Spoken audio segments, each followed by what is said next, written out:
Okay, hello everyone. Welcome back to Checkmate Tourney. I am your commentator, Kuroshiro, and I'm joined by. I'm Myxieneo, and we're here to commentate for the first bracket of the Day 2 elimination stage. Yesterday, we got to see the teams. We got to see Halcyon and Ghost win, and today we're going to be watching GGK versus Mad Failure, Andromeda versus UA, SugarBabies versus Always Stand Back. Yes, and for today's round one, we will have GGK versus Mad Failure as, if I am not wrong, Mad Failure survivors will be coming up first, and we will have GGK's Hunter. So let's see, for Mad Failure survivor stats, we will have Lucifer, Mary Coffee, Neffy, and 404 as our survivor.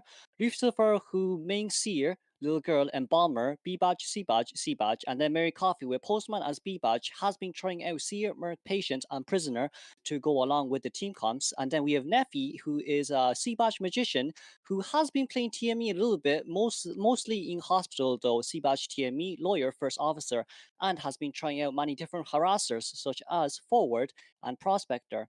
Meanwhile, 404 is our main rescuer in the team who mains Forward, Mercenary, Prospector, and Mech. Now, Mech may have been falling down a little bit, which is from what I've seen. So it's most likely not that Mech will be coming up today from Mad Failure. And for GGK, we will have Santi coming out as our main hunter, if I am not wrong. Now, for Santi's stats, I don't really have it. He has not logged in this week, so couldn't stalk this guy at all. So yeah, we're gonna look forward today for Mad Failure versus GGK's round one. But all in all, it's going to be quite interesting to see though. We also will have, let's see, from GGK side, their survivors. GGK, the main captain, 21st forward, 14th gravekeeper, 42nd patient, and a B-badge merc. So full on rescuer player. And then we will have AKB Iris, who is currently third Weeping Clown. Hopefully, we'll be seeing the Weeping Clown coming out though. Maybe this will change some minds for our server based off Weeping Clown. Most people think that he is weak, but let's just see how AKB Iris, what kind of match she will show us today. And of course, we will have Yummy, who is 10th Priestess, 1st Ento, 38th Prisoner, and 21st Postman. Well, Yummy in GGK's team is a full-on support, as we see here. Postman has been climbing up the meta quite a bit in tourneys, and of course, Priestess being Priestess will remain at the top. And then we will have Killian, who is a B-Badge Prospector, B-Badge Merc, B-Badge Prospector, and a B-Badge Forward. He has been trying out Toy Merchant a little bit though, but most likely will not be playing Toy Merchant today because their substitute, in which I can't read their name, is a first Toy Merchant. So if they decided to play Toy Merchant, it's most likely that their substitute will be coming in. And from their substitute Hunter, they have a fourth wheel. It's not as bad. This is a lot of characters from GGK, to be fair. And from AMR side, we have Breeze, who is the main hunter. He is a feaster, evil reptilian, and a gravekeeper main. Has been testing a violinist and photographer quite a lot in quick match recently, from what I've seen, but we'll just have to see how it goes for today's matchup. Now, on the screen, as we will see, we have round one map ban pick. It seems like GGK has picked Ever Sleeping Town, and Mad Failure is going to ban Moonlit for this one. So, yeah, GGK most likely wants the survivors to have more of a advantage in this scenario. For sure, and we definitely see Ever Sleeping Town being chosen a lot in that first round for other tournaments. I think it's a really solid pick. It works out pretty fairly for both survivors and hunters, and taking Moonlit River Park off the table first thing is another really great idea since it's definitely one of the bigger maps. Yeah, for sure. Especially when Moonlit has roller coaster, which is fairly annoying, of course, when you can do your spawn picks in this tourney. So you can have someone at first stop driving immediately towards second stop. So whoever's in the middle can immediately take second stop towards third stop to stop the hunter's chase momentum completely. Absolutely, and I don't think anyone in this tournament is a stranger to such techniques. We saw it yesterday during the first day. We saw many teams utilizing that roller coaster of choosing ideal spawns to turn off those stops and assist teammates even just during their kites. Yeah, especially with their team comps as well. With Mad Failure coming up first, their team comp isn't really Moonlit based because they don't have a priestess main. So, Yeah, but absolutely. yeah, I mean, all in all, they do have. You know, a lot of Seer mains as well. But if Seer gets banned, I think that's one of their main picks gone. Yeah, I'm Sadly. looking forward to seeing who they choose as an alternative, however. And thank you to you for bringing up all of that research. No, not about her. I like stalking. Now then, onto our band pick phase. This is a really nice band pick image, honestly. I agree. Ali worked really hard with making all of the graphics for this tourney. So I hope everyone will appreciate that. She's Yes. done a lot of great work, even though I believe this may have been her first time putting it all together. But she did great. Yes. Now then, for Mad Failure coming out with Survivor, with their survivors coming out first. Oof, this is Moonlit. Their team comp for this most likely will be Cypher Rush. Honestly, especially when it's a map that's based, when it's a game currently in the current meta that's based off survivor sided. Survivors need a 3-man, 4-man escape for this, and all what Hunter needs is a tie. A tie is honestly good enough at the end of the day for Hunters in general. Absolutely. And since this is the first round, best out of 3, they're gonna have to push for that point advantage early on. Yeah. Especially when it's round 1 as well, when Survivor has the most advantage. It's the Survivors who needs to get more points compared to the Hunters. Yeah, absolutely. And since we are going with the newer rules, we are going to be having one ban for the hunter first thing before they can lock in as 2 survivors, and then the hunter will get to ban 2 more, but taking turns. One ban, one lock in, and then another ban and the last lock in. But all in all, we'll just have to see how Mad Failure and GGK go against each other for this one. Hopefully, they give us a really interesting match for today. And of course, we're all looking forward to this. For sure. I see a lot of love in the chat for both teams, so I really hope you continue to support all teams. Let's make sure to keep things positive and be kind to all of the participants, including all of the players competing, as well as the staff and everybody in chat as well. Yes. Now then, for our first ban, it seems like the Hunter has banned Priestess for this one. I mean, of course, Priestess in this map is quite dominant after all, with all the portal areas that you can have. Absolutely. Yeah, definitely a solid first pick. I really wonder who they're going to go with as their first 2 lock-ins. I would love to see... It does seem like we have Sia Mercenary coming out. Oh, excellent choice. Definitely a solid rescuer for this map and just any map in general. Mercenary is definitely one of the rescuers on top. Yes, and of course, since the Hunter didn't ban Seer, it does seem like they did get the Seer out as a point advantage right there for the survivors, because no one from Mad Failure plays Priestess after all. For sure. And it looks like we are going to be seeing an Acrobat ban. Acrobat ban. Let's see. If it's a Priestess ban and then an Acrobat ban, Hunter most likely not Wheel, because you wouldn't really ban Priestess as breaking Wheel. For sure, that wheel form can definitely even go through those portals. It's a bit counterintuitive to the abilities to Priestess. But then now you see the second ban, which is the Acrobat. This usually Wheel mains does ban Acrobat. Oh, it looks like we are going to see a Postman lock-in as our 3rd character on Mad Failure side. Definitely interested in seeing some Postman gameplay. You mentioned it yourself, Postman is rising in the meta. Very versatile. will definitely assist in that decoding, especially for characters such as Mercenary who do have slower decoding compared to regular survivors. Yeah, and then for our third ban from Hunter side, it does seem like we have Toy Merchant banned. Interesting mm, pick. yeah, what's... Especially on such an open map for Ever Sleeping, I feel like Toy Merchant is an excellent alternative to Priestess when it comes to mobility and assisting teammates with those Yeah, catapults. of course. And then for our fourth Survivors pick, it seems like Neffy has decided to get his Magician Ash. This is going to be very interesting to see. Absolutely. Magician gameplay is always a pleasure to watch. Utilizing the decoy can be really, really great to watch.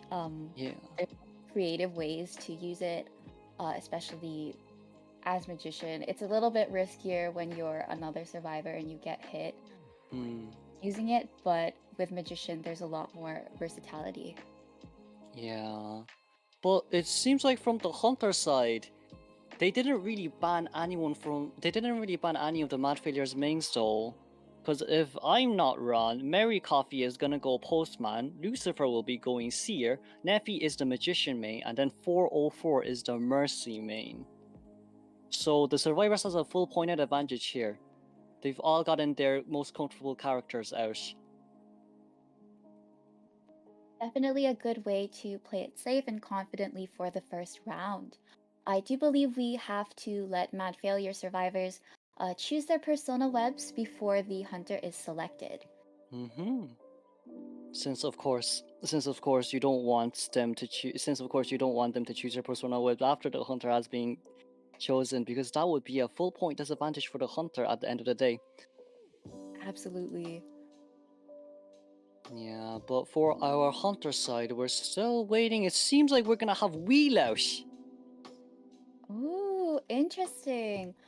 I know you mentioned the possibility of it being a different hunter due to the priestess ban, but of course there was that acrobat ban. Having those characters such as priestess and toy merchant, giving the survivors less mobility. Yeah. I mean, to be fair, this was really unexpected. This was highly unexpected.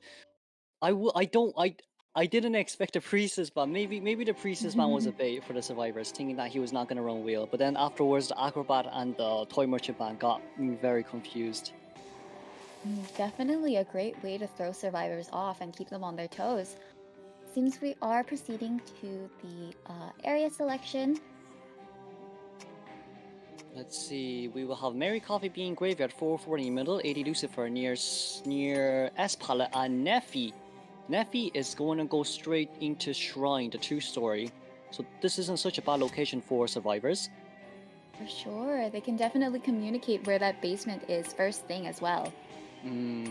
But then Hunter is right now directly next to Seer. For sure, let's see how this goes up. Good luck to both teams. Yes, but Seer being immediately next to Breaking Wheel though, if Seer can kite before Wheel can land any of his spikes within 20 seconds into the game, he'll have a really high chance of kiting, but that only applies when he can kite for 20 more seconds, especially against the Wheel on this map. Sure, and they are quite close to one another. Yep, now then, Seer going straight towards double 11 right here, utilizing double windows and double pallets. Right now, it's really up to the Paloon to land both of these spikes right here. And let's see... Wheel first, very nice fast spike. But Seer decides not to play around with you around this pallet anymore because he knows that this trap can be landed. And now, has the owl come back yet? The owl has just came back on time. Unfortunately, he is going to get hit right there. Just a chip damage away from getting down, but his owl has returned. Yep, and that was a very nice, immediately fast owl there from Lucifer. But the next trap, right, the next back row spike right here will be an immediate snap down. Here we go. Oh. The kite was very close on. Yeah, Tram Sensei right here.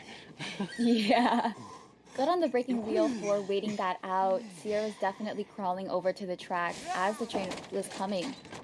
That could have meant a lot. Yeah, but because this is quite an early down, Wheel is gonna Wheel is gonna go out and search for more momentum from the survivors, trying to look for Mercenary right here. But Mercy can't go in immediately. First elbow pad going in. Oh, just getting spiked there. Yep.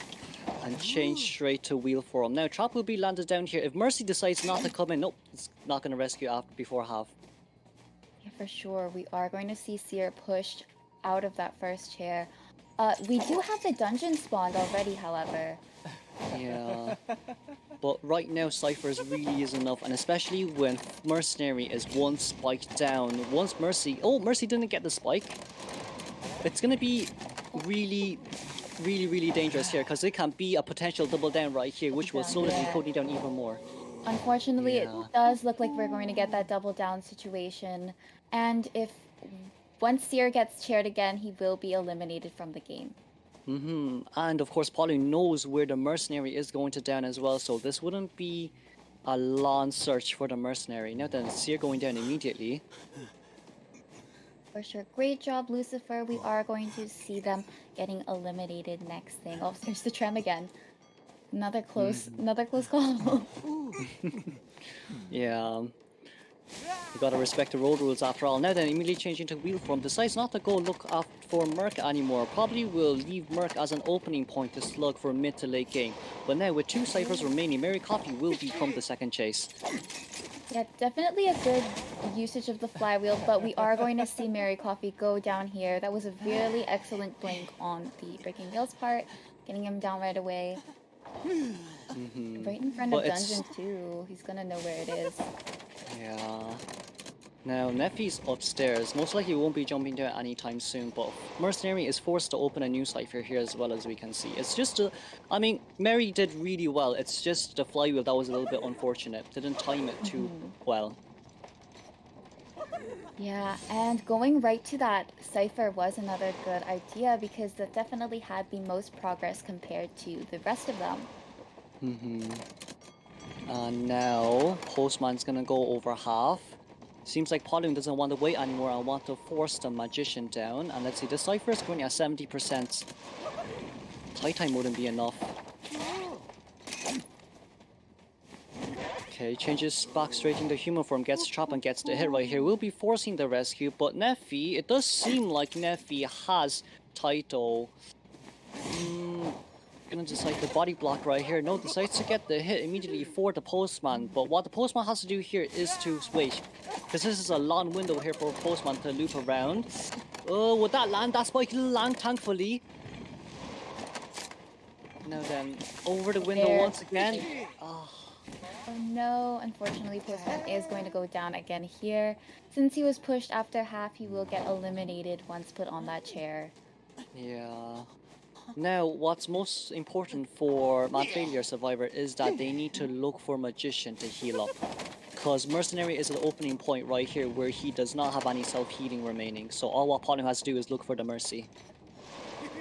Absolutely, and it seems like that's exactly what he's doing. Oh, never mind, going back to that old cipher Magician was working on. Yeah, and 404 immediately jumping down right here as well. It does seem like Footprints has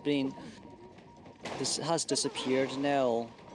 The problem here is, can Magician steal this cipher? Yeah, they're really gonna have to push for that, especially because the only other cipher with a lot of progress happens to be at this graveyard here. Yeah, it seems like Mercy will be snapped down, and that was a little bit of a faulty elbow pad right here. Magician with 80% decoded. Oh, this is definitely a tight situation. We are going to see that last cipher pop and no detention by the breaking wheel. This gives Magician a lot of room to possibly shoot for that dungeon escape. Especially when they know where the dungeon is as well. For sure, but so does the breaking wheel, and we are going to get that tinnitus right there, so they are going to be playing a bit of a waiting game, especially with Mercenary on chair. That is a bit of a longer chair time compared to other survivors. Yeah, Mercenary can sit for really long. That's what I call an iron bush. But right now, it's up to it's really up to how Neff utilizes his wands right now to dodge breaking wheel spikes. Still looking though. I'm gonna find him. Decides to go upstairs immediately. Can Neffy crouch here? Ooh, sees Neffy. Oh. There's also Blink right here, so we need to be a little bit careful. We'll be blinking out right here, and There's let's the blink. congratulate. Yes, let's Excellent. congratulate GGK for the 4-man. Excellent 4-man. Congrats to GGK. That was really great to watch. I'm really glad that that was such an intense way to start off day 2. Both Survivors and the Hunter has done really well. It's just a little bit of an unfortunate situation for Seer to be directly next towards the Paloon. I'd say Paloon gambled that one really well. Yeah, especially when you think about it, like it's either going to be Merc who's gonna spawn there because it's really far away, or it's gonna be someone who can kite really well, like a magician.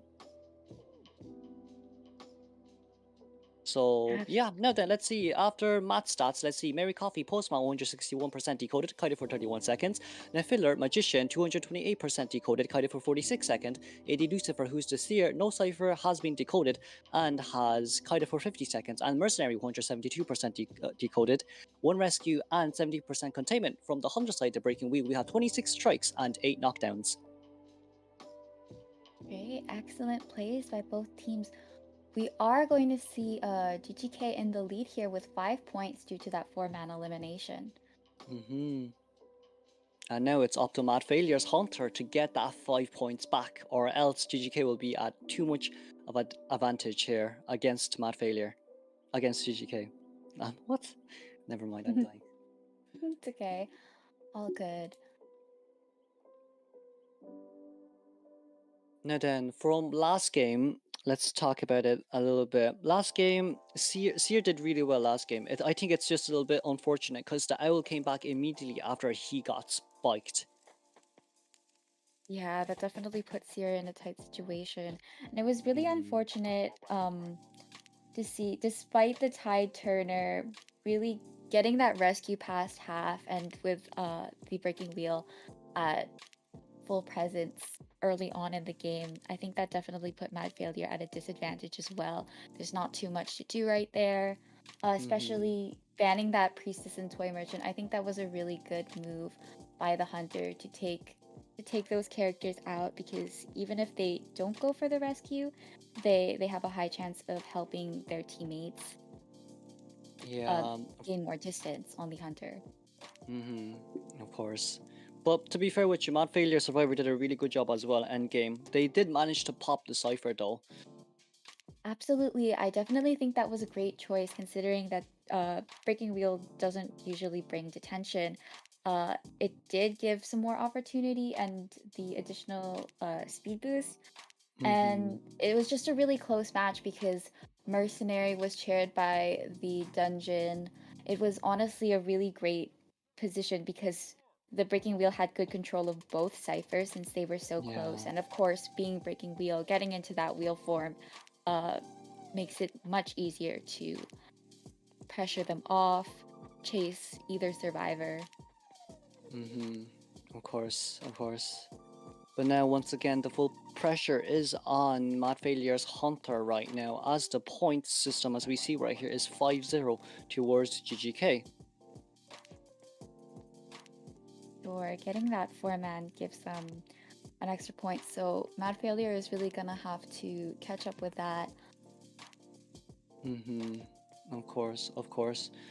But it's really up to Mad Failure's Hunter for this one. As we know, their mains are Feaster, Reptilian, and Gravekeeper. Has been testing a Vio and Photo.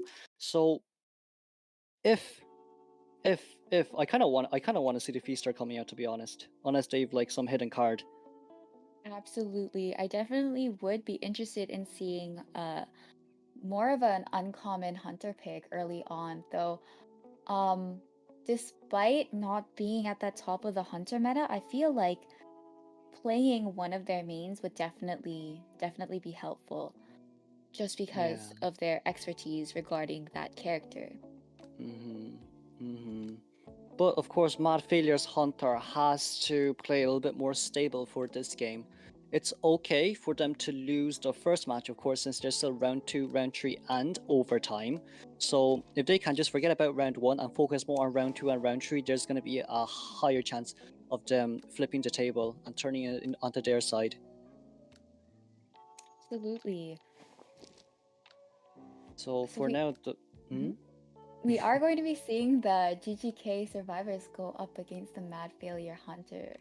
And I do believe we'll still be on Ever Sleeping Town. Of course, all of the survivors that we can use in rank mode will be available, so we can see just about anybody. Yeah. And now onto the ban pick phase. As we can see, GGK Survivor are coming out though. They only need a one-man escape. So let's talk about the team comps. We can go for this one. Oh, it does seem like we are going to get that forward ban first thing. Gonna get rid of forward first. So most likely this is going to be a hunter that does not have high mobility. Maybe we will get that feaster. I know he's a bit slower compared to other hunters. But yeah, for now then, from GGK side, it seems like we have the mercenary first pick. Very solid rescuer. Yeah, absolutely. And utilizing those elbow pads to escape a hunter attack or just close in that distance will really help. We are going to be seeing Priestess as the second lock-in. And then Seer with our second ban from the hunter side. So yeah, I'm seeing this very, very closely towards. I think this is really going to be Feaster right now from Mad Failure side, unless I'm going to get a slap in the face. No, definitely we are kind of rooting for that feaster. I think taking Seer off the table definitely helps, especially if you want to utilize the tentacles to the best of their possibilities. Yes, and especially when Flywheel does counter Feaster as well, from a long range distance, because you can just look back, see the animation, and Flywheel immediately, so then you don't get the tentacle hit. So banning Seer here was a good choice. And we are going to be seeing an Acrobat lock for the third GGK Survivor pick. It does seem like GGK is gonna go full out containment team right here. For sure.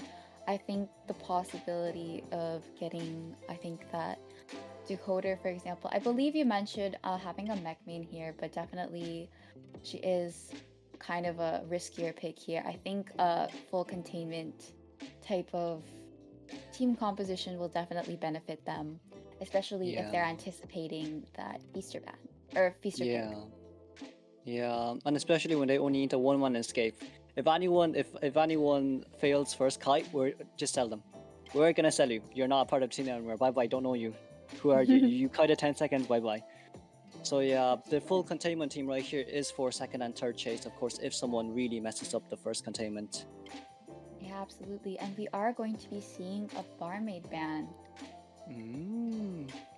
Barmaid's not such a bad ban, to be fair, especially in current meta when CN Server has really enlightened us on how to play barmaid. Absolutely. We've seen it a lot, and just even in this tournament alone, a lot of the banning phase involved barmaid. Yeah. I think barmaid would have definitely helped going up against hunters such as Feaster, because you can't use that different to getaway double as sort of like a flywheel. And of course, there's the Dublin that she can use to not only heal herself, but teammates, even during fighting. Yes, of course. And of course, there's a Priestess on the team. Priestess X Barmaid. That is... Ooh. Yeah, don't even think about chasing after Barmaid if there's a Priestess online. For sure.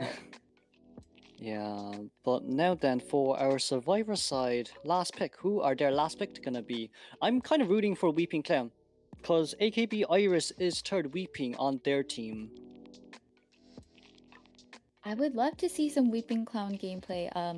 Definitely not a very popular pick and a newer character, but the possibilities that could happen with that rocket, especially with with like a full team that's, you know, used to playing with one another and communicating, I think they can definitely utilize it pretty well. Oh, especially on such an open map such as Ever Sleeping.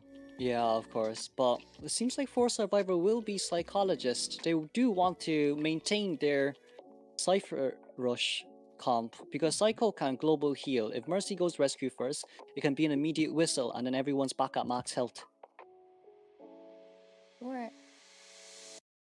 I definitely think she also helps as an alternative to Barmaid and just like getting that healing. I think despite the containment focus of this team, it does give room for healing each other up. Priestess also has gives the team faster healing, and she herself heals a bit faster, I believe. So Yes. that'll definitely help. Especially with Merc, who does take a little bit longer to heal, and so does Psychologist, especially after using that whistle. Yeah. But now then, it's up to Mad Failure's Hunter. Who will they decide to pick to go against this team comp now? Yeah, before that, I do believe we are going to have to pick those persona webs. Like you said, having them select their persona webs before the hunter is known definitely keeps it even. Yeah, of course. But then let's talk about this. Where will they spawn though? Most likely Priestess is going to be middle. And Merc is going to be close to middle. And if you're going to go for a little bit of a mind game, Psycho could be in Graveyard, but it's probably better for Acrobat to be in Graveyard and Psycho to be in two-story. Absolutely. I think that's definitely really solid picks for spawns. I would love to see how Priestess utilizes those starting two portals, taking such a strong spawn, or rather a vulnerable spawn, but strong for Yeah, Priestess. yeah, of course. But of course, if they do decide to do that a little bit early game, their Cypher may be a little bit slow. So it's really up towards the first containment on how long they can contain against the Hunter. Yeah, we are going to be seeing I believe two tide turners and one broken windows and a flywheel. Definitely Mm. solid picks, although they won't have to worry too much about rescuing, if I'm going to be honest, since again, they only need one person to escape. Yeah. So once again, selling is a huge problem towards the Hunter right now. When the Hunter needs to aim for a 4K, this is going to be really hard on Mad Failure side if they do want to go for the 4-man. Yeah, But for absolutely. the Hunter side, though, once again for the Hunter side, they need to stabilize themselves a little bit more. So then, like, they can focus on this game, forget about what happened last game, and focus as if this was game one, first half, instead of game one, second half. Yeah, I definitely think that would benefit their outlook on the tournament just because they don't want to lose morale. After all, we are just starting out. But it does seem like Gamekeeper is gonna come out. Oh, really interesting. I cannot wait to see how the hunter will utilize those traps, for example. I know going up against gamekeepers, it's easy to get caught by surprise by those Yes. traps. I mean, of course, you can anticipate it in certain areas, but you know, getting chased by a gamekeeper and ending up in a trap, much easier Yeah. just because of focusing on where that hunter is. Yes. And of course, I think this is a great pick as well. Because Gravekeeper, no, not Grave, Gamekeeper can just use his hooks to suffocate the portals. So, in exchange, if the survivors do plan on going through the portals, Gamekeeper can immediately hook back or suffocate them to not go in because they will be hooked back in, especially against Acrobat, Psychologist. Against these two, any of them who's going to be first cut it's not going to be easy for them to contain at all because they are based off making distance from the hunter, and Psycho can tank 2 hits. 3 hits. Sure. Now then, it's really up to Beelzebub for this game on how well he can play Gamekeeper for it. To be fair though, no pressure. No pressure. We just want to see a good game after all. Yeah, for sure. I think it'll be really fun. I do believe Gamekeeper is one of their mains, and honestly, it's just a pleasure to see such interesting picks. I know because in the first round there aren't any hunter bans. There's really room for anybody. It's a lot easier to go with picks such as like the Breaking Wheel and Dream Witch, but going with a main and an uncommon hunter to go up against as well is just going to be really fun to watch regardless. Yeah, which is why it's up to the survivors for game 1 to counter the hunter's main. So let's see how GGK does for this one though. But it is quite a solid team from GGK side, and of course it's up to Mad Failure's hunter to find an opening for him to get the 4K in this situation. Sure, and now we are going to be proceeding to the area selections shortly. I know you brought up a lot of really great spawn picks for the characters. But then at the end of the day, it's up to GGK. Since I'm not a survivor main, I just listen to all the other commentators at the end of the day. I mean, if I would, like, best scenario for the gamekeeper is someone he wants to chase spawns in graveyard and he's directly next to his graveyard. One trap near the window and immediately hook in, hook get your first hit and then trap with your second hit and then blink down. That'll be the best case scenario for gamekeeper right here. Absolutely. Now then, once again for the Survivor's Persona, we have Acrobat going Windows, Mercenary Tide, Priestess Tide, and Psychologist, if I'm not wrong, is going Flywheel for this one. Now we have MRGGK directly in middle, Psychologist Ash Graveyard, Yummy, Priestess in Shrine, and Acrobat near Fakeish. Great. Oh, we're gonna see the Gamekeeper over by Graveyard and the middle, right by that 2-story. So, gonna rush straight towards Graveyard hopefully and place a trap down? That's what we're hoping to see anyways. Yeah. I definitely am anticipating it at that window. Really easy to get trapped by a window vault. Good luck to both teams. Yes, of course. At the end of the day, this is for fun, and it is a small practice as well for those who want to join professional teams like Koa. Yes. I do believe Koa is coming up soon, so that's something to look forward to. In the meantime, let's begin. This is the GGK Survivors versus the Mad Failure Hunter. Now then, Beelzebub rotating straight towards the window. First trap There down, we and does go. does see where Psychologist is.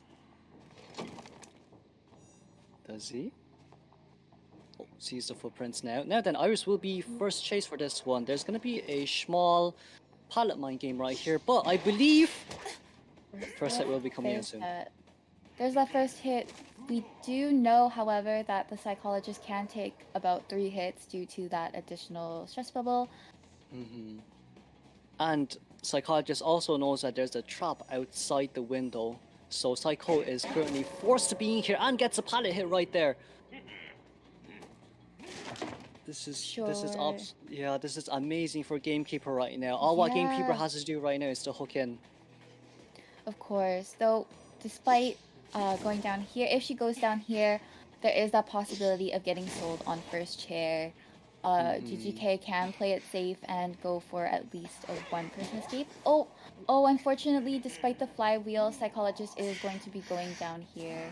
Yeah, I used the flywheel a little bit too early to be fair, and this is a huge advantage point for Beelzebub. But it depends on the survivors, of course. As Mixie has said, are they going to come rescue? And it seems like Mercy decides to come in right now. Right, and Gamekeeper does have eyes on the Priestess nearby as well. Does have wanted order on her. But it does seem like Mercenary has sneaked in towards Graveyard and Beelzebub does not realize, and we will have a small pause right now from AMRGK. But to be fair, Beelzebub had a really good early game.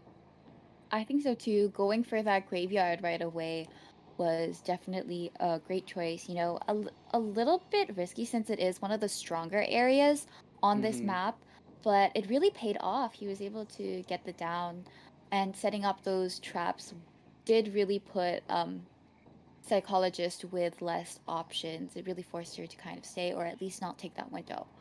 Yes. Yeah, especially as well with his trap placements. Those are really nicely done, as you said. But now we see Priestess having wanted order a mercenary who has slowly sneaked in. It's going to be very highly unlikely for Priestess to come in with portals to assist the psychologist. But since Gamekeeper is quite far away from the psycho right now, who's on chair, Antonidas, which has just popped out, I'd say it's very nicely done by GGK, who actually sneaked in from the back. That was pretty impressive, to be fair. For sure. Oh, it does look like we did have the priestess setting up that world portal. She does have two more online, however, and I think despite not being in the middle, it does give her a lot of opportunities to utilize the buildings over here by the graveyard to set up some really strong portals. Yes. But of course, for Gamekeeper as well, his. Oh, we're gonna return back to the game right now. Now then, as you said as well, we see the land portal right there from Priestess, and Mercenary has successfully rescued the psychologist. Yeah, we are going to see a psychologist leave the graveyard over there, avoiding that trap. Oh my goodness. Okay. I was thinking she was gonna get hit by the tram Okay. right there, but You know what? You know what? good Same. hook. I was like, oh my lord. And of course, the land Oh, portal is there as well. Beelzebub can just take the portal and now break the land portal. yeah, this is definitely a good position for Beelzebub right here. We are Oh going to my see lord. psychologist on her second chair. Yeah, and we also did see psychologist looking back because her movements were a little bit. She was moving from side to side. We did see her looking back as well to see how the great gamekeeper was about the hook. But Jesus, that was some long hook. I'm sure that was like over the limit for that hook right there. For sure. Uh, we do have like a decent decoding progress, however. All Mm, ciphers, there's three ciphers that have they're nearly finished, though I do believe Yumi had to switch ciphers due to the close proximity of the gamekeeper as well as the psychologist. They're gonna have to come back for that one later. And unfortunately, yeah. psychologist is going to get eliminated here. Mm-hmm. But once again, even though Psycho got down quite early, the advantage point is still on GGK because they only need a one-man escape for this one. Now then, but I Mercenary! Oh Mercenary no. unfortunately got run over by the tram right here. Oh no. This is why we follow road rules, boys. This is why we follow road rules. And now As we Mercy, 2 elbow pads remaining. Ooh, that Oh, blink! That blink. definitely an unfortunate situation, but we are going to see Mercenary going down here. Did you see Yeah. Beelzebub break that portal? I thought that was a really good decision to switch over to the Mercenary. Yeah. That portal that Priestess did goes directly into the pallet, so if he had gone through, he would have gotten pallet stunned right there. So I think Yeah, and that he was wouldn't have gotten the definitely, hit. yeah, definitely a good idea to just break it and move on. Hmm. But now it seems like it's the problem here is where can Beelzebub find his next momentum? Because the two other survivors are out there decoding, and as you said last game as well, Mercenary has an Iron Bush. He can't sit for quite a long time. Beelzebub right here is getting a little bit desperate, looking for killing right now, the Acrobat. Right. This does seem to be the last cipher, however, and Priestess is able to rescue Mercenary, albeit after half. Hmm. But now all what Mercenary has to do is just to go hide somewhere so then he is not seen by anyone. Oh yeah, and it does seem like the last cipher is going to get popped here. Priestess was able to prime and pop that last cipher she had initially. Yeah, now Beelzebub has to give up on all thoughts for going for the 4K. Needs to secure the 2 first, needs to secure the tie first, but that's only if Acrobat steps on his trap, and it does seem like Acrobat knows what his gamekeeper is up to. For sure, and we are seeing a different dungeon location, so Acrobat does have to go a little further, try and find that dungeon. It does seem to be on the opposite side of the map. Oh, Priestess did set up some great portals Mm, over here. He yeah, can go for the Beelzebub. game as well. This Yeah, is double portal. Yeah, yeah, that hurts. That hurts. mm, definitely. That was a really great game, though. Good job to both teams. We are going to be seeing GGK ahead in points right now. For round one. But Priestess's portals right there, those portals were really honestly a lifesaver. And it does seem like Priestess knew what she was doing as well with the last two portals, especially knowing that the Acrobat was going to be chased. Sure. I think definitely going back to that old cipher was a good move. I had assumed that it was popped or something, but it did give room for the acrobat to just kite regularly, gave a lot of time. I think popping while the acrobat still had distance was definitely a good move. They could have had a sort of waiting game with Gamekeeper, with that hook. He could easily like chip you down without having to hit you, just solely Yeah. relying on that hook. But we did see a pop. Yep, they seems like they did open an extra cipher though. I'm assuming that that's actually Priestess's cipher, where Mercenary was chaired. For sure, yeah. And earlier on in the game, we did see Psychologist going down around there as well. But yeah, it's really nicely done by the gamekeeper right there. Almost could secure a tie, but it's just the portals. It's just the portals. And of course, GGK has shown us how powerful Priestess is on this map. Yeah, absolutely. Congratulations to both teams for doing so well. We are going to be seeing GGK in the lead, but of course, this is only round one. All what Mad Failure has to do right now is forget about round one and go for round two instead. Yeah, it does seem like we are having a sub in. We're gonna have Egg subbing in for Amr, or yeah. Egg subbing in for AMR. Let me see. I believe they were playing the Mercenary just now. So we are going to be having Egg on board. Let me see. Egg substitute for GGK.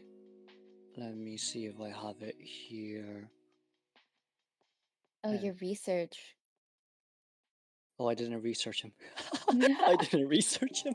Oh, but yes, but I mean, okay. from last game as well, we did see GGK lagging a little bit, especially when getting hit by Tram, and then after the hook and the hit, we did see him like fail one elbow pad, and then like starting to move a little bit weird. Oh yeah, that was quite unfortunate. But taking the opportunity to sub out just in the meantime is a good choice. I do believe you're only allowed to sub in twice during your bracket, so definitely doesn't hurt to use at least one of those sub-ins just to play it safe. Yeah, and of course GGK does have the advantage point right now, and you know, from last game as well, even with the mistake, I believe that GGK really pulled onto Gamekeeper's heartstrings right there, because Gamekeeper wanted to earn more than just a tie, which is why he went out after Mercenary has been gone over a half to go for the Acrobat. But it's just unfortunate that there was an extra cipher that has been decoded. Yeah, absolutely. I do believe we're going to get another sub in. We're going to have David subbing out for Santi. Oh, David is going to sub out for Santi. Now, if Mad Failure knows, David is actually the breaking wheel main on their team, on GK's team. If Mad Failure knows. So if they want to gain the point advantage here for round two, then they need to ban the breaking wheel. But that is only if Mad Failure knows that GGK's sub is a fourth wheel. So as long as they ban the wheel, they have more of an advantage point at the end of the day, which is why it's quite important right here for Mad Failure to take this opportunity. Oh, it is Santi going to be playing and David subbing out. Got it. Oh, never Thank mind. you for the correction, Ali. Never mind. It's okay. I definitely think that's worth mentioning. And they did have to go up against that breaking wheel. Yeah. First thing, I believe. So I think they've definitely learned their lesson from then. And for Santi's side, Santi is a bit mysterious. Santi is a bit mysterious. 47 stars Hydra. 47 stars Hydra. Cannot find him on the leaderboard. I think he just decided not to log in just so no one can see his stats. Just so no one can, because that's the thing as well. If you don't log in, you won't be on the leaderboards, and especially when you're a 47-star Hydra. Chances are you're on quite a few. Yeah, you're on quite a few. Yeah, we are going to be seeing a red church pick for the map. And it seems like Chinatown has been banned for this one. Probably Priestess. Probably because of Priestess once again. She's too scary, honestly, at the end of the day. Agreed. Even on a map such as Red Church, there are really great opportunities to assist your teammates, especially just in the church. Yeah. That's the main assist point for Priestess as well. As long as you get the 2 pallets down, anyone can contain in there for quite a while. Absolutely. I do believe we are going to have a bit of sub-ins for Mad Failure as well, so we'll go ahead and let them do that. But once that is settled, we will be proceeding to the ban and pick selection. Yes.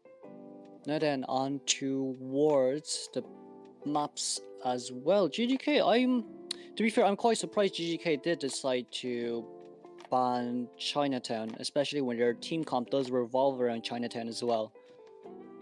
But Mad Failure going with Red Church, though, it seems like they want to give the survivors a little bit more of a point advantage here compared to the Hunter.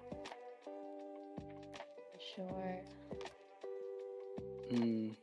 I think now it's really up to Mad Failure now. It's really up to Mad Failures now how their survivors will play for this round.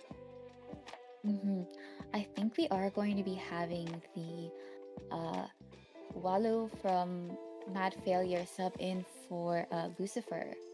That'll be very interesting to see. Wallow, let's see. Wallow is a harasser main who is currently focused more on Cowboy and Forward. B-Badge, of course, has been trying out Acro as well, and Prospector. So Cowboy, Forward, and Prospector. Those 3 are Wallow's main, as he is the main harasser in Mad Failure's Survivor team. So it does seem like they want to fight a little bit to see if they can gain a point advantage right now against GGK. Yeah, I'd definitely love to see some harassers on that team. It'll be really interesting to watch. I wonder if Santi will end up going the route of switching hunter traits. You know, sometimes hunters will opt for that excitement. Yeah. It always looks good to go for excitement when there is a lot of harassers, but of course that's up to Santi's own chase without blink. If he can down someone within 60 seconds, that is yeah. But of course, Wallow is all. Sorry, yes. Go ahead. Oh no, I'm just saying Wallow is also third Smiley as well. So he will most likely be sharing some info based on how Hunter will move.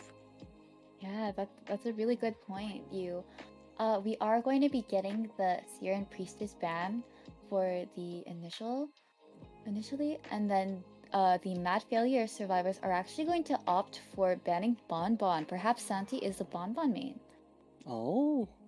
Oh, that's interesting to see. They know more than me. But Forward and Antiquarian coming out, of course, as Mixie has said as well, Hunter might actually opt out for either An or Excitement. Sure. Oh, we are going to be seeing a mechanic ban. Next thing. Oh, mechanic being banned to stop the Cypher Rush from coming out.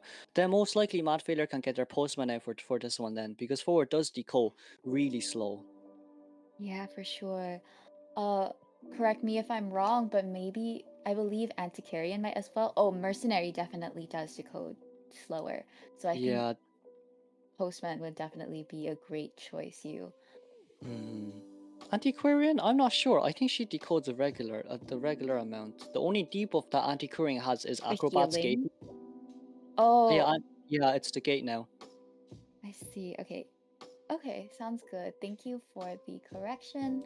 No, not at all. Definitely, I do think in addition to that gate decoding debuff, having Postman's Hope Letters, that's for the dungeon, as well as a faster decoding gate speed, that would definitely Yeah, benefit this team. yeah. And it still seems like Mad Failure is gonna go for an Iron Head team comp. Everyone here is not easy to chase, especially when they ban Bomber as well. They don't really need to be too worried about a Sculptor when it's an Antiquarian. Because all what Anti has to do is to dodge the statues and then disarm, compared to Bonbon where you can do it in an open area, AoE damage. It's a little bit harder on Sculptor. For sure. That's a really good point. But still, at the end of the day, it's really up to their solo Kaish, their solo flex, their solo Kaish, how long they can contain this hunter. Yeah, absolutely. I'm really looking forward to it. I'm really curious to know what other hunters Santi does play. I know you mentioned it prior, but I believe Santi is like a Hydra, right? With quite a number of Yes. stars under his belt. So I'm sure he's mastered quite a bit of hunters. Yeah. What do you think? Who do you think? Which hunter do you think counters this team comp? That's a good question. I'm not a hunter main, so I would be clicking in my boots already just with this sort of Ironhead type of team. We are going to be seeing a batter ban.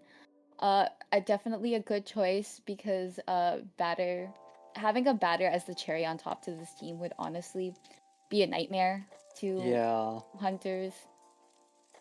But we're seeing a lawyer coming out from Mad Failure side. Definitely an unexpected decoder pick. You know, That is like really unexpected. it would have been cool to see other decoders such as like Prisoner. Honestly, Prisoner adds in that sort of harassment with that shock. Yeah. They did add a little buff to the Prisoner so it gets replenished after a certain amount of time. And of course, he can technically balloon save and whatnot, but Lawyer is an interesting pick. Yeah. Especially, I mean, as you said as well, Prisoner definitely would have been like the best pick for this team comp. One connection, speed up forward Cypher, and then speed up Merc Cypher. But then the only con with that is, what if he's first chase?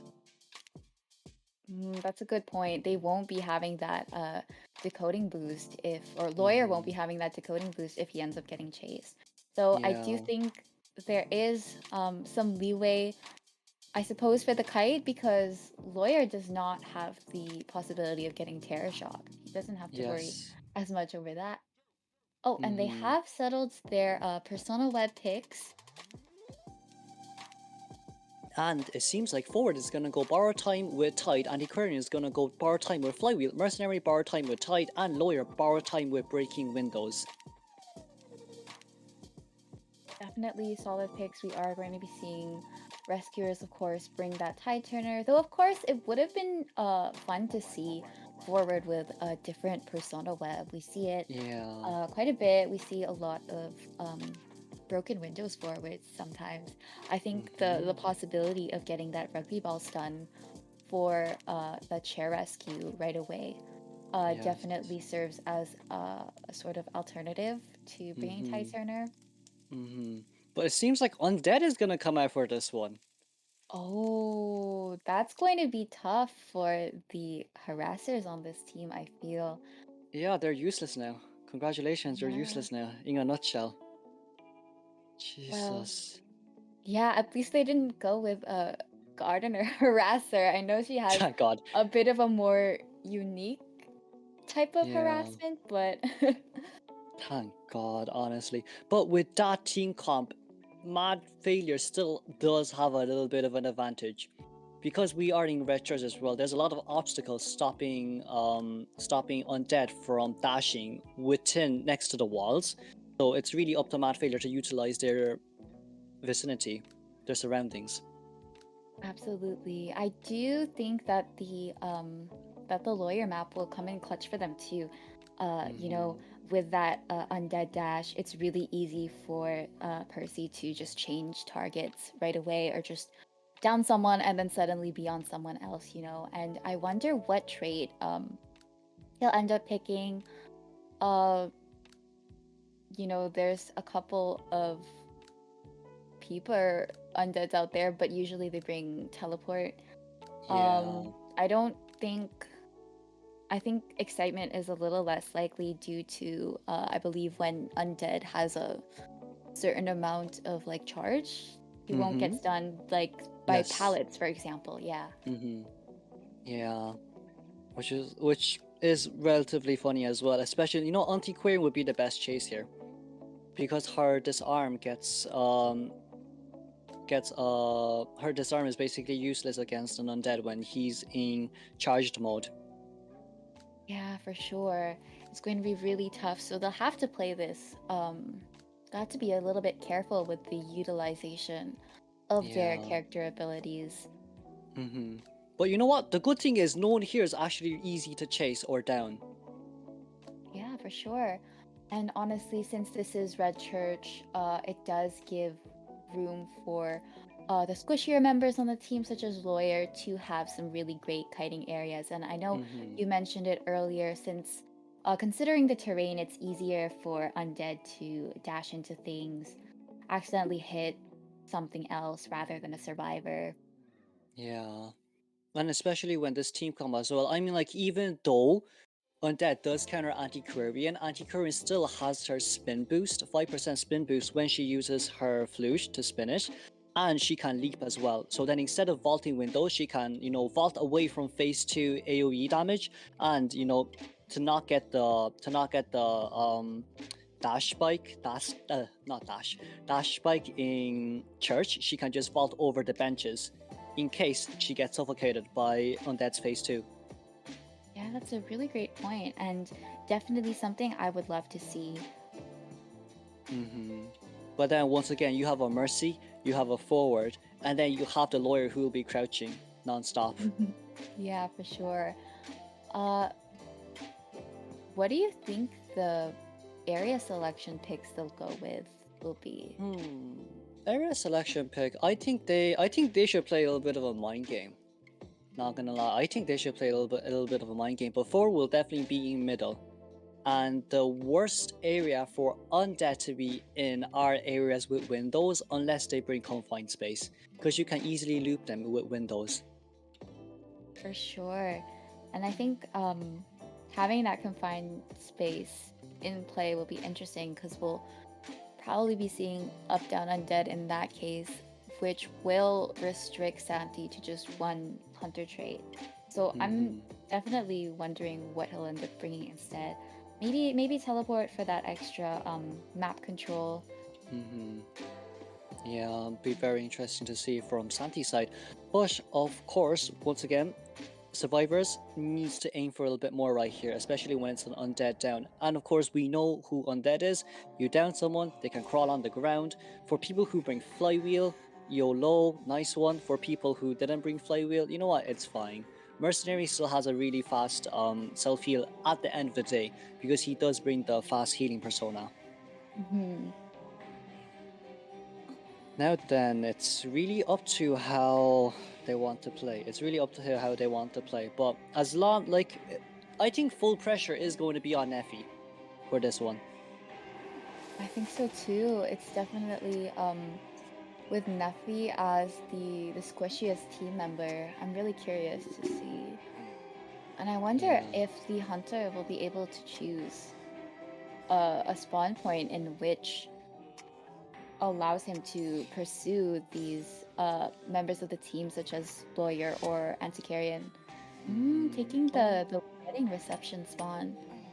Yes, this is a cross spawn picks from both Survivor and Hunter. Neffy has picked a really nice area as well, where there's plenty full of pallets and really nice looping areas with not such good dash locations. Yeah, excellent point.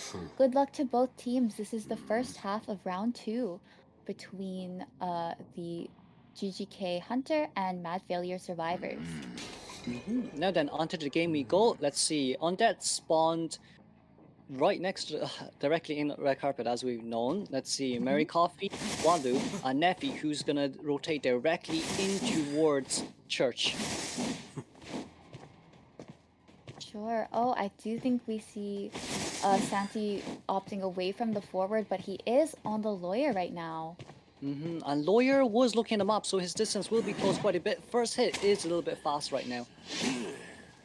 But how fast will he land second hit? That's the question. Yeah, they're still getting settled on their ciphers. I don't think Mary Coffee has a cipher quite yet. Ooh, So misses the hit right there. Very nicely done, but will be going down. Yeah, good on Santi for getting that early down. It's a little bit unfortunate that Neffy couldn't get near towards the location where he wanted to be, because we did see him running straight towards church as well. For sure. Oh, and taking out the double pallets here in church. Santi, I believe, knows the forward is here due to seeing him early game. And yeah, it looks like forward is our next chase. Yes, forward has to contain for quite a bit of time. Getting the first hit right there. Yeah, unfortunately, that dash actually canceled out his rugby ball. Of course, it preserved more of the rugby ball durability, but having that on cooldown is a bit of a disadvantage. Oh. Yeah. Now Walu can't save any more of his rugby ball. He needs to contain for a long time. Yeah, excellent usage of the rugby ball. This is our third time seeing Walu dash away with that rugby ball, but he is around 25% left. But he's still doing a really good job. As long as he's not greedy with any of these balls, he's gonna be able to contain until like the next two ciphers pop. For sure. Now then, going to tight kite the undead, which is not such a good idea. Ooh, that didn't dash. That didn't dash towards the forward, sadly. Yeah. Oh, we are going to see Beelzebub heal up Neffy. So yeah, forward's doing a really good kite. Yeah, excellent job on the forward. You mentioned how crucial it was for this forward to contain the hunter for so long, and I think he did a great job. Yeah, with 28% ball remaining, I don't think that's a bad part on him as well. He's able to contain till like Lawyer being able to be healed, and now Antiquarian will become the next chase. Yeah, oh, is gonna get hit here, but I did like the usage of the spin to get that boost. Oh, it's a really close call right here. Oh, Auntie! That was a really good flip, really anticipating. Oh, nice! And here's the triple stacks. No, actually, Auntie only did 2 right now, but that's also a good thing from Auntie's side. Her second one comes out right here. It's gonna go down here, but I think that was a great utilization of that bamboo pole. That was really fun to watch. It does seem like forward is up and about with Mercenary not far behind. Yeah, and as we can see, Mercy is actually becoming the bait right now. He wants to bait the undead to go after him. Yeah, I think that's a really good idea on Mary Coffee's side. It does, however, allow room for the lawyer. He just popped the cipher in Graveyard. Yeah, and of course for our audience who is watching right now, this is honestly one of the best ways to counter undead. As long as you can contain for enough time and you get healed up on time, undead can't find his second chase. Now, Antiquarian is actually crawling towards a better kiting area for herself to contain in. As we can see here, decide to rotate immediately away from Red Carfish. Yeah, I think that was definitely a good decision, although it does bleed her out a bit more. I think she'll definitely be able to hold up when she gets pursued right here. Let's see how she utilizes the rest of her bamboo pole. Now then speeds up immediately to avoid the dash right here, but here we are going to have a mini mind game right here. Oh, misses the first hit right there, and sadly fails the second hit. Oh, that's definitely unfortunate. It's a really tight area over there. Definitely mind game or get mind gamed. We are going to be seeing Santi move over to the Mercenary to get this first hit right there. Yes, and it does seem like forward is going to come over to heal the Antiquarian right now. And the Cypher in middle is 85% done, so all what Neffy has to do right now is go straight towards... Oh no, he's going to stay here. That is a very nice crouching area. He's going to stay here. And he does not see it, putting away. He either saw or he either didn't see or saw too late because I believe Lawyer got up once the teleport animation started. Yeah, but Anti-Current is now one hit down, so Forward has to keep body blocking here for her. Yeah, good thing he healed up earlier. Ooh, but Oh, that's tough. Anti-Karen is gonna get eliminated right here due to that vault. But there's still a high chance for this to become a tie right now. As we can see, both Mercenary and Lawyer has been rushing the last cipher right now. But noticing this, it looks like Santi is rotating towards them. Now, how much is the cipher on? How much is the cipher on is what About we're really curious on. 40%, I believe. Yeah. Oh wait, it's just about half according to the map. But it seems that all the other ciphers are around this side of the map. I do see Wallo going over to a new cipher to start it, with Lawyer not too far behind, but Santi is also making his way over there. Yes, now a full pressure is going to be on Lawyer right here. If Lawyer goes down, it's going to be his second down. And of course, Mercenary. Oh no, Nephew will be getting the hit right here, sadly. Yeah, that's a really tough situation because you can't really escape that the perimeter of that. Nephew looking at his map once again to make sure he knows where the hunter is. And Santi almost having his next teleport up. Yeah, it's also really unfortunate that the forward is the one working on the last cipher. I know this team comp was a bit iron, but it does slow down decoding progress due to the decoding debuffs. Yeah, and here as we can see, Neffy not taking the windows right here, gonna vault straight towards the other window. Does this land? Ooh, decides not to jump in there. Really, really good on Neffy's part. I do like that he didn't opt for that window once again because that is where he got caught before. Oh, taking the teleport here to go for the mercenary once again. Now it's up to... Oh, nice pallet stun. That's really good. Yeah, although we saw anti-carry and kiting over here, there's a lot of the area that wasn't utilized yet, but Yes. No, Not getting the pallet stun right there as there. well. And as we can see, Forward and Lawyer is rushing the last item, so it'll be a pop immediately right here. There we go. The only problem here is no one is at gate, and once Forward gets his next hit, he'll be downed immediately. But at least the good thing that we know is that teleport isn't ready yet. Yeah, we are going to be seeing Mercenary get eliminated here. It does seem like Santi is moving towards the gate. The dungeon is there, but none of the survivors are anywhere near it, so he doesn't need to worry about that right now. Yeah, that's just a little bit unfortunate as well, since they needed to rush the last cipher because Merc was going to be a one down dead. Absolutely, yeah. We are seeing them rotate. Lawyer is almost at the red carpet gate. But as soon as the forward doesn't have heartbeat anymore, he will be communicating towards the Lawyer to come back. Yeah, absolutely. Oh, there's the tinnitus once again. It does seem like Santi is very close to finding the forward, and this is... Oh, that was really close. Now, Wallo still has a bit of rugby ball and does opt to use it, but is going to get terror shocked right here. Yeah, but it does seem like Neffy can go out though. For sure, and I think getting at least a one escape does help out a lot. Yeah. So it does put a lot of pressure on their hunter once again because GGK does have the point advantage. But now, 3-man elimination by the Undead. They utilized early game very well. It's just a bit of an unfortunate situation for late game where they definitely could have gotten the tie, but because it's an Undead who can move fairly fast in such a small map like this, Santi being able to get a 3 elimination, Yeah, congratulations to both teams. Great job on Santi's part for the 3-man elimination, and great job, Mad Failure survivors, for keeping Santi on their toes.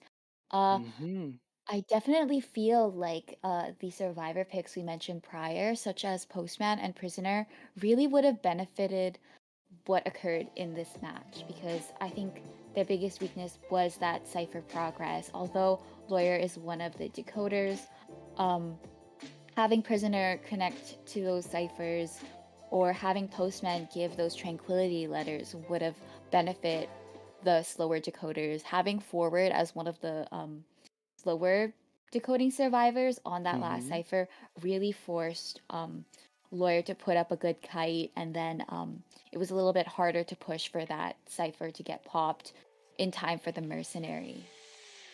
Yeah, of course. But all in all, Mad Failure still did a really good job with that team comp. Just, yeah, as you said as well, decoding was a little bit too slow. They contained very well, but the decoding was not enough. Even though Lawyer did, like, they did manage to successfully heal Lawyer back up, so then he can, like, rush the ciphers, which is an opening point right there, because Santi decided not to look after the Lawyer anymore, whereas he decided to chase after well, all three of them are really hard to chase: a forward, an anti, and a mercy. Who's the best chase right there for you? Probably a mercy who can't hit you and can just elbow pad away, where you can just dash in and hit him. Sure, yeah, great points. We are going to be moving over to the second half of this second round with the GGK Survivors versus the Mad Failure Hunter. And we are in the band pick selection. We're still going to go with that Red Church. And it seems like our first two bands will be Priestess and Seer. Definitely really solid choices. They're really up there in the meta.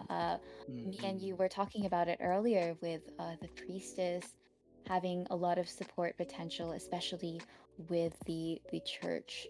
Dropping those Mm-hmm. two pallets and setting up portals would definitely be a really tough situation for the hunter, especially if the team does opt to utilize that.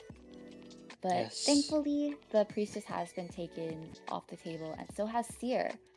Mm-hmm. It does seem like Beelzebub does not want to deal with the priestess from the previous game, so for this game he wants to go full on out for the 3-man elimination, of course, or else they will be losing this game 1.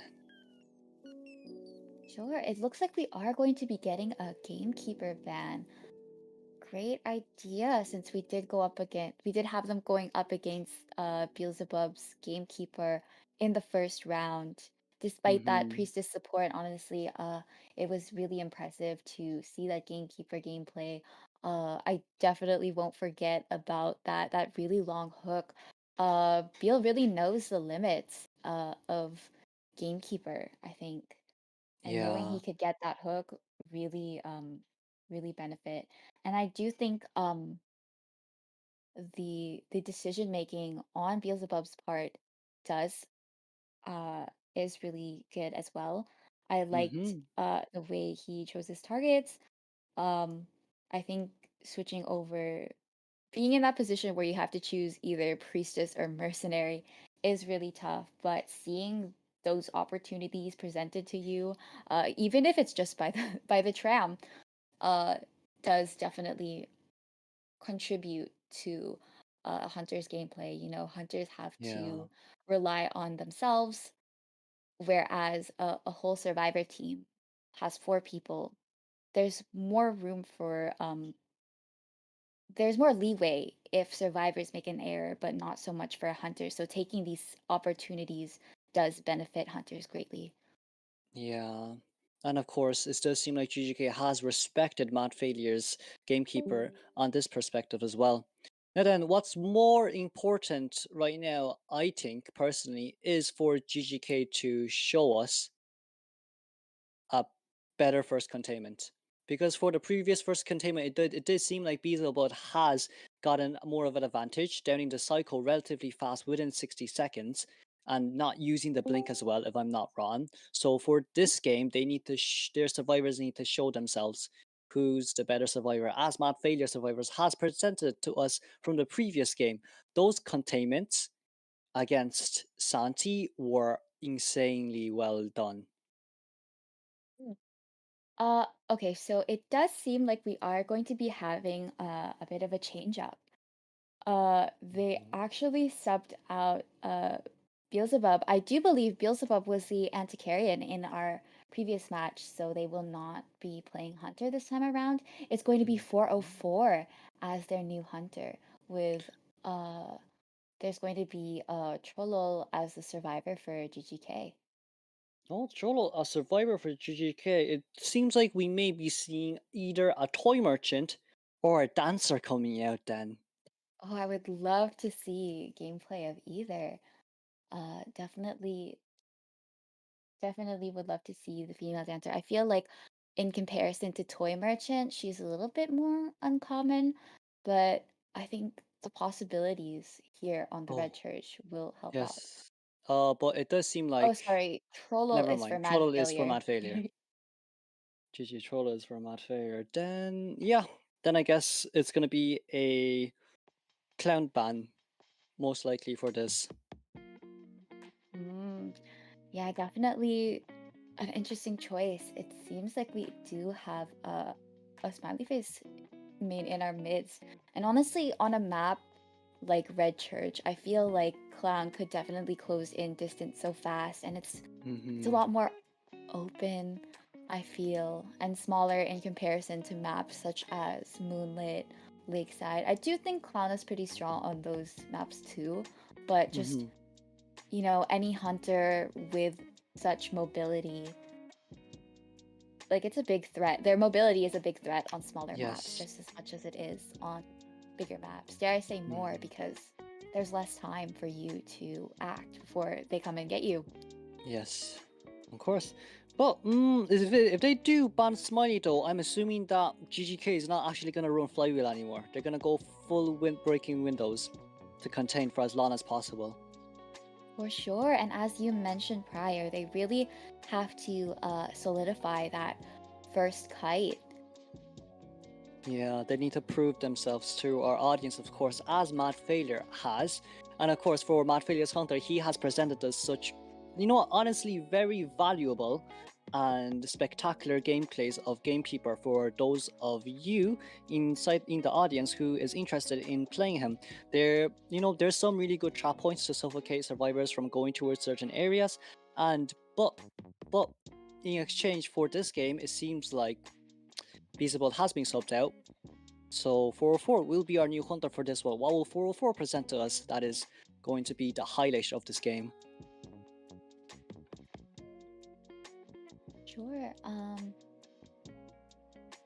Now we are waiting for those two survivor lock-ins. We mentioned earlier that Priestess and Seer were banned. I wonder who they'll end up taking first. With Priestess and Seer off the table, I definitely feel as if they'll take on Mercenary once again. I think they had Mercenary earlier on, so Mercenary is always a solid pick. Yes. And Mechanic for our second pick right here, as we can see. Merc and Mech. I mean, if they do decide to ban Clown, then that means that they want to solidify their first containment, because as long as no one gets injured early game, Mech can decode at a rate of 170%. Well, For 200% to be sure. exact. Yeah, but 170 because she needs to control the doll from time to time. Yeah, and I think the strength in having Mechanic as your decoder on this map is that the ciphers are considerably close to one another, and these ciphers tend to be close to the gates as well. There's really that Yeah. possibility of a really good bot rotation as well, knocking down ciphers before putting it at the gate.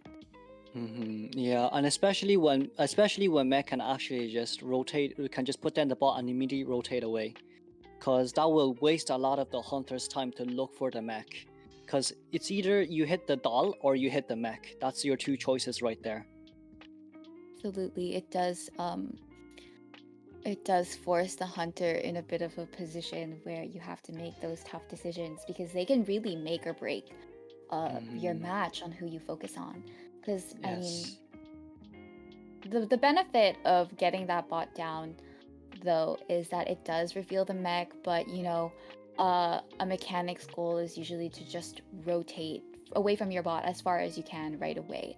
So chances are she'll be far off, and taking out hunter such as Smiley with that mobility, sometimes it just takes a little bit longer to get to that mechanic as opposed to the bot, and it does waste a lot of time and give more time for the survivors to just decode.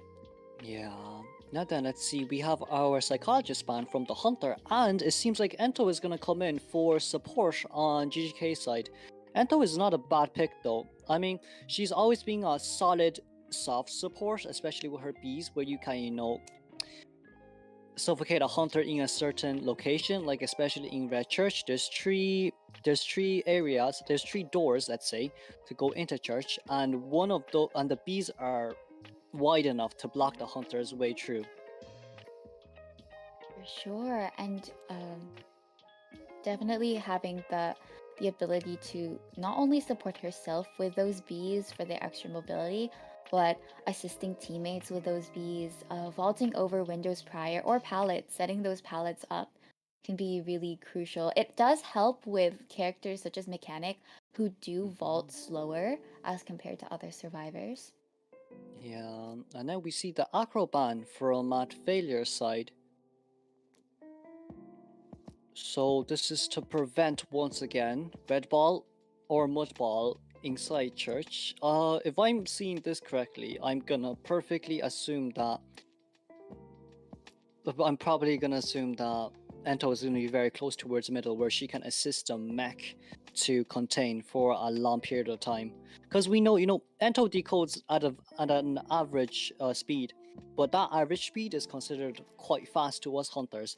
So as long as mech can contain long enough for Mercy to pop his cipher, then Ento's job is honestly done. She can just decode. She's no beast, but she can decode. She's helped mech contain for a relatively long time. That's only if she manages to block the hunter's route from going towards the mech. Yeah, for sure.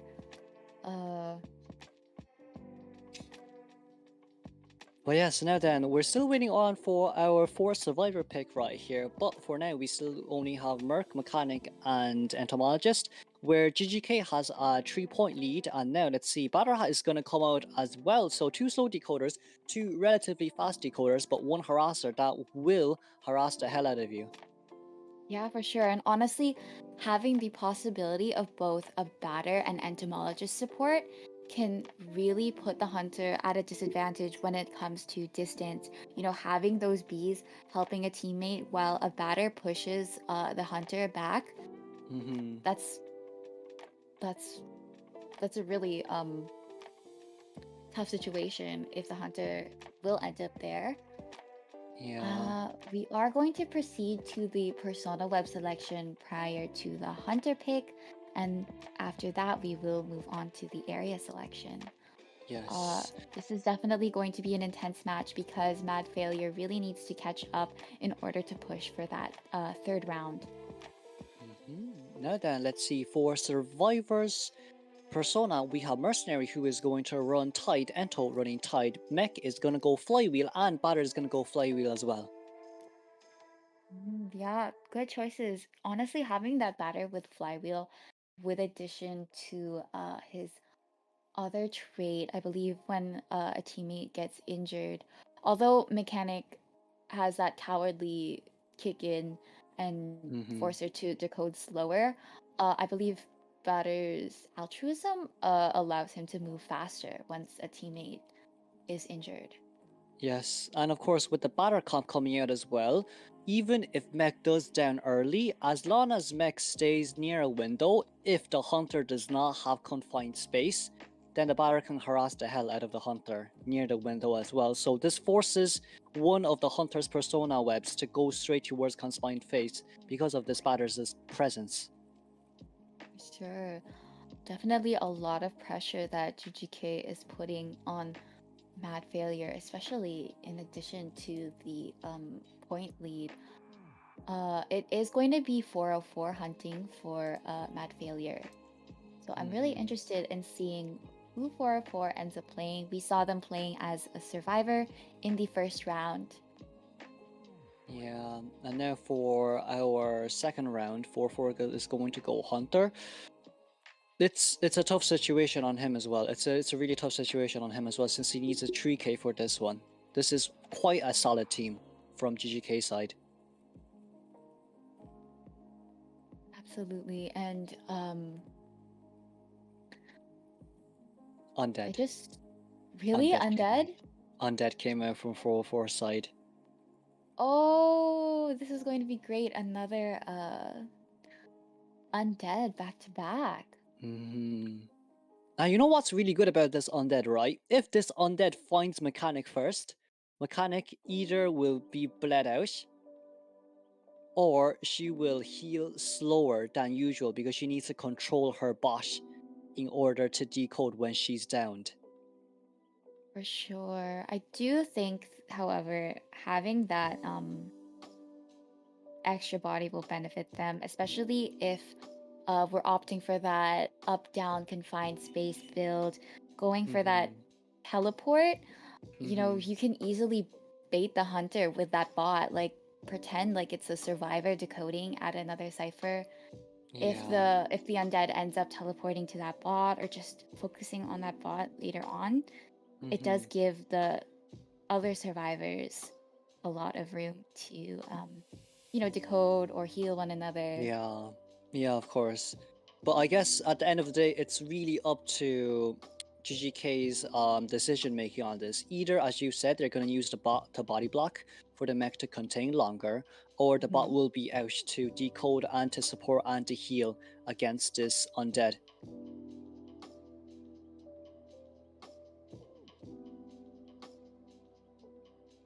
But now then, let's see. As we've seen here, Ento, Mercenary, Mechanic, and Batter. Because of Undead's presence, it seems like Batter will not be too helpful in this situation, unless Killian decided to, you know what, screw decoding. I'm gonna go in and harass and help them kite longer, because only when Undead is in charged mode and when he is in attack animation, that is the only time when he doesn't get stunned. So Batter can utilize that knowledge to stun him on every chance he gets when he's not using his attack animation. For sure. Okay, so we did have I believe Egg sub in, and Egg is going to be playing Mechanic, Yummy as Entomologist, Iris as Mercenary, and Killian as Batter. But it seems like 4-4 is going to Chan for this one. Oh, interesting. It's either a bug from the visual effects that we got, or there was a small mistake made. But since we're not getting any prompts right now, I'm assuming that there was a small bug. Now then, let's see. 4-4 decides to spawn by Shaq. Oh, that's gonna be tough, considering the survivor spawns that they selected. I think the prime target is farther in comparison to the wall of sturdy and harassers. I see. But now here, as you can see, for Wallow, seems like he. Oh no. Okay, yeah. There was a.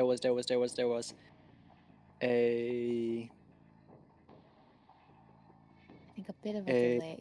Maybe they chose wrong. Wait, we're just waiting right now. For sure, but for anyone tuning in, this is the second round and second half with GGK in the lead once again. It's going to be really intense match because Mad Failure is going to have to catch up in order to push for that third round. Yes.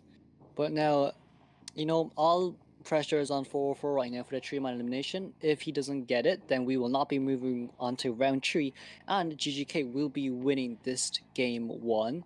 But since, you know, 4-4, it seems like 4-4 is having some internet connectivity issues, we will be waiting for a while right now. But as we can see on the map as well, Batter has decided to spawn immediately next towards the mechanic to assist the mech to contain for as long as possible. So it does seem like they want to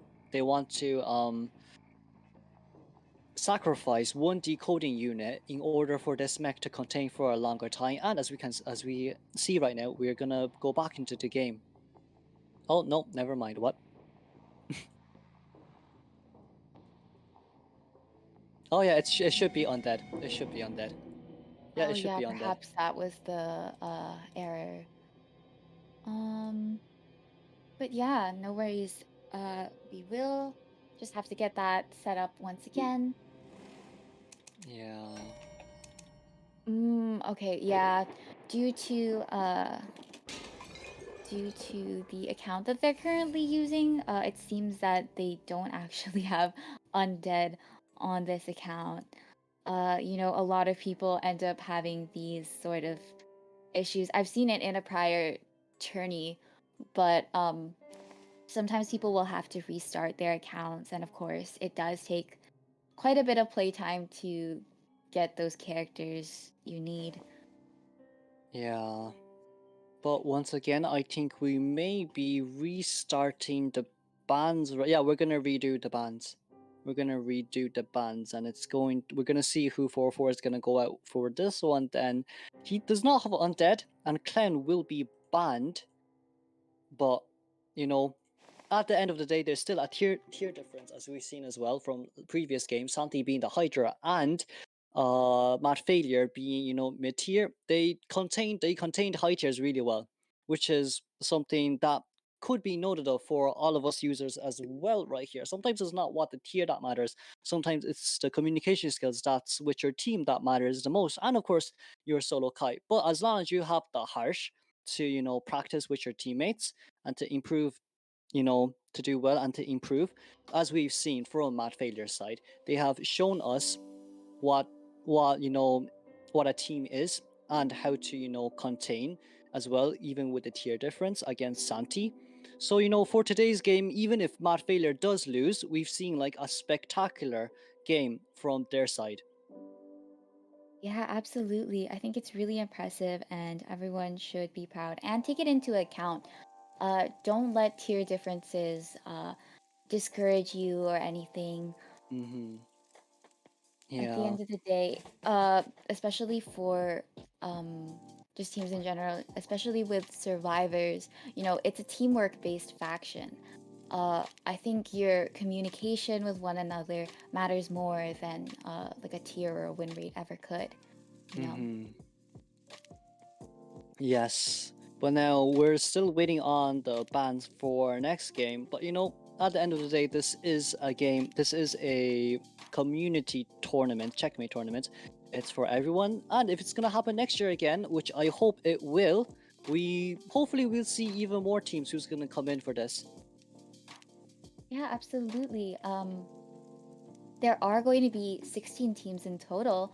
You'll see them all over the span of this weekend.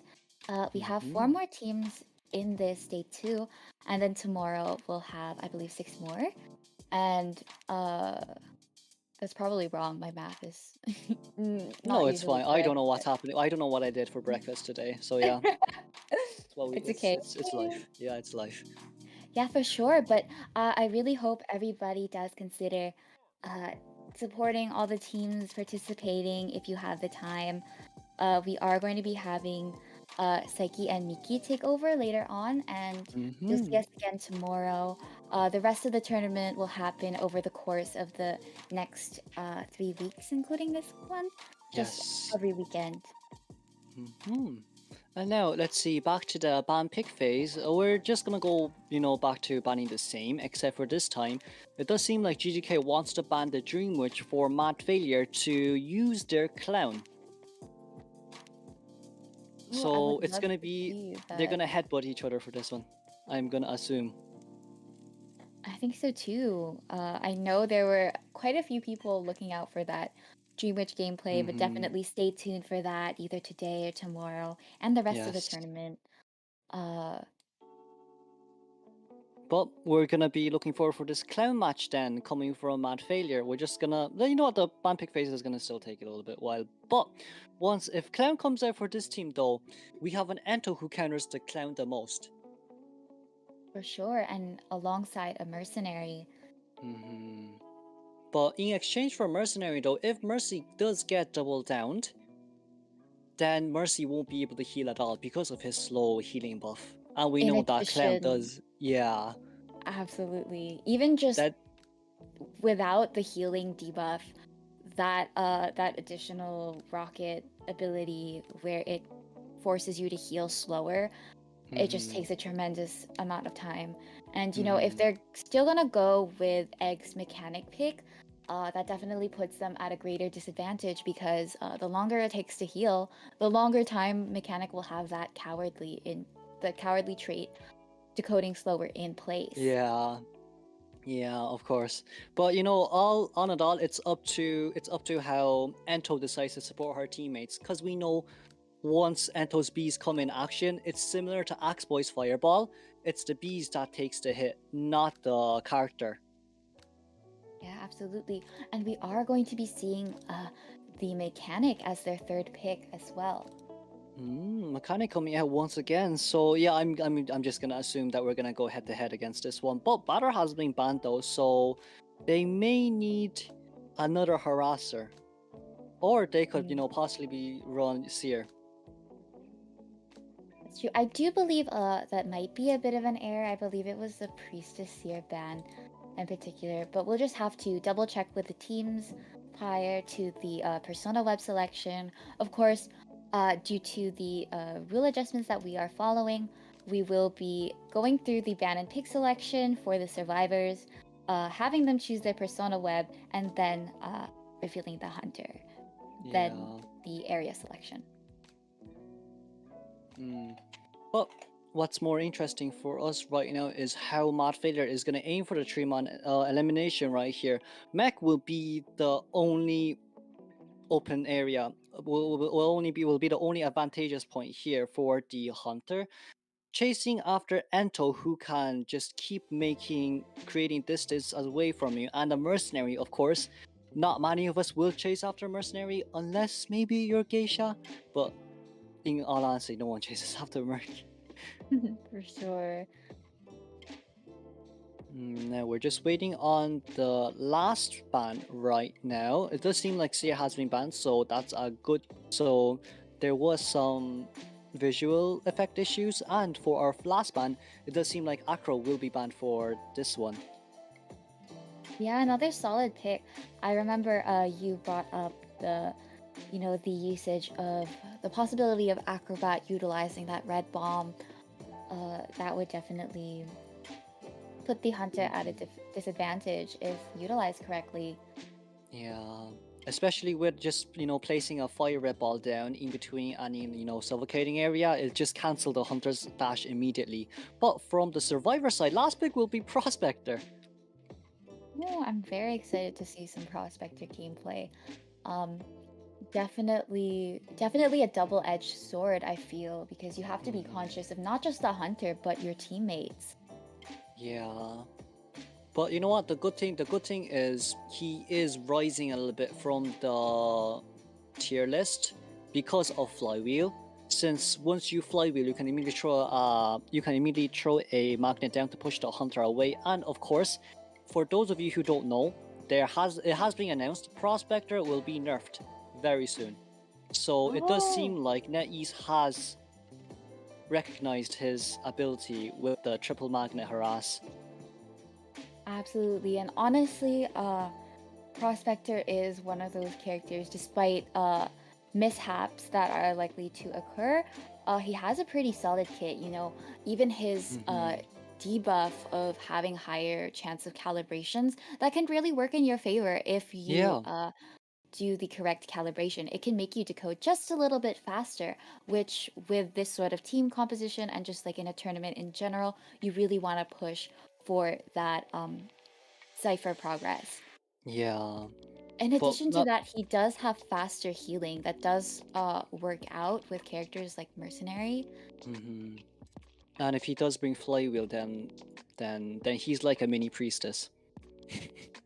For sure.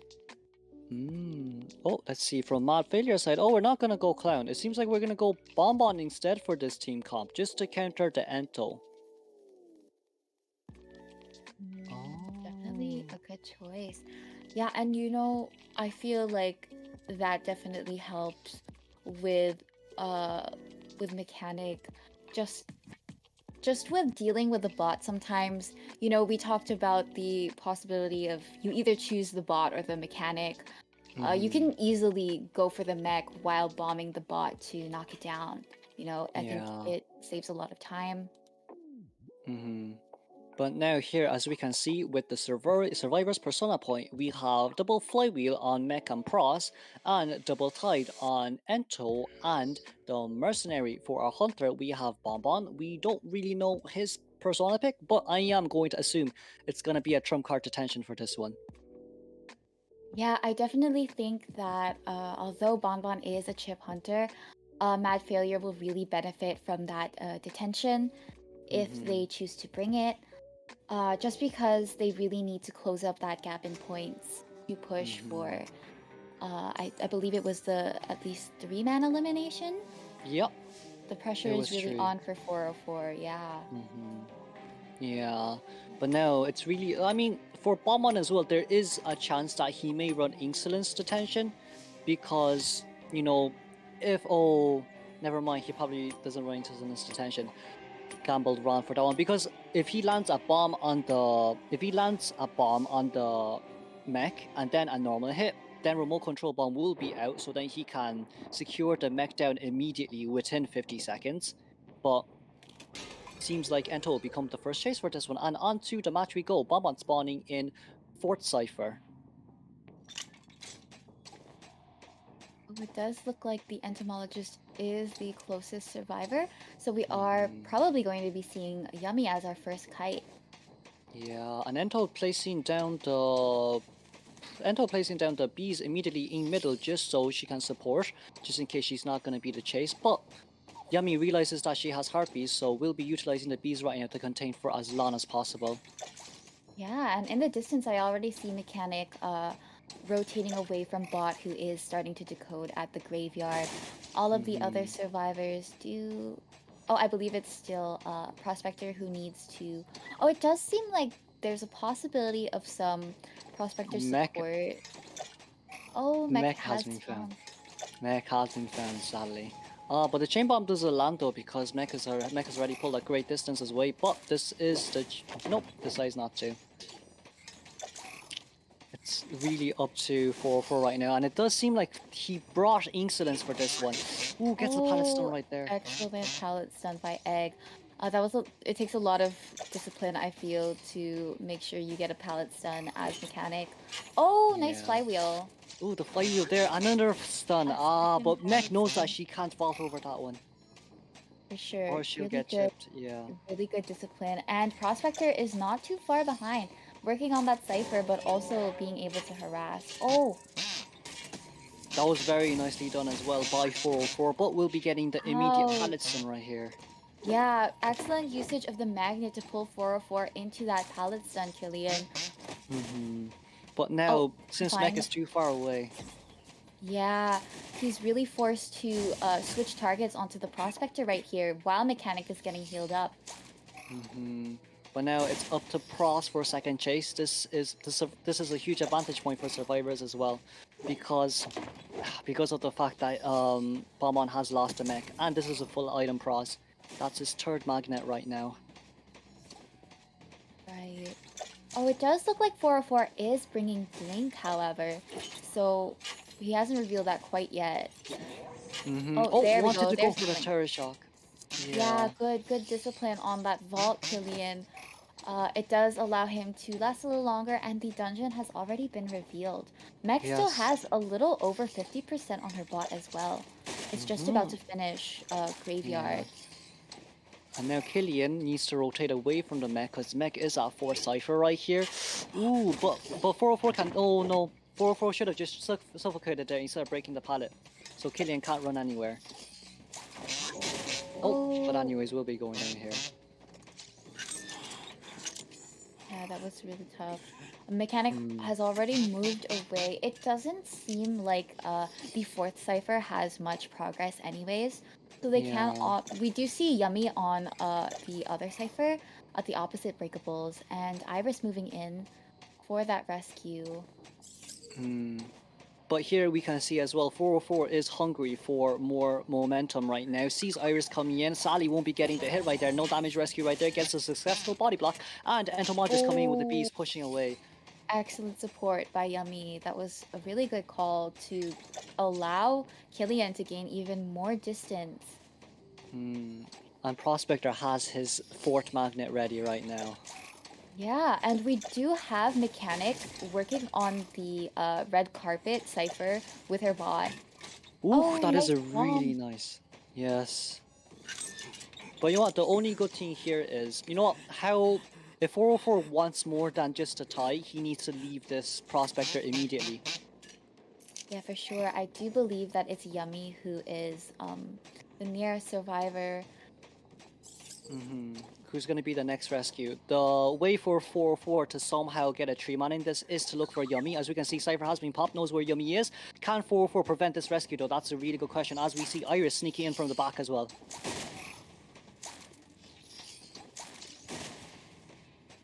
Okay, Oh yeah, it seems like we does do look like see Iris. Iris is going to get to that chair. And there we go. The rescue happens. Really tough situation because Mechanic has already primed the Cypher. Oh, and they're gonna go for that pop. She's already got the bot decoding the gate. Yeah, it's really unfortunate. It's really unfortunate. 404 does not have detention, sadly, for this one because of the insolence. Oh, and then Fort Magnet right now. Is dungeon location here though? Is dungeon location here though? That's a good question. I do believe that the dungeon location is by the fourth Cypher at the Breakables. Oh, and here goes the exit gate opening. It really sucks because the lack of detention here allows Mercenary to body block, and Prospector with the excellent long magnet stuns just really puts them at a disadvantage. Yeah, let's congratulate GGK for winning this game.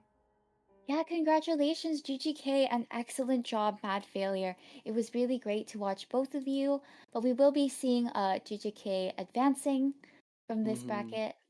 Oh no, it seems according to 404, they were unfortunately kicked. So that explains why they weren't able to move there at the end. Yeah. But Yeah.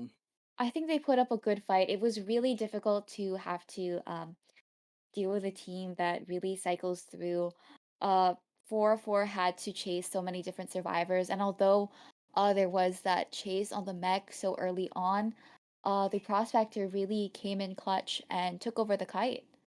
Yeah, and we also see as well, like from GGK side, how strong Prospector can actually be with Flywheel. That was, you know, a 5-cipher kite, in all honesty, that was a 5-cipher kite. And of course, with the harass as well, allowing Mech to, you know, rotate towards another great kiting area, losing vision of the Mech because this is a Bonbon, not a Geisha or a BQ. Bonbon was forced to change targets towards the Prospector.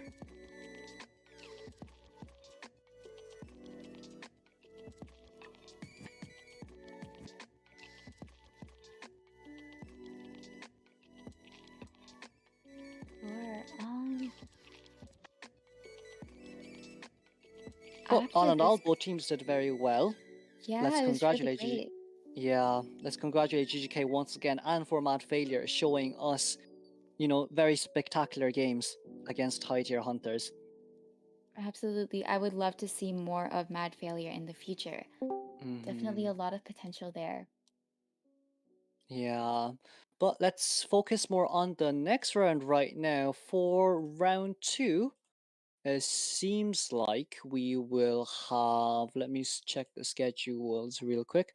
For round 2, it seems like we'll have Andromeda versus Último Aliento. So Beth versus Boom. No, sorry, that's the wrong one. No Yep, worries. for 4:15 p.m. EST. And of course, we will be back right after our break. We will see you all in 15 minutes. Thank you for having us. Yes. And we'll see you in game 2.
Yo, what is going on, everybody?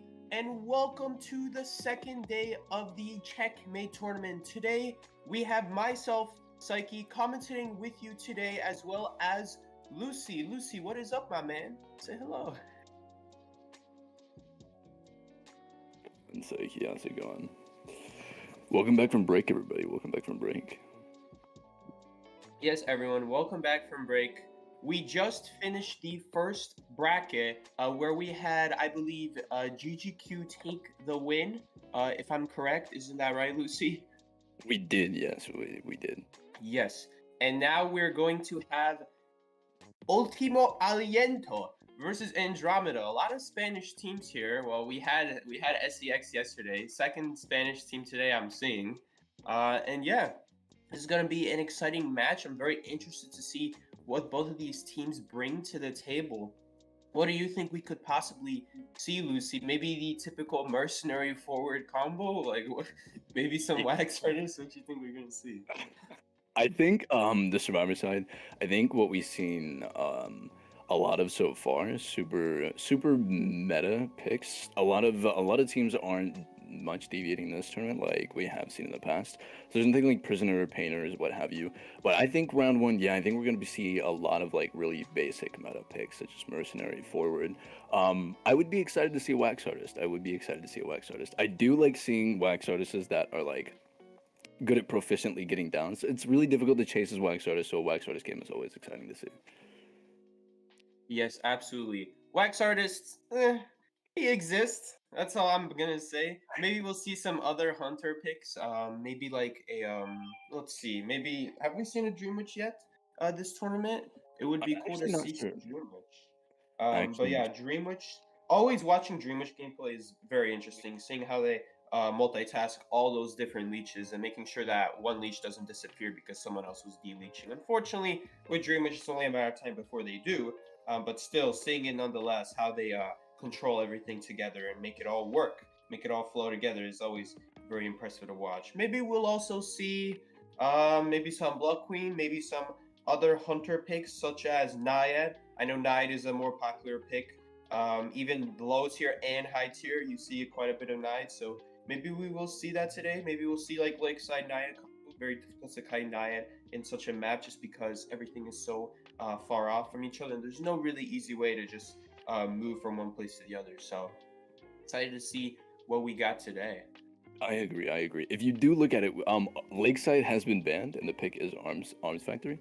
Sikey, I'm kind of interesting. I'm curious on what you think the game plan hunter-wise is moving into a map like round one Arms Factory. Arms Factory is a map that we see often super picked like with Dream Witch, or whether it's going to be like round two. So I'm curious what you think the hunter side of these two matches are going to look like going into round one on Arms Factory.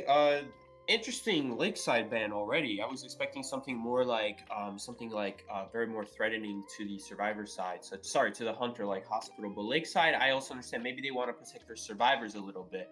But Arms Factory, it could be that they're going for a Dream Witch. This is a very gray map for Dream Witch, not just because it's difficult to see where the leeches are coming from because of all the tall walls, but also because everything is nicely packed together, all in one compact map. It's definitely not the smallest maps. You know, it probably is the smallest map now I think about it, but even the smallest map is pretty large. Still, though, it's going to give maximum coverage for each leech, and it's all the ciphers are typically near the middle. That's why Dream Witch is so effective, because even like something like Factory, Dream Witch from middle can still reach Factory, and that's like the farthest corner. So it's like woods, forest, I should say, front gate, sandbags, shed. There's a lot of things that Dreamwitch can reach because there are no ciphers that are like close to the boundary of the map as we see with other maps, maybe like the hospital shed cipher. That one is pretty close to the edge of the map. It's not so easy for Dreamwitch to just reach from hospital into shed just because there's a huge building in the way. They have to get inside a hospital and maneuver all throughout all those walls, as opposed to Arms Factory. They can just move right through the middle, pretty easy, pretty clean. Not much to worry about there. We could also see, I suppose, a Blood Queen. This is a nice small map for Blood Queen. Also, no heights, so it's going to be pretty simple for Blood Queen and Mirror. Hit someone through a wall, especially effective on, as Blood Queen with all the extra walls in the way. Just because you want to be taking advantage of the mirror as much as possible. Well, I guess regardless of whether a wall is there, but extra value if there's a wall, right? Exactly. I would have to agree with you. I think playing a map like Arms Factory round one is kind of pushing super heavily towards something like a BQ to safely secure a round one draw, or a Dream Witch to even open up the possibility of a win. Because like you said, Arms Factory is a super center heavy map. Oftentimes you can have two cybers spawning in mid, and so it's going to be really difficult to manage your cybers and keep yourself from getting three cybered if the Dream Witch is playing correctly and actually pressuring the map. It can be very difficult to manage Dream Witch, especially on a map like Arms Factory when it's as open as it is. Exactly. So it's going to be very important to see what we see from the Hunter side, what they pick. Real quickly, we do actually have a sub coming in for Último Aliento. We have Ray is going to be going out, and Derek Zame is going to be subbing in for Ray. So we'll see what Derek brings to the table. Maybe he can fill in for Ray's emptiness. We'll see what happens. Always a little bit unfortunate, though, when teammates can't make it to the tournament and they have to have a sub, because that could present a slight disadvantage for them. Because, again, you want to be putting your best players forward and have the subs just be as an emergency. So it's going to be a little bit unfortunate thing that slight gap. You know, it all depends. Maybe Derek is up to the task, though, so we'll see what happens. And yes, we do have Arms Factory. Looks like we're going into the banning phase. Maybe some possible bans. What do you think we could see, Luci? I'm thinking a lot of the times when it's something like Arms Factory, like we said, Dream Witch might be picked. So if it's looking like something like a Dream Witch, you might see a Barmaid ban. You could see an Ento ban. I wouldn't be surprised if it's something like a BQ or kind of a singular body hunter. I think we might see something like forward. So I would say the more popular ones probably are going to be like forward, Barmaid if it's Dream Witch. You have Ento that can be a real pain on this map. So I don't think we're going to see something like Merc. I don't know if Merc would be worth it unless you're playing something like BQ, I guess, but I think more your focus are going to be on the harassers and the support characters that are kind of changing the meta right now. The meta is super focused around support characters, so I think getting rid of support characters on a map that like Arms Factory that kind of has its separate kiting areas that you have to transition to and from. So I think utilizing the transitions and cutting those off and getting rid of those characters that actually help you to transition, I think would be probably the best bet going forward, especially if you're looking to play something like something like Dream Witch. Yeah, absolutely. The support characters nowadays have become just generally noticed the stronger and stronger. As I've said, I think in the last day, that's typically the way the game works is the stronger your teamwork is, the easier it is for you to win, obviously. But the game should be like that, where even if the hunter plays perfect and they're the best hunter in the game, if the survivors just are able to work together so well, there's not going to be a whole lot the hunter can do. And I feel like it should be that way, because teamwork is very difficult to accomplish in any form of like real life or video game, anything. Really, it is difficult to work together as a team. So seeing that teamwork, seeing that them coming together, working together like a puzzle, coming together, and you see the big picture. But without the big picture, you're all just a bunch of pieces scrambled about. You got to find a way to put yourselves together, and that's what I love about games like Identity 5, being able to see that communication, that teamwork coming into play, even against someone who can kill you, but you can't kill them. The fact that you're able to control the game against someone like that is very impressive. Yeah. I do agree. I do agree. Looks like we're taking a little bit of time selecting our first survivor ban from the hunter. This round there will be no hunter bans from the survivors. And I'm pretty sure they do get 2 bans if I'm correct. It used to be that you could only get 1 ban on this Yes, round, but it was recently changed, so it is. If they're doing it the way that IVL did, I believe it is 1 initial ban, 2 locks a ban, and then the other 2 locks if I remember correctly.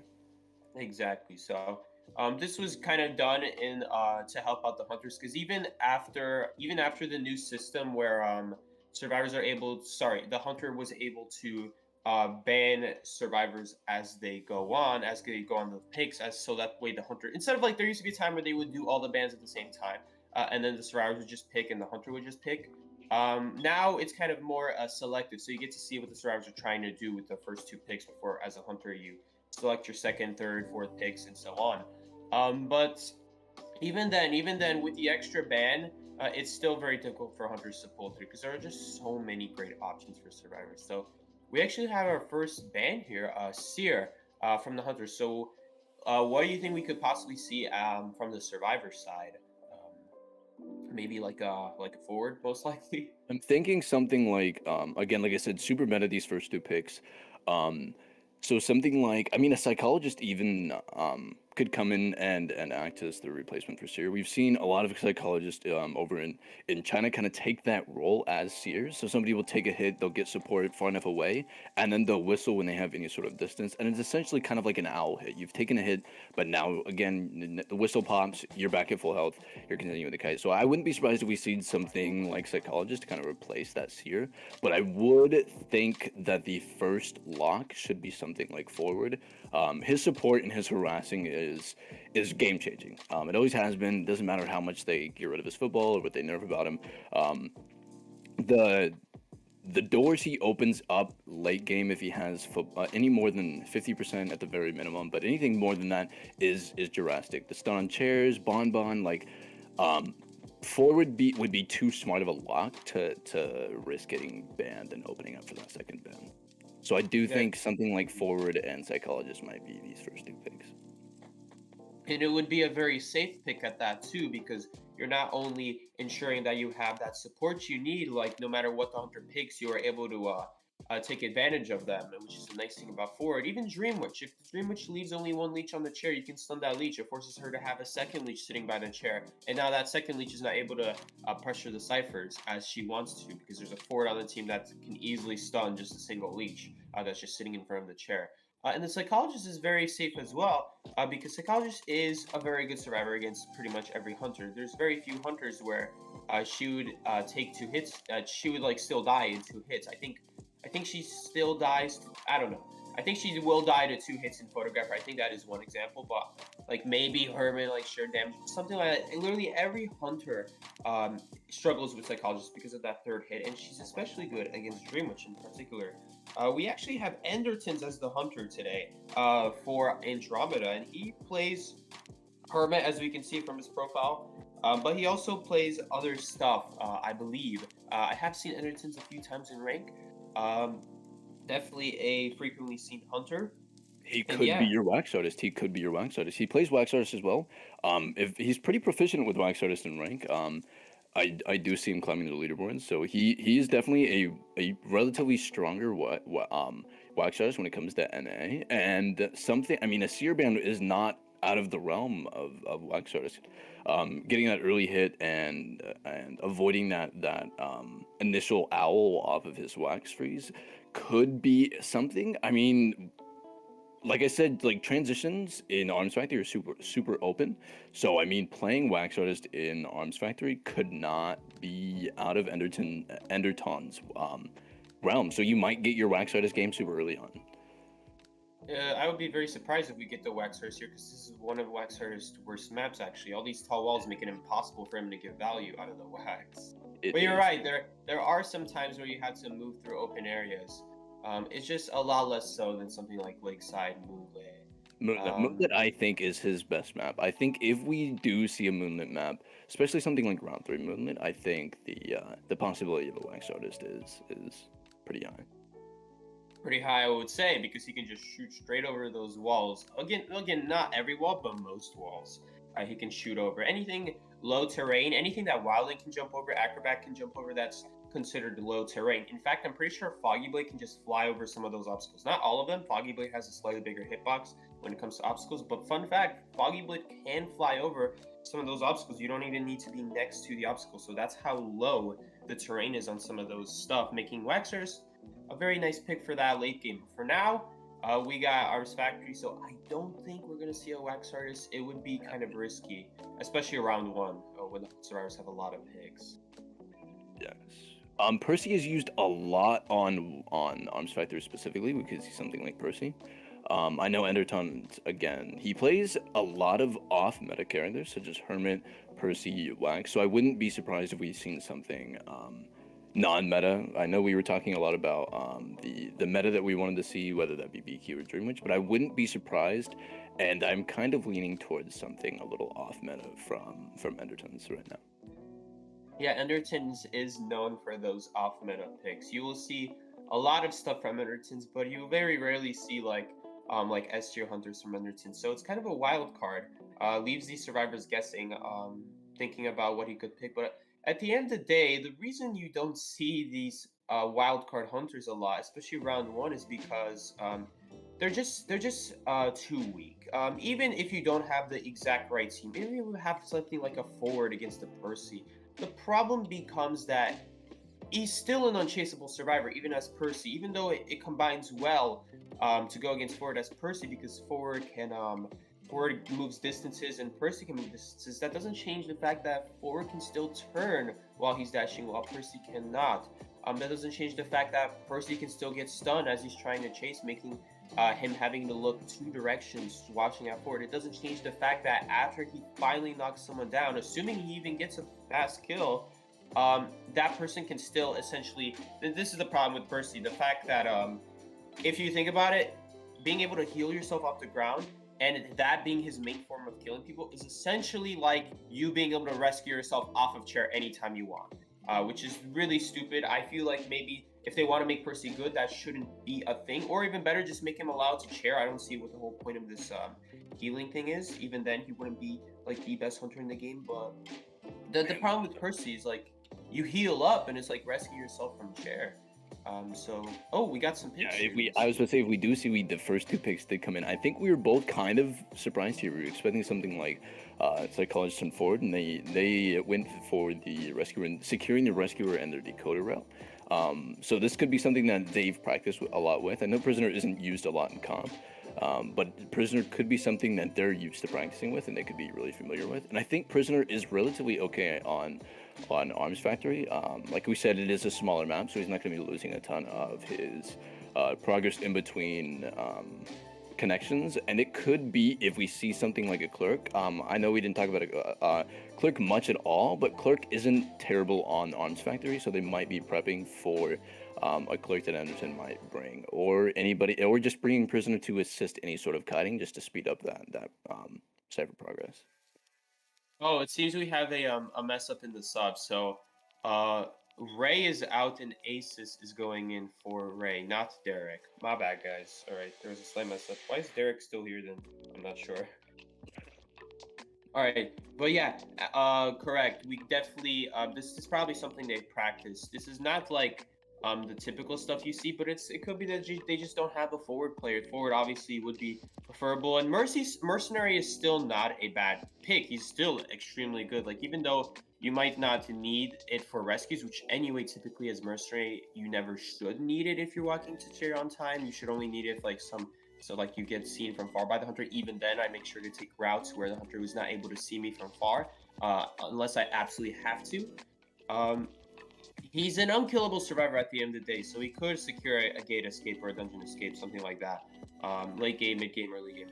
But the Prisoner is definitely an interesting pick. Prisoner, maybe, but round 1, there's too many dangerous stuff that just Prisoner dies to really early. Is the problem. So maybe round 3, Prisoner has a better excuse, but we do see a Barmaid Dan, by the way. They are scared of the Barmaid. I think Barmaid probably would have been a better pick especially for one of your first picks over Prisoner. But we did see a batter coming in place of the forward, so we might not have a forward player on or somebody that's confident in playing forward on this team. So they might be replacing that with batter, and I think batter's mid kite support is not far off of forwards at all. We don't have the stunning on chair or the rescuing from balloons like as proficient. And general harassing forward does top batter in, but I think batter opens up a lot of transitioning aid. So they might be playing something that, I mean, mercenary with his elbow pads. I mean, there's no way you're not going to be able to get a free transition with the elbow pads. You have prisoner with the shock, batter with his bats. Now they might be playing a super transition heavy survivor team comp, prepping for something maybe like an axe boy or like we did mention a Percy. The wax as well. I mean, BQ as well. I mean, I think they're opening a relatively general door, that being making transitions safe. And on a map like Arms Factory, Oh yeah, it's a you're great right. idea. A great idea. And that is very true. Even though Batter may not be able to provide the same stuff that Forward does, Batter there are some things Batter does better, and that is something like being behind the survivor and pushing the hunter backwards, just more in an open area focused rather than an enclosed area like Forward is. So it plays to a different strength of Batter. Though Batter is a little bit weaker than Forward, it's still a very strong support pick. Absolutely. I am Uh, surprised by the Postman ban. If you noticed that, that is the third ban that just came through. Oh yeah, we do have a postman band, And a so they're magician trying pick. to a magician pick really already? It's not Al- showing us al- yet. Already, yeah, a magician pick already. That's a magician is definitely. I mean, I'm surprised by the last ban and the last pick, if I'm honest. Yeah, Magician's postman is only definitely. really good if he gets chased first. So I feel like it's kind of risky bringing something. I guess bringing a survivor that is that selfish. I suppose. Oh yeah, definitely. Yeah, it could be that you just don't have another option. Is there are a lot of different survivor possibilities here. You definitely don't see magician early on. It's not that magician is a bad kiter. As you said, it's that he is kind of for himself mostly. Every once in a while, maybe someone will kite by you and you'll be able to drop an illusion as a body block. But besides that, it's very difficult. Like, and that body block has to be through like a thin entrance, like between a pallet or a door entrance, something like that. Magician, I do love to see Magician though. I like playing Magician. I think he has potential. Just later on, but for now it could be dangerous for Magician because he could still get hit while he's invisible at the stage of the game. Like there are a lot of great stuff still to go Agreed. against him. What do you? I gotta ask with the barmaid, postman, and seer ban. What are you thinking we're looking at for the hunter set here? It's very weird because if it weren't for the Postman ban, I would have said Dream Witch. But now the Postman ban is there, and it's kind of strange because I was, you kind of expect Dream Witch to be the hunter that wants there to be decoders because she's easily going to find them anyway. And, the weaker they are kiting, the faster they can get that first down, the less of a chance they have at being able to secure a kite early on. The problem is the hold up. Yo, Lucy, could you take over for a bit? Yeah. Yes. Of course. Of course. I'm thinking something like a seer ban and a barmaid ban is pretty. Barmaid specifically is relatively Dream Witch focused, so I wouldn't be surprised if we do see a Dream Witch. The Postman ban is definitely a weird one. I think Postman is a weird ban round one for a lot of and the majority of hunters. So I wouldn't be surprised if we do see a Dream Witch regardless. We could see a BQ as well. I know hitting a dog on a BQ and being able to flywheel that mirror is a safe, like a guaranteed, undoubtable mirror, dodging the mirror. She's going to be too slow to catch back up with her mirror anyways. So it's going to be very difficult for something like that. For something like a BQ to capitalize on the postman. So I understand maybe the postman ban there, but I'm definitely leaning mainly something like a Dream Witch. Yeah, and you're definitely right about that. Still, it could be a Dream Witch, though. As we said before, Anderson's he's kind of an off-meta pick. It could be. I'm thinking now. Maybe he banned the postman because they already had one decoder, and he's not gonna be able to chase two decoders. But he wants to be able to easily kill that one decoder. Mhm.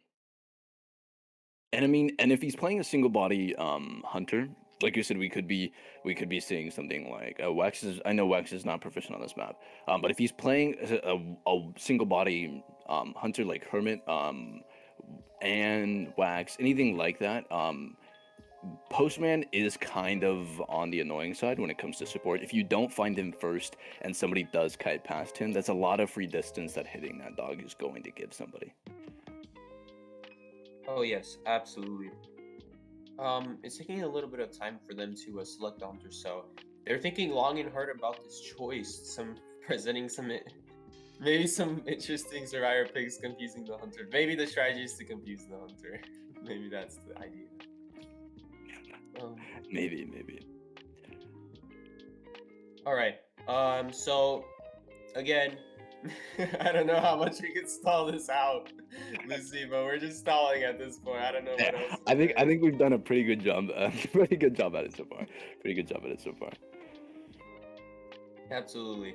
They don't understand the bans and picks. It feels like we have a little bit of confusion.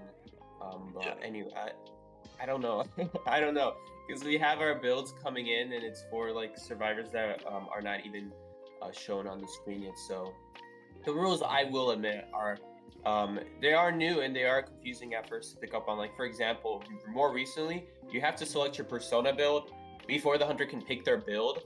Sorry, the hunter can even pick. So that's probably why we're seeing a delay here, because we have to say the persona builds before the hunter can ever pick. And it's very cool because now the hunter, when they're picking their hunter, they don't have to worry about, oh, I picked Dream and you're just all gonna go Flywheel. It's really annoying. Now the survivors have to make a educated guess, and they're trying to think, okay, what could this hunter play? It's either Broken Windows or Flywheel. And then when it comes to the rescuers, do you want a second tie turner or do you just want one tie turner? If you only want one tie turner, it's because you're going for the you're going more for the I would say you're going more for the tie than for the win. Because if you're trying to win, you need 2 tie turners is the most consistent way. Having less than 2 results in you guys not being able to. There's a chance that the person could get farmed up. I suppose the person could body block after a rescue, but that's very risky, and that usually doesn't work out, especially with hunters nowadays with multiple ways of doing damage. So, yeah, I agree. The one tide is definitely a riskier strategy. It is kind of weird to say that, as I mean, as somebody that's been playing the game as long as I have and you have, without the introduction of flywheels, saying like even the possibility of having anything less than 2 tides is weird. But that just shows you how impactful flywheel has been on Identity 5. I mean, like the 3 flywheel works really well against hunters like Wheel specifically. I mean, we've seen Wheel kind of drop in the meta. He was the leading charge in 4-mans right there alongside with Dreamwitch. Those 2 were the meta and most picked hunters. I mean, last year's in IVL, I mean, consistently in KOA as well. And the introduction of flywheel specifically just kind of killed him. So like that's just like 3 flywheels is super outlandish, and I would agree. You're aiming for majority of a draw, but it is something that you risk.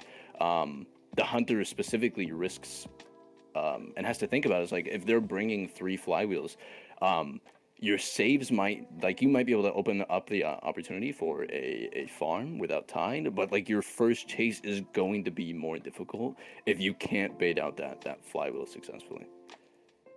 Really, the idea here is that oh, and we did see our pick here. Mercenary with Borrow Time and Tie Turner. Magician with Broken Windows, like Psychologist and color. Never mind. It's all right. We'll see the bands in game.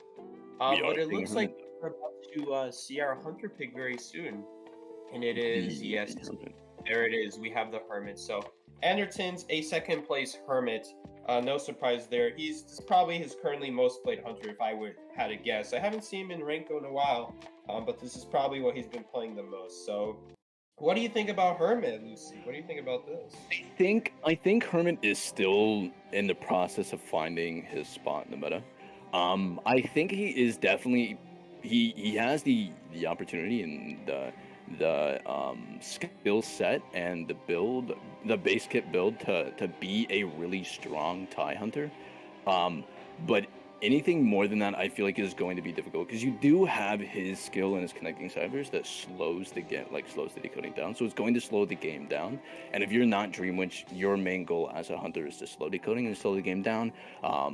So I think he excels in that, but what he lacks in is single target chase, which in the meta nowadays, you want to secure your draw, you want to secure your down as fast as possible. And if the survivor teams are smart and they focus that damage on 3 people and leave the rescuer healthy, it's going to make things difficult for Endertons in his first chase especially. And then, I mean, just the batter is going to make his life difficult. Regardless if he freezes, if the batter can successfully push back 1 or 2 times, that's going to push games from a draw to a loss or from a win to a draw sort of situations. Absolutely. But Hermit, at the end of the day, the problem with Hermit is that Hermit, even though he controls the game, what Hermit doesn't have that Dream Witch does have is chase. So you can slow down the game and be like Wu Chang, but it's just gonna be too slow. So at best, he might get a tie. By the way, Magician and Prisoner do have broken windows. The other 2 have tie turns, so there is no flywheel this match. Also, the spawn selection, very interesting. We're seeing the corners again. Factory is fine, but as I've said before, the problem with corner is that now you give Hunter that choice, and plus they control more of the middle of the map. You want to be the survivor, having the leverage of going in either direction. That's what I would recommend, at least with these spawn selections. That if you need to have one survivor in the middle, I wish they did. They had the Mercenary, and you also want to have like one survivor between the corners, just so the hunter can't like have that choice, and that way you have the choice. And we are actually going right into our first match here. Yeah, spawning at Shack. I am surprised kind of by the choices with having Prisoner spawn in Locker and Magician in Factory. I would have assumed you would have put Prisoner in the strongest kiting area. We are seeing Prisoner is going to wind up being the first chase. No surprise there really. I mean, if you're playing a hunter that slows down decoding, of course, your main goal is to chase the strongest decoder. Ooh, wow, that was a last second stun though. Just barely caught the hunter right before getting hit. Still got hit though. I don't know if you guys noticed that, but when the prisoner used a stun, it didn't count. It actually took like a little bit of time before it counted, but unfortunately he's gonna take that hit still there. I think he could have actually vaulted the window if he didn't get stuck there. Yeah. So this is huge for Hermit though. Hermit's chase lacks because of the shared damage, but as we see here, I mean, Prisoner didn't have time to touch the Cypher, and Endertons was really smart with what polarity he actually put on the Prisoner, and he got both hits relatively fast, and fast enough to where the survivors weren't able to change the polarity. So this is huge for Endertons. This is a great start for Hermit. Actually, that's very strange because both survivors, Batter and Mercenary, were able to change their polarity. If they weren't able to, it would have shown a cooldown. So one of them could have saved the prisoner by changing their polarity. That might have been a huge misstep from the survivors there. So this is definitely going to slow him down. Yes, Hermit, of course. If Hermit can take down the survivor in 2 hits, he's actually not a bad hunter. But like this though, this could be very difficult because for Hermit, because when survivors take 3 hits like that, as you see, Mercenary is still alive, it becomes almost impossible. You see the batter coming in for the support, like I said, mid-kite, sliding back, giving that prisoner a lot of distance here now. That is something that forward cannot do, being able to still take advantage of it. You kind of need the... oh, wow, got that one shot. Quick snipe. Oh, and Prisoner got it stunned. Amazing. Okay, the recovery here is amazing. Prisoner might have had a lackluster kite here, but now with the opportunity of Batter sadly missed the ball. But with the opportunity of Batter giving distance to Prisoner, it's nuts. And again, like you were saying, taking that 3rd hit, regardless if it's on 1st or 2nd rebound kite. Unfortunately, didn't take great advantage of that hit bonus that he got from that 1st hit. So he's gonna go down very quickly. Still though, Batter is still here. But this is the idea with Hermit, is that even when you catch someone and you put them on chair, they can still share damage. Now, in this case, I'm pretty sure it's going to work in the Hermit's favor because they're only at 5 ciphers still, and you kind of needed the first kite to go longer than that. Great ball, though. Oh, he still got hit. He watching the sun. Oh, he missed the hit. Oh my gosh. That would have been huge. And I mean, I don't know if the survivors are really... are playing it too safe. I would not be here harassing. I mean, you have a hunter that slows decoding down. You had an early down. I don't think you can afford taking another survivor off and risking them getting hit or down like Batter is right now. It's a little bit risky, but you know what? He didn't get hit, so it is fine. I suppose. The hit is going through here though. The rescuer is coming in now. Gonna get the very great use of the 1000 presents. He could instantly catch up, and he got both of them.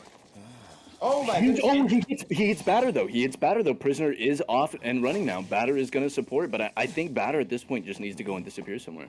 I'm pretty sure it didn't actually matter who he hit because the damage was half between both. But anyway, because like batter was like gonna die regardless of who he hit. Yeah. Ooh. Okay, so a little bit strange there. The hunter thought that the prisoner would go there. Instead, the prisoner went in that direction. So, taking off the connections there. I wonder, maybe we'll change that in a second there. Oh my goodness, hitting the crate, that's gonna hurt. But he has no abilities here. Oh my goodness. Oh no, I was gonna say, prisoner has his stun back. Oh my god. Okay, so there's the stun, but once again, hitting the side of the crate. Gonna get the hit still. Very good for the Hermit, because if you guys check on the sides, the Hermit was on cooldown for all of his abilities. Even though he's full presence, he was on cooldown for every single one of them. Including like a 20-second cooldown on his 1000 presence, a 5-second cooldown on his other ability. Ooh, so he is gonna secure this one man. If you notice, they have just barely broke 5 ciphers. They just finished the 2 survivors, and I don't think any of the other ciphers are above 50. And another amazing fast chase from Endertons. This is when Hermit gets significantly scarier, when you have a Hermit that is able to proficiently chase and get these downs relatively fast. So not only are you forcing damage on other survivors, and it's causing them and forcing them to heal before they're able to go and rescue, but they also have to take that time from decoding and to heal, and then you have to take time from decoding to rescue. I mean, on top of Hermit's slow decoding by base kit, I mean, this is where he gets really, really dangerous, is when he's able to get these downs. Exactly, but usually when he gets these downs, it's because, well, there was still something that could have been done. Like, it would have been nice if we saw a polarity switch prevented that prisoner from dying and just hit. There was a lot of things you could still do. You don't. Oh, why? He didn't go for that rescue? Now he will die. Unless the magician switches his polarity, this mercenary will die in one hit here because of the increased damage. We did see the polarity switch. We did see Awesome, it. awesome. I think he needs the elbow pad. He needs the elbow pad as close as he possibly can to chair right now. Unfortunately, he's stalling a lot of time, but it's too late. Needed to get to that chair a little bit closer. Sooner, I should say, not closer. I suppose the reason he didn't want to go for the rescue is because it was directly after half. But even then, it just gives the Hermit a second chance to do damage is the problem of going for that. Going for the stun through the wall. Great job. So you don't actually need to directly hit the survivor as long as they are anywhere in that area. And yes, the area does go through the wall. That sheer damage is actually going to cause the magician to go down. Never even seen the magician so far in this game. I didn't even notice that. He has every single illusion, and unfortunately he just died because of sheer damage. And even though the sheer damage did kill the magician, it took everyone else to die for the sheer damage to finally make a impact. Of course, they did have to heal a few times, but overall, I find that the sheer damage is more helpful for the survivors than hurtful because of how long it takes for the hunter to get value. Still, though, in this situation, when you're able to get that down early on, heck, even get it in 2 hits, lucky for the hunter. Well, maybe not lucky, but good for the hunter. They're able to get that. So it just put him so far ahead. Great job from Endertons, really. But yeah, it's really hard to bring a game back with a Hermit if you struggle early game with his crazy indirect map pressure with the needing to heal and show damage, and then his slower decoding already. So. Exactly. So besides the shock value of Hermit 4-manning in round 1, shock value, see what I did there, we are actually going to be seeing a 5-point lead, and the other team, now the Hunter side, for these survivors is going to need to, just to tie this round, gonna need another 4-man of their own just to tie. There's no chance of them being able to win this round anymore. So they're either tying this or they're gonna have to lose this and come back later on. And we'll see what the Hunter brings out. We have the stats here. Overall, great job from the Hunter just being able to quickly get that first down. It really saved a lot of time in the long run because you guys see how long these survivors are able to contain the Hunter. Even after the first chair, after the containment time was still very high after that first down, and that's because the ability to take more than one hit after the rescue as the person on chair. So that's the biggest key there. The fact that you are able to still potentially come back against Hermit, even off of chair. There's no chance of a farm. Even with Tie Tuner just waiting up to 20 seconds, they could still do a comeback kite, especially on Arms Factory. So Hermit, that is the one weakness of Hermit, but he did not allow them to take advantage of that. There was also no flywheel, which is a big help. That flywheel was able to prevent a stun, assuming you have a polarity. It does not prevent you gaining polarity if you didn't have one, but it does prevent you from getting stunned. So great job for the Hermit being able to take this dub home for his team. I agree, and I think this kind of shows the passive power and how kind of threatening it can be when you're able to open up the possibility of early downs with Hermit slowing that decoding, regardless of I mean, you see it 80 seconds, 74 seconds, and Prisoner his first chase being 127 seconds.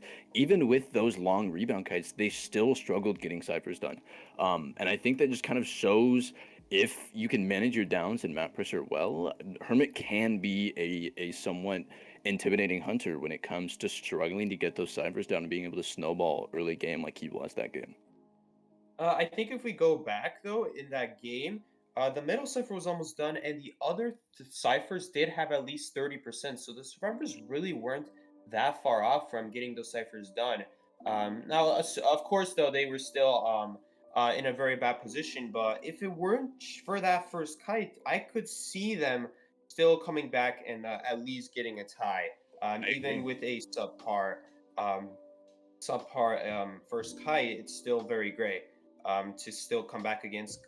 But we'll see what the other team brings here. So Andromeda bringing a 5-point lead. Último, Aliento gonna need a they're gonna need a 4-man here to tie up that 5 points. So again, they killed 4 survivors, so the hunter gets 4 points to their name, but they also get a bonus point because they got everyone. Same with survivors. If survivors get everyone out, they get every point for a survivor plus an extra point for being able to just do that, because that is so difficult to do.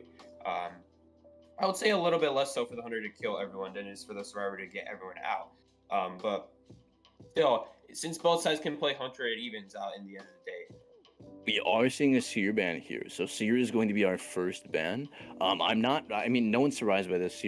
Seer being able to eat 3 hits and not even need to wait for a whistle or a barmaid drink is ridiculous against a lot of single hunters, so I'm not really surprised by the Seer ban. We are seeing the more meta picks like we talked about in the beginning. As you see, the first 2 picks are going to be Merc and Forward.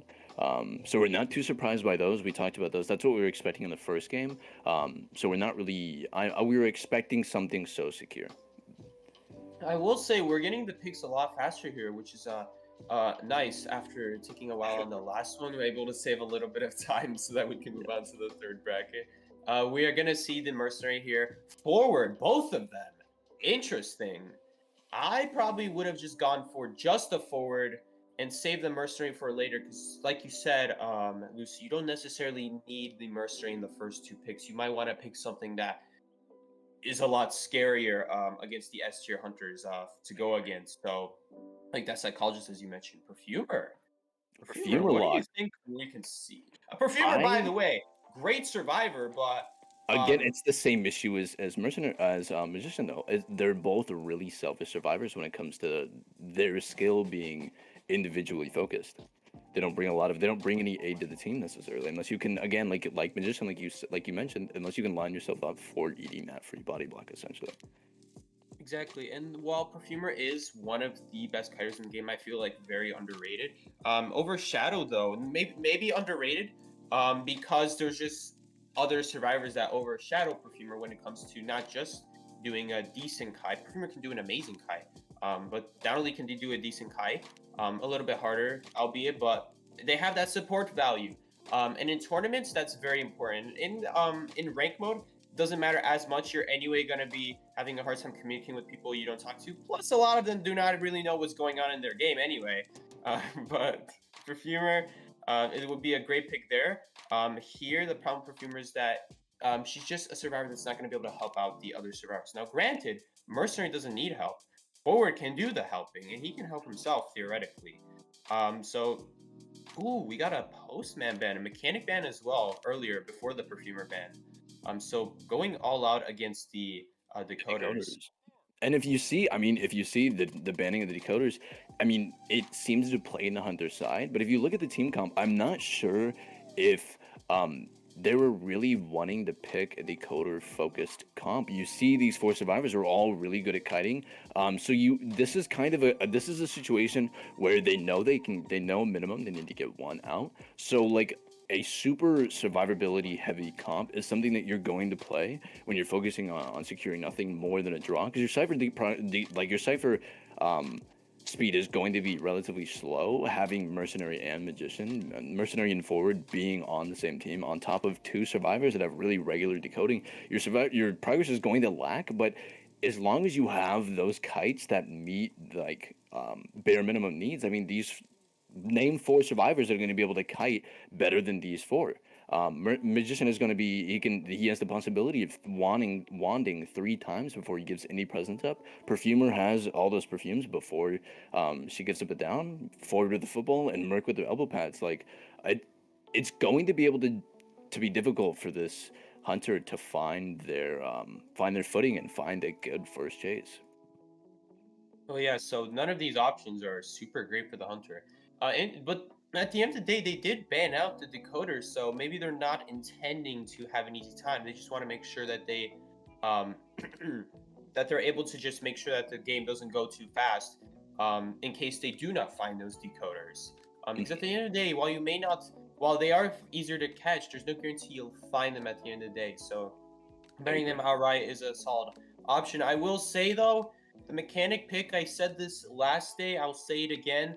The problem with mechanic is that she's two people. The mechanic was good before because the whole idea with mechanic was that when you kill the robot, she could still finish a cipher with the other half of the robot. Nowadays, when you knock down the robot, there's not enough energy on that robot. It just takes up too much energy, and there's not enough decode to make it go fast enough either. So it means that the hunter actually no longer has to go after the mechanic technically, because she's just gonna decode too slowly. After that, so that's the whole reason why mechanic really has disappeared from the meta. So I'm very interested as to see these mechanic bans still. Maybe people are still playing mechanic. Again, I'm kind of surprised because nowadays you can't just use the robot as bait. You have to hide the robot as well, and in that case, why are you playing a decoder with that has to hide 2 bodies instead of 1? In the past, you'd have the robot be the bait and be able to decode while you hide. Okay, and we do have a hunter pick here. Ooh, it is going to be that Naiad like you talked about before. Naiad is really good. I would say Naiad is really good on arms. Naiad might honestly, I would say, in my opinion, arms might be one of Naiad's best maps. It's really easy to section a lot of factory off, a lot of locker, a lot of sandbags. These kiting areas that are normally really intimidating for hunters, and the loops that are normally really intimidating for hunters aren't as intimidating for Naiad, because you have the ability to force them out of those situations and kind of limit them on what they can actually kite, and it's going to make it difficult for these survivors. But again, like, Naiad isn't super great in one-on-one chase. I mean, the water is going to help, but I mean, it's going to be difficult getting these basic hits off on these 4 survivors, and if she just happens to find Merc or forward first, it's going to be a struggle regardless. It is true. It is true that although she can lock up those good areas, the reason you would see Naiad on places like Lakeside and not on places like Arms Factory is, even though the map is smaller, the whole idea with Lakeside is when you leave the water, you still don't have anywhere amazing to go. The thing with Arms Factory is there's a lot of really good areas really close together. So when that Naiad goes behind the wall, they lose vision on you. They're doing a lot of guessing now, predicting where you're going, and that whole time the survivor could just be predicting you're going around the whole area, and they're already moving on to the next area. So that's the whole issue with Naiad Arms Factory. By the way, once again, forward and mercenary with the tie turner. The other 2 have broken windows. Very classic picks. I'm gonna see the forward going corner. Again, it's fine if forward picks corner. Magician though picking corner, I would have picked forest, just so if the hunter picks between forest, like if the hunter picks shed, it's not like you're very far from shed. Because this way, if the magician picked that forest instead of shed, well, now if the hunter picks like in the corner, they can just go to front gate. If the hunter picks front gate, they can go to shed. That's the whole idea of picking between the corners and not at corners. Factory's an exception. Again, same idea with forward. If I was the forward, I would have picked middle just to give myself more options, not just with kiting, but also with ciphers. And And also support. with the And I mean, and with support, if Oh you put yeah, forward you're in the middle, right. if you put forward in the middle, that gives you the opportunity to kind of kite past forward's cipher, and whether it's him dropping a pallet or him stunning on the way by, it's a distance builder regardless. That's actually a really important point you bring up because in the last tournament, Ghost put Priestess in Church. So if you guys watched day one, you might have seen that, interestingly enough, they didn't put their strongest kiter at Church in the middle of the map. They put their strongest supporter at Church. Why? Because Priestess is just so strong going in the middle of the map. And that's kind of what you want to be doing with these supporters. But anyway, the Knight actually went to Factory, and the Perfumer's already long gone from Factory, so that was really good from the Perfumer, just already transitioning away. That wasted a whole Harpoon. Like, maybe she caught up, but the whole idea is now the Knight is on a cooldown, so she has to wait that 10 seconds before she can actually start the chase. She is going to block out the Perfumer here, but once again, moving out of the area, I would have taken a slightly different route, if I was completely honest, but because now it's going to take a Perfume, but this could work too. Ooh, the problem is the water. Perfumer is I don't know about chasing the Perfumer first. I mean, Perfumer isn't a survivor that you necessarily need to rotate out of the water. You can use the Perfumes to eat up that water hit, so you can still continue to tide kite in those areas. So I would have rather see her maybe spawn Shack or Forest, like you mentioned. You can't. Wait, I kind of do need to mention this. You can't use the Perfume to block water. If you Perfume right before you take water, it also memorizes what water percentage you were at, so you just immediately take another hit after you Perfume that. So if you like Perfumed at 97% water, it'll get rid of the damage, but it'll also bring back that 97%. So you'll take a second hit. Yes. Okay, so the biggest mistake here from this Perfumer is actually an amazing character against Naya. Really dead hard. A little bit of a waste there, because even if she did use the dead hard perfectly, she still has no pallets to support herself with, so should have saved that for the chair. The problem with the big mistake there is the whole idea with Perfumer is that people think Perfumer is not good because of what I said earlier. Is that when she tries to perfume the water, she just immediately goes back to the 97 and just takes that immediate hit. The reason Perfumer is so good against Knight is because she can do something most survivors cannot. Trying to block off that Cypher, by the way. Very good job from Knight, though it is going to give a free rescue. The problem with Knight versus Perfumer is that a good Perfumer is going to just continuously walk in a straight line. And make sure that the Knight is not able to circle her with water. And if the Knight returns the Harpoon, well, guess what? She's going to use her Perfume. But the problem with that Kai was that she didn't use her Perfume next to a pallet, so she had to already waste time walking to it. That was too late by then. Great water hit from Denia there. Great water done. Great water. Great angling. Angle that Harpoon, knowing exactly where the Perfumer wants to go. And that way, now it just kind of blocks her off. So that was really good. And like we said, like you said, I think the big misstep is Perfumer not properly transitioning. I mean, we talked about it in the beginning. This is a team that super hyper focuses transitions, and I think the transition kiting was kind of lacking in the beginning. I mean, we did see an amazing transition from Factory to Locker that forced the Harpoon and the cooldown out of that Naiad early game, but we've seen the rotations kind of struggle from Perfumer. Then the instant farm, we don't need to worry too much about the instant farm as long as Perfumer can go die in a corner, and either that opens up the free cyber progress, or forward being able to harass and kind of section off that Perfumer. And it looks like the forward is prepping to harass. She is trying to get that full presence. I could have sworn she already had full presence before that hit again on the pool. Did she not? I think. The excitement. I didn't even look at the trait. Oh my goodness. Okay, well, excitement securing 1 kill minimum. Ooh, interesting. Still had a drop though, so that excitement actually didn't do a whole lot because now she's in the exact same situation. Albeit the forward did use half his football. This is still the exact same spot. That she's waited. I would have been a little more patient with the excitement there. Exactly, the excitement was a little bit earlier, and now it's gonna. Oh, the miss! Oh, he messes the stun up, and he takes the water hit as well as the down. Oh my goodness, this is game changing. Plus the damage. Ooh, I'm pretty sure they still actually. Okay, as bad as that looks. They're going to draw. They're going to draw. Yes, the cyber progress is enough.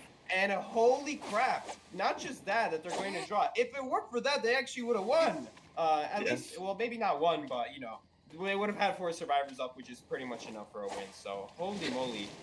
If it weren't for that mistake, they actually would have been in a great spot. They're still in a great spot. In fact, it actually doesn't matter at all that Perfumer died. They just need 1 person out, these survivors, to win this round. It is going to be a win. I mean, I think the dash is going to hit, but if they get out here, they might open up the 3-minute. No, the Oh, harpoon the goes- BM dungeon. I was like hoping maybe they'll get the dungeon. Just I was still. for I mean, this. even if you, regardless if you just need one out, I mean, you're building your point lead in this early game if you can get that extra survivor out instead of it being what 7-2, it could be something like 8-1. I mean, that's a huge point lead going into these later rounds. Oh yeah, for sure. So, no, well, it is a point lead, but all those points disappear because it's about who won the round. So it's now it's just round one, round one for Andromeda, I believe. Yes, Andromeda. I got that point. So, Último, Aliento, UA, I guess would be their abbreviation. They can still come back from this. They can still win the next round, or tie the next round. Maybe let's say both sides get 5 points. That's still a tie. They could still bring back a extra point. Now, however, even though they could stall round 2 and just either tie it or win the round, if they don't win the round, they're going to need to win round 3, or else the tournament does go to Andromeda. Yes, it is a super tall hill to climb when you lose a round 1 sort of game. A lot of the times the goal is to draw round 1. If you draw round 1 out, this opens you up for later rounds. That's kind of where the more points, I guess, are made up, and like you said, the points don't matter in this tournament, but like your goal should be to minimum, like at minimum you want to draw round 1. And I mean, losing a game like round 1, like 7-2, is a huge hill to climb.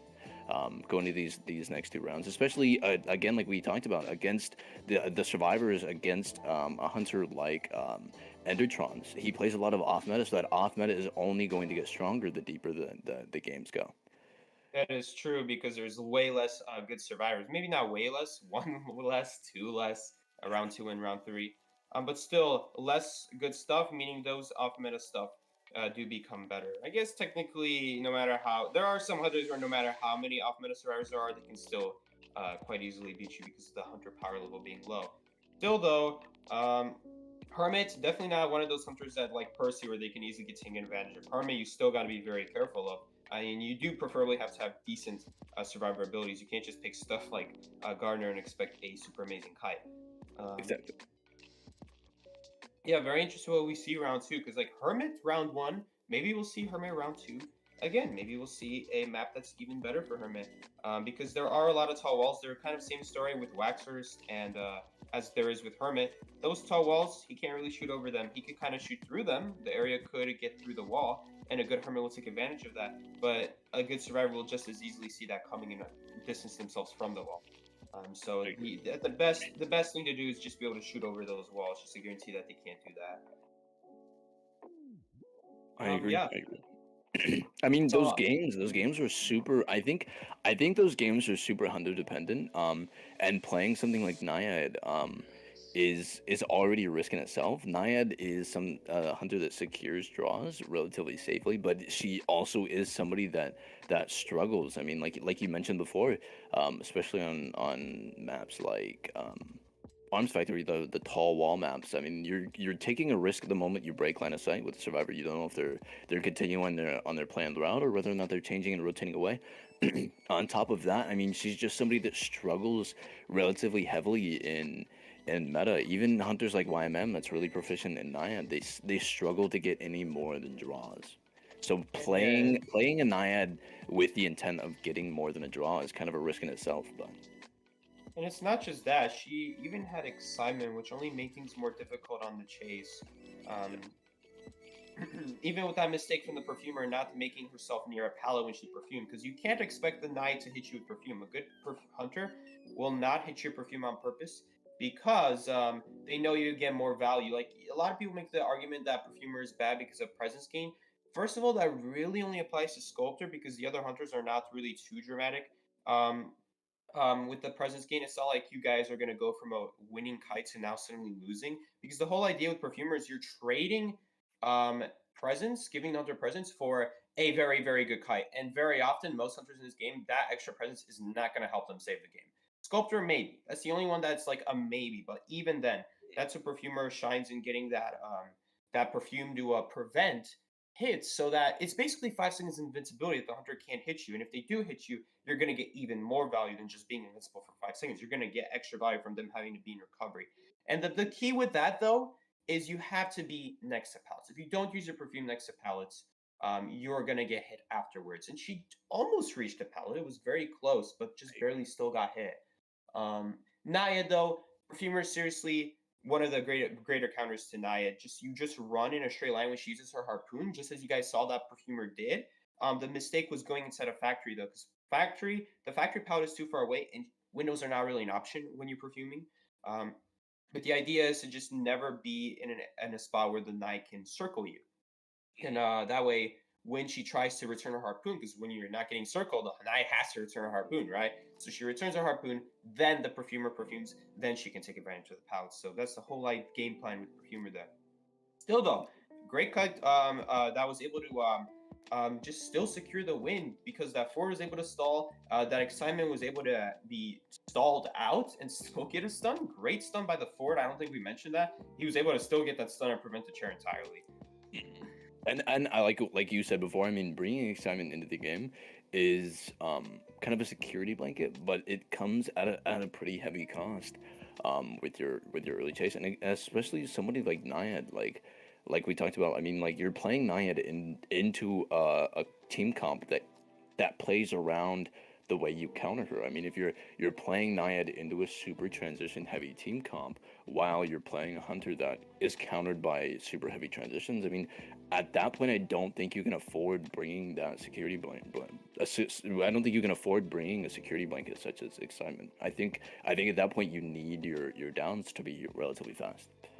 You're right. And like, this is why you see Excitement Clerk, for example. You know, those clerks, they're not bringing Blink because typically hunters and survivors anyway have a hard time dealing with the recording when they're being recorded, because they can't drop anything. Now, on the other hand, they can still vault stuff, and on top of that, she gets a vaulting recording. That vaulting recording has to be placed before they vault, not after they vault, because unlike a pallet, when they drop a pallet, it slows themselves down and they get nothing out of it because the clerk picks it up. Window vaults are very good, but that's not the point I'm trying to say here. The point is, they run Clerk Excitement is because Clerk has literally nothing against forward, but she does have pretty decent kit against chasing people. When it comes to that, especially with the surprise factor of being able to record herself and those recordings now being instant, like window vaulting, for example. I talked about, window vaulting is so good against Clerk. Well, she can just window vault early game and have that section covered. So now she's covering both pallets and windows early on, straight from the start. And that Excitement really protects her because she needs that Excitement to protect from forward. And if it weren't for that, forward, she would be able to quite easily tie, maybe even win the game. And that's kind of the idea with Clerk, is that you can have that security blanket, you can afford it. Not so much with Naiad, because with proper kiting, she's gonna need a blink. As she struggles. She struggles in one-on-one chase. Struggles. We are seeing a Moonlit River ban. I mean, it might, I don't mean to call it, but I mean, they might be trying to avoid that Wax Artist game. But we are seeing a Red Church pick. This does again open up. I mean, this map kind of plays into, I think, both of the hunters like lineups. I mean, you have Endertons that plays a lot of off meta characters, and the majority of them benefit from smaller maps, with the exception of something like Nightmare and, like we said, Wax Artist. But the smaller maps kind of benefit a lot of the non-meta hunters. I mean, you can see something like Bon and Anne on Red Church, though both are really strong on Red Church. So I think this kind of opens up mainly. I'm not really surprised looking at the lineups of Endertons and the other hunter. I mean, that Red Church is an expected map pick. And I think we all seen the Moonlit River ban coming. I don't think there's a lot of teams that are proficient and are comfortable kiting on Moonlit. Speaking of Anne, you actually make a great point there. Anne, probably one of the easiest hunters to play in this game. And not only that, but she's actually very great at doing her job when at tying. Now, there are some cool things you can do with Anne, like when she's jumping, you can actually turn your camera so you change the direction of your jump, so it's not going towards the cat. It always starts towards the cat, but can actually change it as you go along. So now that Andromeda has secured a win round 1, they could just go for the tie with their hunter and just secure a Blood Queen or an Anne. And if the survivor team the thing about that is now the survivor team not only has to play around the super strong hunters, they also have to play around the TIE hunters because now they're playing sorry, Ultimo Aliente is playing from behind. They have to worry about not only the strong hunters but the TIE hunters because now Andromeda is in a position where they could just keep tying these rounds and still win the match, the bracket. And again, that is why I brought up the point of it's such a tall hill to climb when you lose that opening round. It's because now the survivor team and the hunter team needs to kind of be willing to take the risk and overextend to try to capitalize on maybe a lot of these survivors' little mistakes to kind of capitalize on those little mistakes and make them big mistakes because now you have the round and the win that you have to make up now you have to put yourself in a position to where you risk giving more or taking more, but again that's something that they're just gonna have to look into. Like you said, I mean the team, you're not having to worry about specifically hunters that are really good at winning potential. Now, I think at this point you have to be more scared of hunters that are able to secure these safe draws because you can't afford to give up draws anymore. Exactly. We are seeing a priestess and a seer ban, by the way, and a hermit ban. I think we all expected that. So the bans for the hunters are going to be priestess and seer, and the survivors do choose to ban hermit. I think Endertons was on Andromeda, correct? I'm confused here a little bit. I think, yeah, I'm pretty sure Endertons, yeah. So that would explain the Hermit. And yes, Endertons is playing for Andromeda. These players don't have like symbols next to their names, so it's kind of hard to see. But yes, Endertons is playing for Andromeda. That's why we're seeing the Hermit ban, because there was no sub for the Hunter. By the way, now that Ultimo Aliente is playing, Ultimo Aliento, I should say. I'm so used to saying E at the end of stuff in Spanish.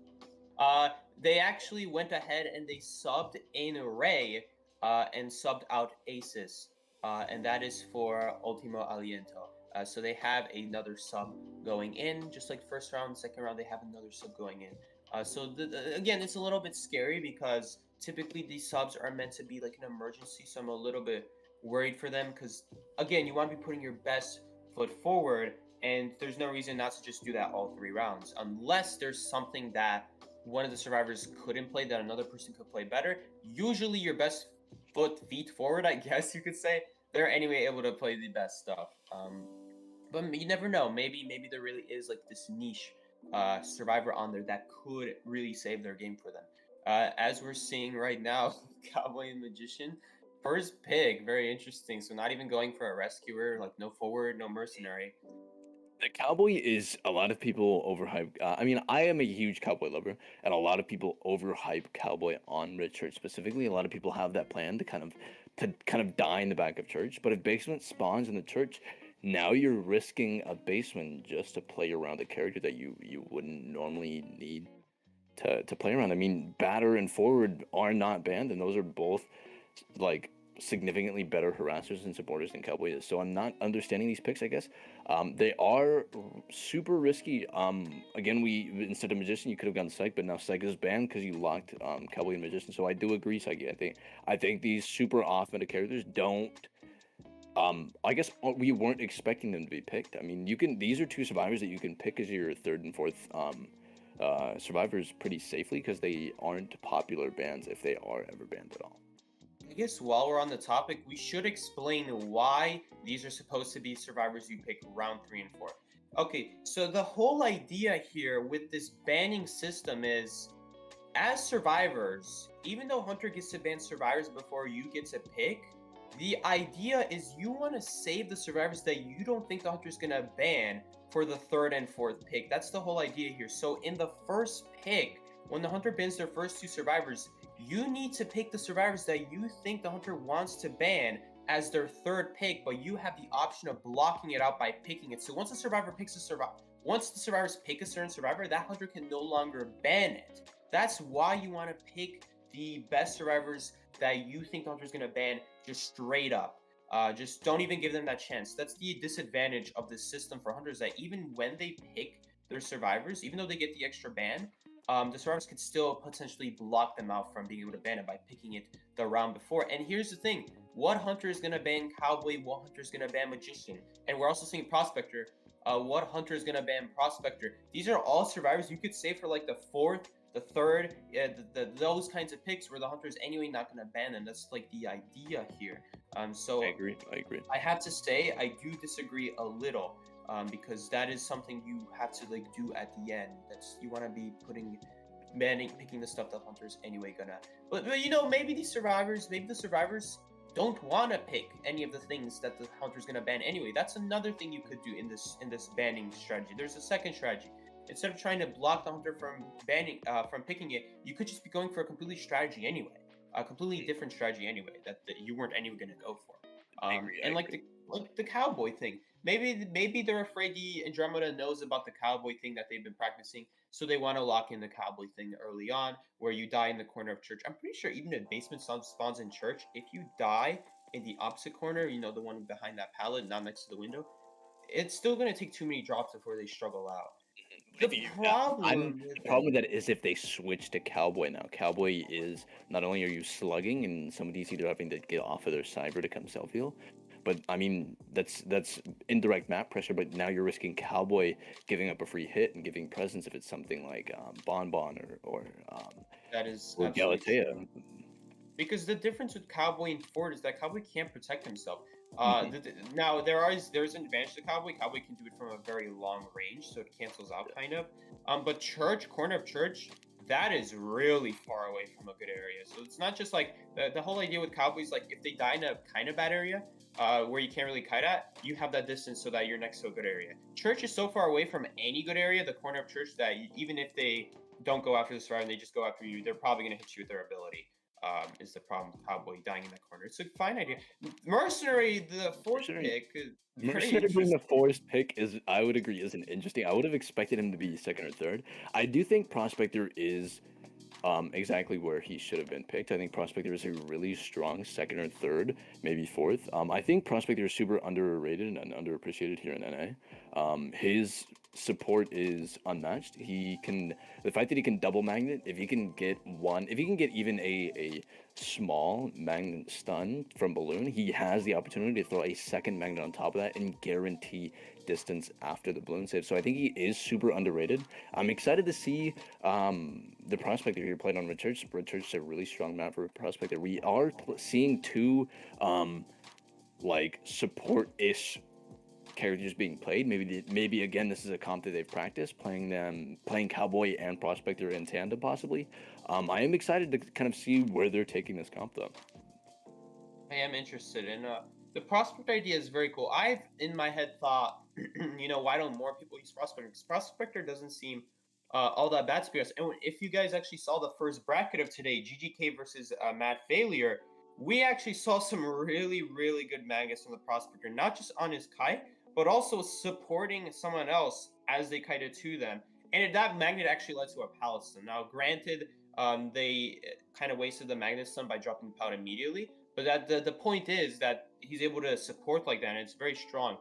Where the weakness comes with Prospector is that he's just okay on kiting. They never gave him his second magnet. He still only has one magnet on kiting. The devs promised they would give him a second magnet early game. He only has one still.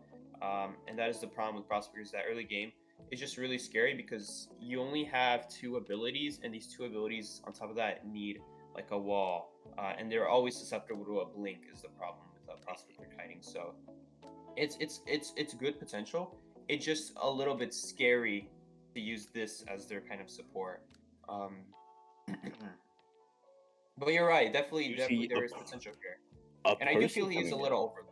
Oh, a Percy? A Percy coming in. I guess that's one way to counterplay that corner tech with Magician, with Cowboy and Prospector, is to take the cheering out of the equation, I guess. And I guess Mercenary, like, I would say Percy is not a bad pick here. I mean, you do have Prospector.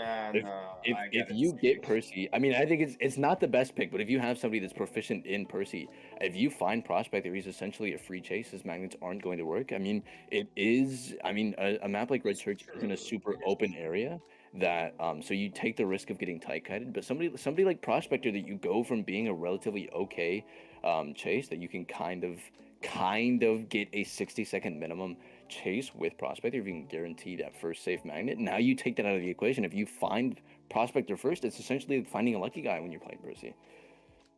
That is true. It is true. Those are all good points. But at the end of the day, even a lucky guy can kite Percy. Why? Because Percy does his job too slowly.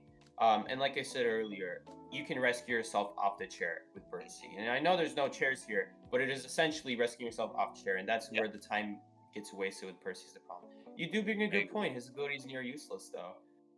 And Cowboy as well. He can only move in one direction. This is something, like I said earlier, with Percy. Forward might seem bad against Percy. It's actually not, because he can still turn corners with his football. Percy cannot. Cowboy cannot. Just like Percy cannot, so it evens out, and Percy can take advantage of that. Looking at these spawns, ooh, why is Mercenary going in graveyard? You should have been weaker. That is definitely. I'm assuming that Endertons is going to aim to chase this Prospect your backgate. Backgate isn't a super threatening area to kite in, and you did just put essentially your weakest kiter in one of the non-strongest areas to kite in. And like you brought up the point with Cowboy and Percy. I mean, Percy isn't the best pick, but I mean, you have Cowboy that transitions and Cowboy that and Merc and Magician that do the same, but now you have Percy that is going to make up a lot of that distance that you make up from your wand or your lasso or your elbow band. So I think if they play this safe, they could pull a draw minimum out, but they do need to be careful about Percy snowballing. All right, going into round 2 of first half. Yep, going straight after the Prospector. By the way, all of these people have except the Magician. Whoa, instant hit. Amazing read on Prospector's rally. Yeah, that really sucks for the Prospector. By the way, He's not looking behind him. He's not looking behind him. So this is exactly what you said. Oh, it didn't get the hit somehow. Oh my god, that's really gonna hurt. The magnet comes through though. That shouldn't have happened. That honestly shouldn't have happened, admittedly. That really sucks. But still gonna get it anyway. Gonna waste a little thing. So obviously, you can be literally any hunter in the game, and if you get a fast down, it doesn't matter what hunter you're playing anymore. The whole idea, well, it kind of sucks now. Everything I said kind of goes out the window. Where Percy's supposed to take forever. Terror shot! No, oh my god, that was so close. No! That was a huge risk Derek took there, I think. Look at that Cowboy though. He knows that Percy can get blocked. Like, okay, he's still not anyway. So the problem with this is the second problem with Percy. Oh, look at this. Changing targets because he knows it's going to take a long time to catch the Cowboy now that he got the window. Ooh, I wouldn't have jumped there because now he's at 91 energy. Oh, now he can't dash anymore. He doesn't have any more dashes, I guess, but now, like, he's going to have to wait a long time for his energy load to decrease. This is the second thing about Percy. You have to manage your energy because having too much energy is also a bad thing. But look at this. It is abnormal. Really. It is abnormal. He is slowing. He is playing a really. He's going to be playing a really slow game here. But I think like you just said, I think abnormal is a huge risk. I think abnormal is a huge risk. It's not going to do as much as it's going to early game. I think it's a huge misstep. Normally you run teleport with Percy so that when this happens, when people pick themselves up and you can't like follow them within. By the way, when Percy when someone picks up a player off the ground, Percy can see them for 6 seconds. Oh, great hit there. Just barely didn't get around the corner of the wall. If the mercenary did that, he actually would have prevented the hit and then elbow padded potentially. The whole idea. Oh my god, and the Cowboy just. Okay, thankfully the Cowboy is losing all of his cases here. He could have straight up died, that Cowboy right there. Oh my god, get the jump hit? Yes, let's go! Amazing jump hit. He knows where all survivors are. Again, a teleport here would have been so nice, but this is gonna waste so much time just walking. So I assume he knows he's gonna want to go after the Cowboy. Look at this. This is the problem with no teleport. Oh, it's hit here again? No, he didn't. Just barely misses the hit. So that sometimes happens with Percy. No hit here. First. Oh no, hit. Okay. Yeah, there's a lot of things I would do differently. For starters, I would not have teleport. I would have like teleports so that if the Prospector like gets up and you're not near him, you don't just straight up lose in like what's happening right now. And that Cowboy really should have been in a safer area. Prospector might take another one here. He is. Yeah, missed that swinging so wide on the short side of the wall there. We do. Oh, he Ooh. missed his jump. He missed his jump. Got stuck on the wall. That really sucks as Percy. But You like don't I have the said, I greatest mean, control. Not a if. Now he gets stunned. yeah, now he gets stunned. But like I said, I mean, Prospector's really Jump. difficult to play against somebody like Percy. I feel that's kind of like so predictable that he's gonna jump there. I wish the Prospector hugged the wall because as we saw earlier, what Cowboy did, Cowboy made sure to take advantage of Percy's what I like to call Percy's blind spot, where if you're close enough to the wall, Percy will actually jump like over you. Cowboy. It is gonna give a nice Amazing nice wand as well. I guess he still is. isn't a- He is trying to control this middle cipher. Honestly, if he brought trump card, I would definitely switch after the second abnormal. Anything after the second abnormal becomes kind of useless. The cipher progress isn't enough to do any real damage, especially with accelerated decoding. Oh yeah, you're definitely right because as the game progresses, there are two things that decrease abnormal's duration, how much it gets rid of. It's the amount of time that you use it. Oh, not gonna get the hit. Yeah, that's it. It's a little bit. Oh wait, what's that? That was a lasso. Nice. Gonna get a rescue And the he body gets block. the immediate body block. Amazing work here by Cowboy. Cowboy can actually harass here. No, Prospector gave out a Okay, he so wasn't he is able to gonna make go that down point. here. Since Yeah. Prospector got saved over half, over the 3/4 mark, he will die immediately. There is gonna be nothing he could do here. to happen. He was actually dead on down anyways. He healed himself the first time, and then that was the second. A Cowboy again is also really close. This is what I was talking about. If you he makes a lot of these transitioning skills really useless. Like I said, Prospector becomes a really easy chase. Cowboy with his lasso, it doesn't do as much. He's traveling in a straight line like you mentioned before, and he's not able to get the proper amount of distance like he plans. Great dodge there. Amazing dodge. He Wow. lost him almost completely. But this is So what these happens are- when you play a kind of a Luci would be super nice. heavy comp into Percy here. It is the problem with it is I see what you're saying, but you know Percy in theory should work very good against support characters. He doesn't because his chase is so bad. His problem. Look at this, breaking the wall so that Cowboy can't utilize like this hypothetically infinite loop. But the Percy doesn't have confined space, so maybe that's why they're doing it. A little bit premature. on the 1000, but- Amazing read by Cowboy. Yeah, the Cowboy just making sure, like, it's just too obvious to see that he's gonna do that, so making sure to avoid it. This is very, very smart survivor play from Derek. As we saw before, this is the same person who was able to read the Percy, like, jumping over the window at the shed. Look at this. Okay, he can't jump over that Missing it wall, but again. he was gonna do it again. Derek was gonna do it again, where he hugs the wall and Percy just jumps over him because Percy can't control how far the jump goes. Look at that! Wow, that was impressive. Amazing. I think Endertons is putting himself in a huge danger here. Okay, now he gets it down. I was gonna say if he gets locked into this chase too long, the cipher is almost primed. So now he trump cards. Ooh, interesting. The cipher is actually not primed. It is 80. 95. Yeah, about 95. Yeah, 95. It's 95 about. Okay, now he is gonna get that mercenary. The mercenary It is is going yes, to be that cipher primed. is primed. It is primed indeed. I wish we had like a second screen so we could see like the survivor's perspective on the stream. But yes, the cipher is primed. Oh, look at that! Drop it though. He is dead to a detention hit here. Oh He my misses goodness, the both Percy missed. passes. Oh That no, is a huge. huge misstep by the Percy here, and almost a huge misstep by Merc giving up that drop hit. Super dangerous there. He needs to You know immediately what? red it. That was seriously Enderton's only chance there because he doesn't have teleport up, so he needs to kill this mercenary as soon as possible. Okay, unfortunately, didn't read the 1000 presence that Percy, like that. Sorry, not the Percy, like the Cowboy did. Anyway, it's not gonna matter because Enderton's has no teleport anymore for that gate that Magician is opening. He's not gonna get the he could if he uses his elbow pad here. It won't. I mean, he could have, especially with the draw. I mean, this He might could. be. No this might way, be a he actually situation- could have. This might be Oh a my goodness. situation where they just didn't know where Dungeon was or this all out. He actually would have gotten it if the elbow pad He- Intermission, but he didn't know. He didn't know. Amazing game there from Enderton's playing Percy. I mean, it really shows the snowball potential with Percy playing him into a comp like this. I mean, that's going to be a difficult comp. I mean, 2 out of the 4 survivors are going to be difficult to kite with against a Percy. Cowboy in the straight line, like you mentioned, and his transitioning with lassos isn't going to be as prominent when you have Percy that can close that distance almost immediately. And Prospector, like I said before, it becomes a really easy chase when you at your max rage.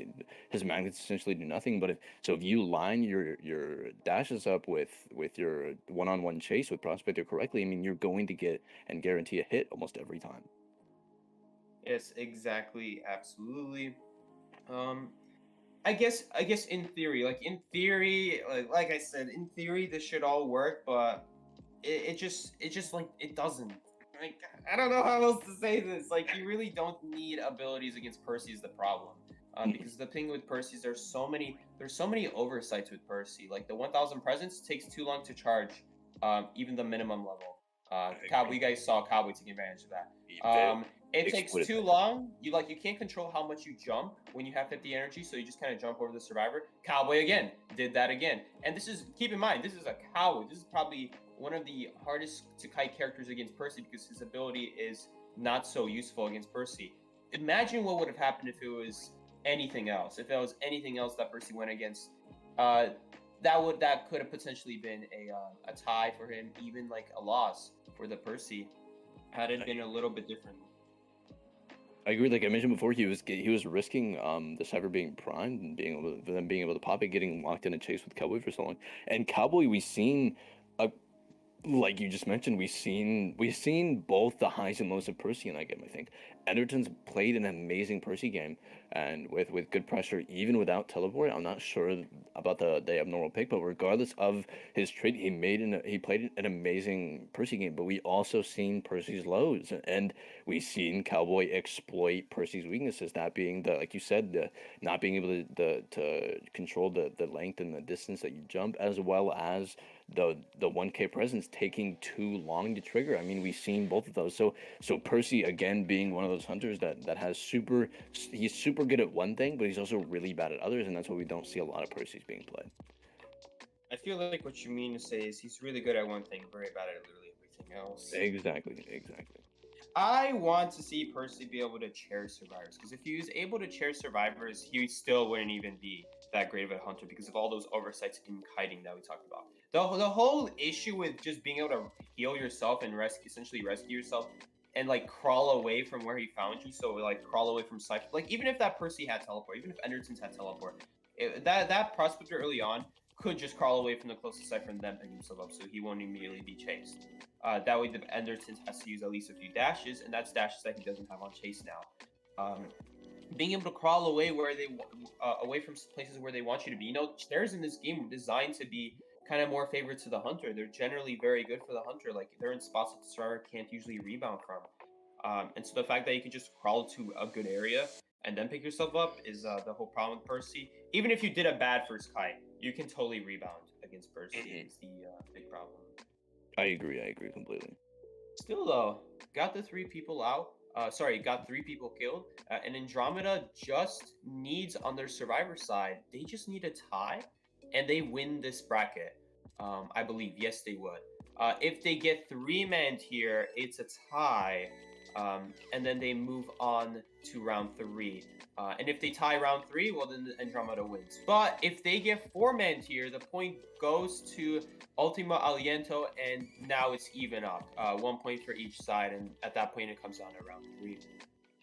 So we'll see what happens here. We might see the same tactic that they played last time. I mean, it's playing a super heavy survivability comp to guarantee longer kites so they can secure that draw minimum. We do see a Ford and Seer ban. I mean, those are two popular bans, especially on a map like this.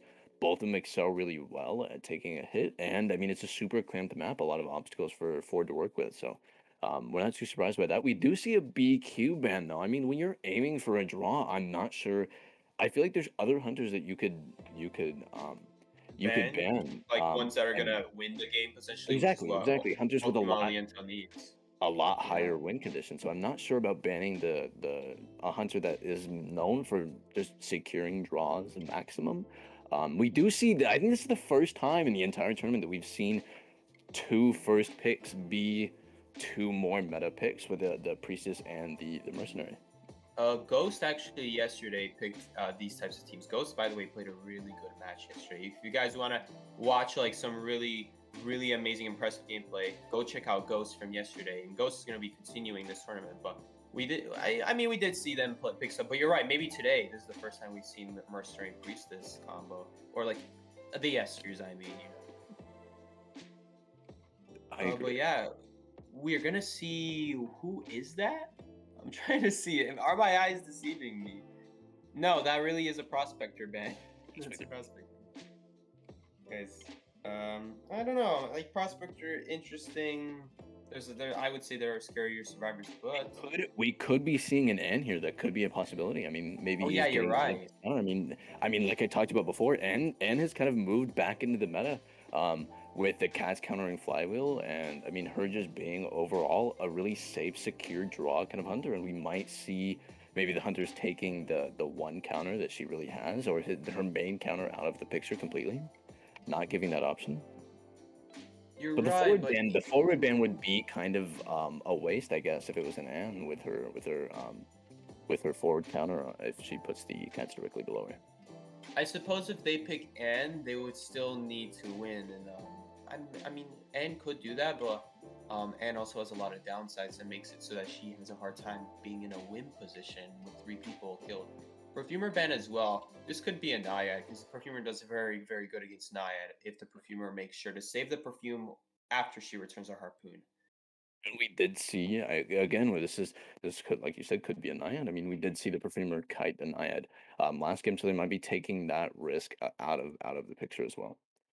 Patient pick. Very interesting that Patient was saved for the 4th pick and not for the 3rd pick, because usually we see a lot of in like the highest tier caliber tournaments, especially in China. Patient is one of the first few bans that the hunter wants to do, so you often want to pick Patient like the first 2 picks or at least the 3rd pick, because if you save it for the 4th pick, it usually gets banned. Lucky for Andromeda though, it didn't get banned, so they get away this time. But in the future, since Patient is such a good survivor over Magician, it's more likely that Patient gets banned over Magician. That's why you want to do the Patient earlier than the Magician. So order does matter here. Order very much matters because of the way that the banning works. Mm-hmm. And I agree completely. I mean, Patient would have been something that I would have secured maybe second. I mean, Priestess is super underrated on this map, but she's not a super popular ban on Red Church either. But minimum, I would have secured Patient third just to make sure that you're locking that in without it being banned.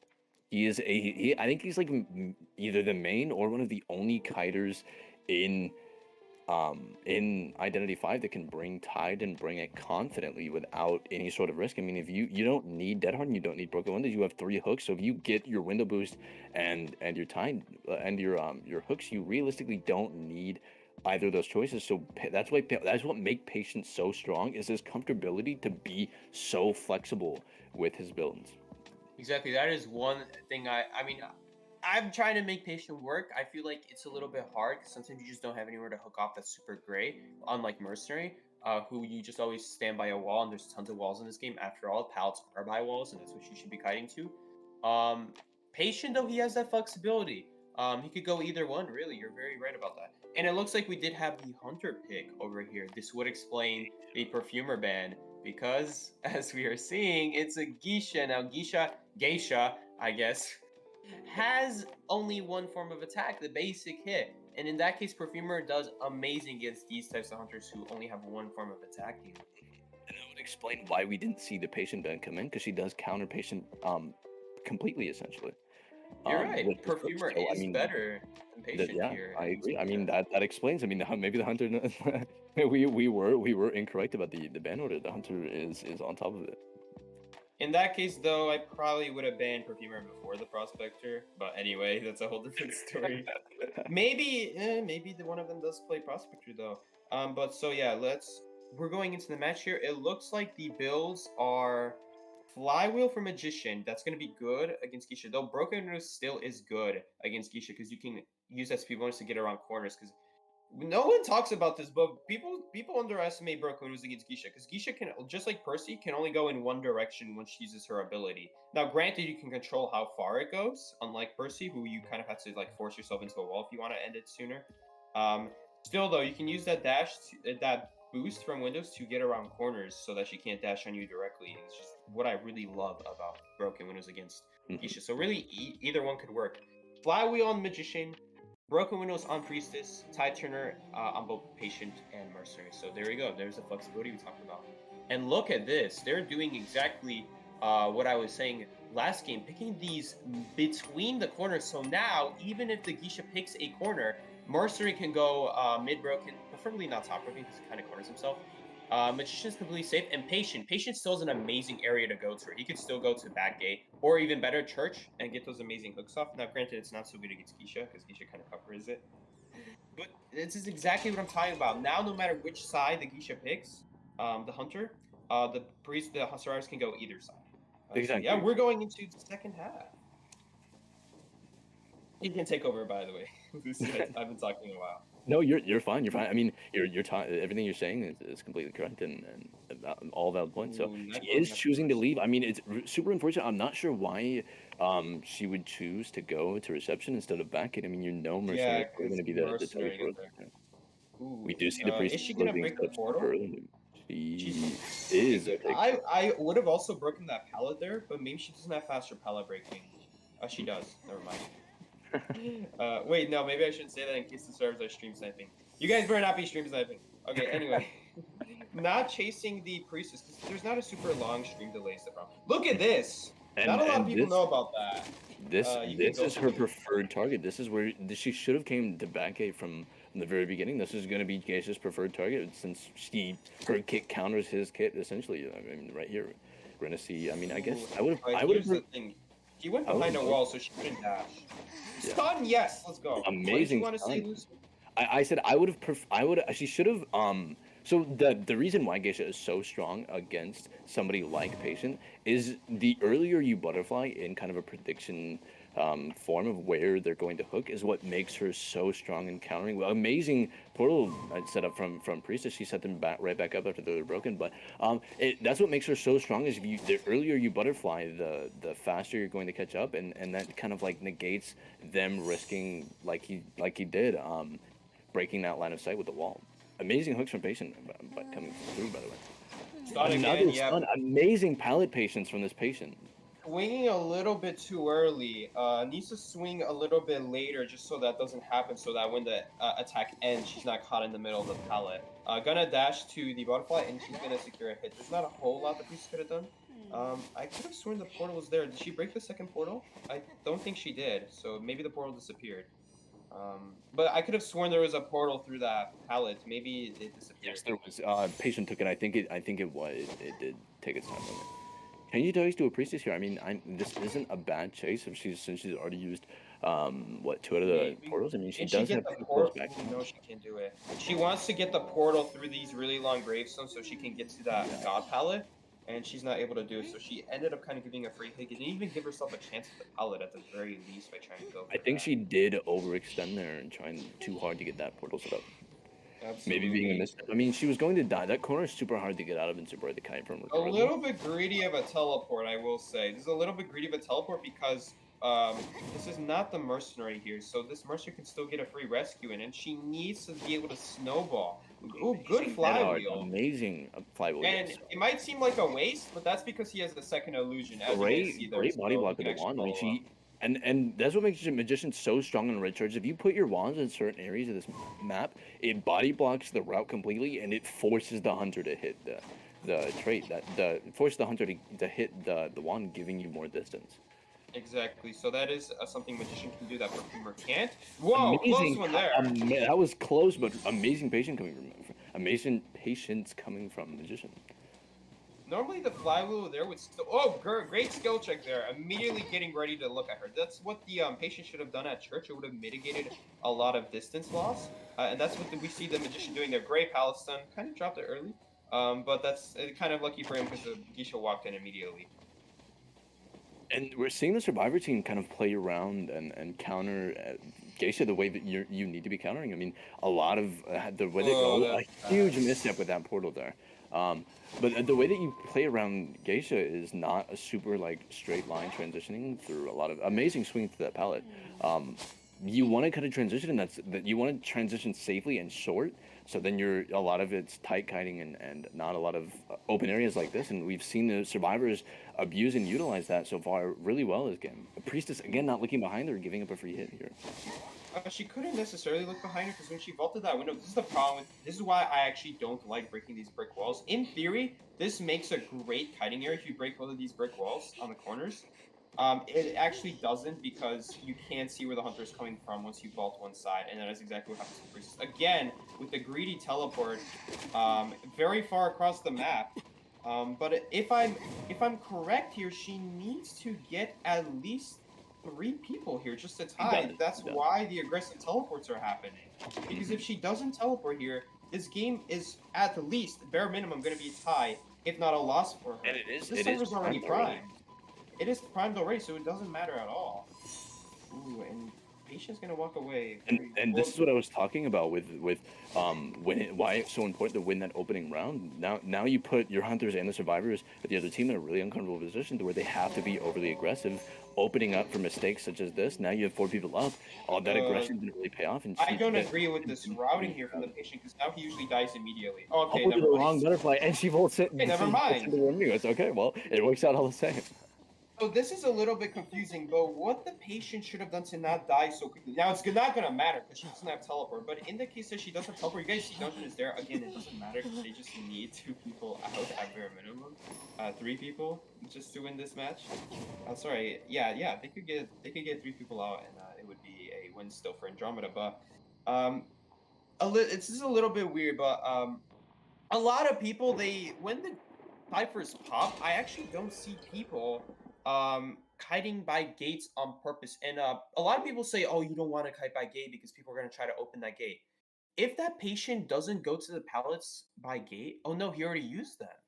Okay, that's kind of weird. Yeah, he didn't have a lot of options there because he used those pallets early game. So I guess if the pallets were there, nah, it doesn't matter at all now. Okay, my bad. I forgot. He used those pallets early game, so that if the pallets were still there, that's where he should have ran. But because of that, he kind of just dies immediately. That was still really good. Very great job from the Patient there. Using his hooks. I could learn a thing about that. Seriously, I'm trying to learn Patient. Yeah, they were really amazing hooks. I mean, I think almost every hook broke line of sight directly after he landed, which is exactly what you want to do. And she does counter Patient, but again, when you do that, when you do as good at hooks like that, when you land and immediately break distance, it's going to be difficult to gain that distance back. But yeah, that was very impressive. Like just getting behind the wall. Now, at the end of the day, it doesn't answer the dash, but it does stall it. And that I would prefer like answering it like Perfumer does. Like when she dashes on you, just have that immediate perfume. But Patient could do it as well. He's just not as effective at it. But great job still from the Patient, stalling that out. And like I said, that early game positioning, I think matters so much when they pick those spawn selections, making sure that no matter who gets chased, they can go in whatever area they need to. That's the power of picking instead of the corners, them between the corners. So now they give themselves the ability to choose. You do not want to give that ability to choose. Well, yeah, Luci, it looks like we're finished here. Andromeda is taking the point here. And yeah.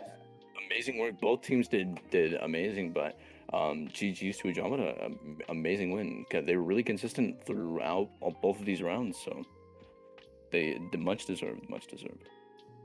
Absolutely, and that means actually Andromeda wins round 1 and 2. That means that there will be no round 3 because they already won in the first 2 rounds. It means it is impossible for Último, Aliento to come back from this, and just like that, Andromeda will be winning this bracket.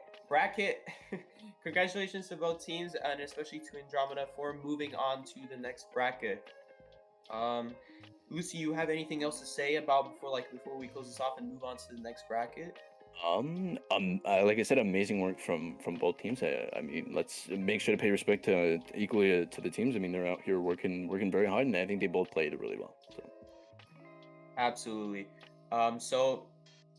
Yeah, we're just waiting for the call out. I think we're gonna end this out here, and we're gonna move on to the next bracket very soon. All right, guys. we'll be back shortly, and we're gonna be moving on to the next match. What is the next match that we're gonna have today? Today we are gonna be having next 6:30 EST. So that is 30 minutes from now. We might start sooner than that. SugarBabies versus ASB. That is who we will be having next, I believe, right? Yeah, we'll be having that next. So tune in for that. We will get back to you guys very shortly, and yeah, we're gonna have Miki actually commentate next. Thank you so much, Luci, for commentating with me today. Of course. All right. Yes, everybody have a good day.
What is going on, everybody? This is your commentator here, Sikey, speaking to you all again, returning for the next bracket, where we will be having myself and our other co-commentator, I guess, Miki. What's up, Miki? How you doing, man?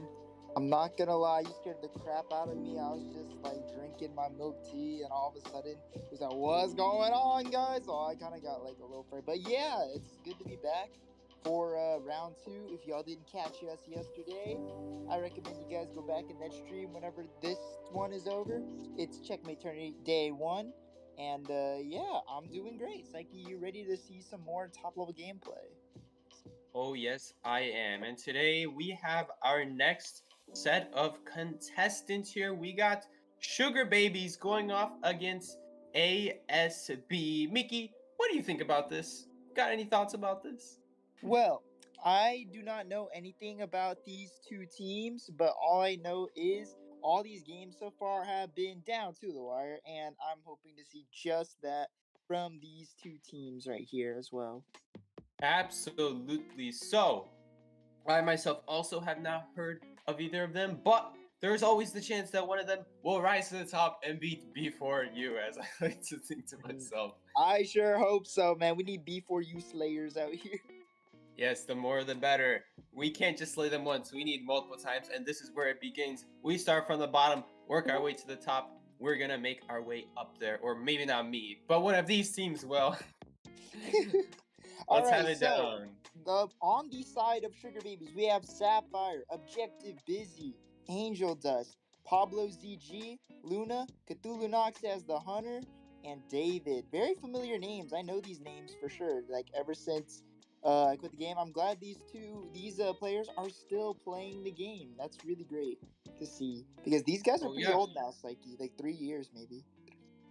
And we might actually be seeing this name, Cthulhu Nox, very old hunter, very one that I've seen a lot over the years as I've been playing the game. He enjoys playing a lot of things. You'll see him play something silly as Wu Chang, but you'll also see him be serious playing that Dream Witch. So maybe we'll see that today. We also have David as the substitute for their hunter.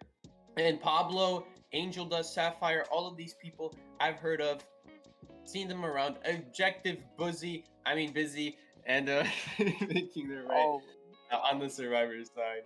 Yeah, and let's move on to Always Stand Back, ASB, as they are called for short.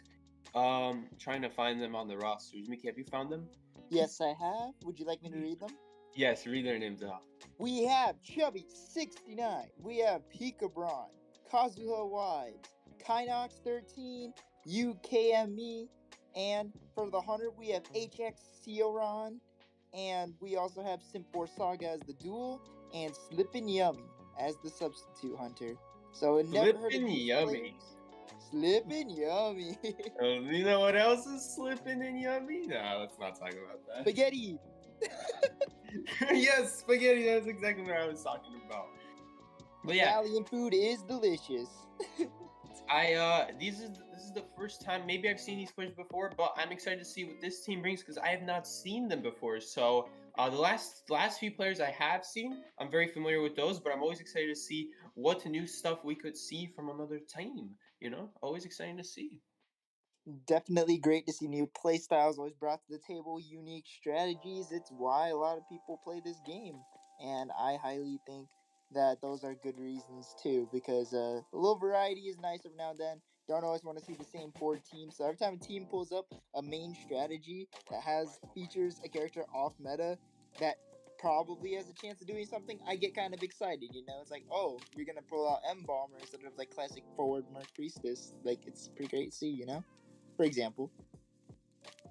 Yes, like last game, Miki, we actually had a Cowboy Prospector combo, and it was very cool to see, especially the Cowboy. Cowboy played extremely well, very impressive gameplay. Using his knowledge to his advantage against a Percy was very impressive to see. And I'm very excited to see what these off-meta survivors can do against other hunters.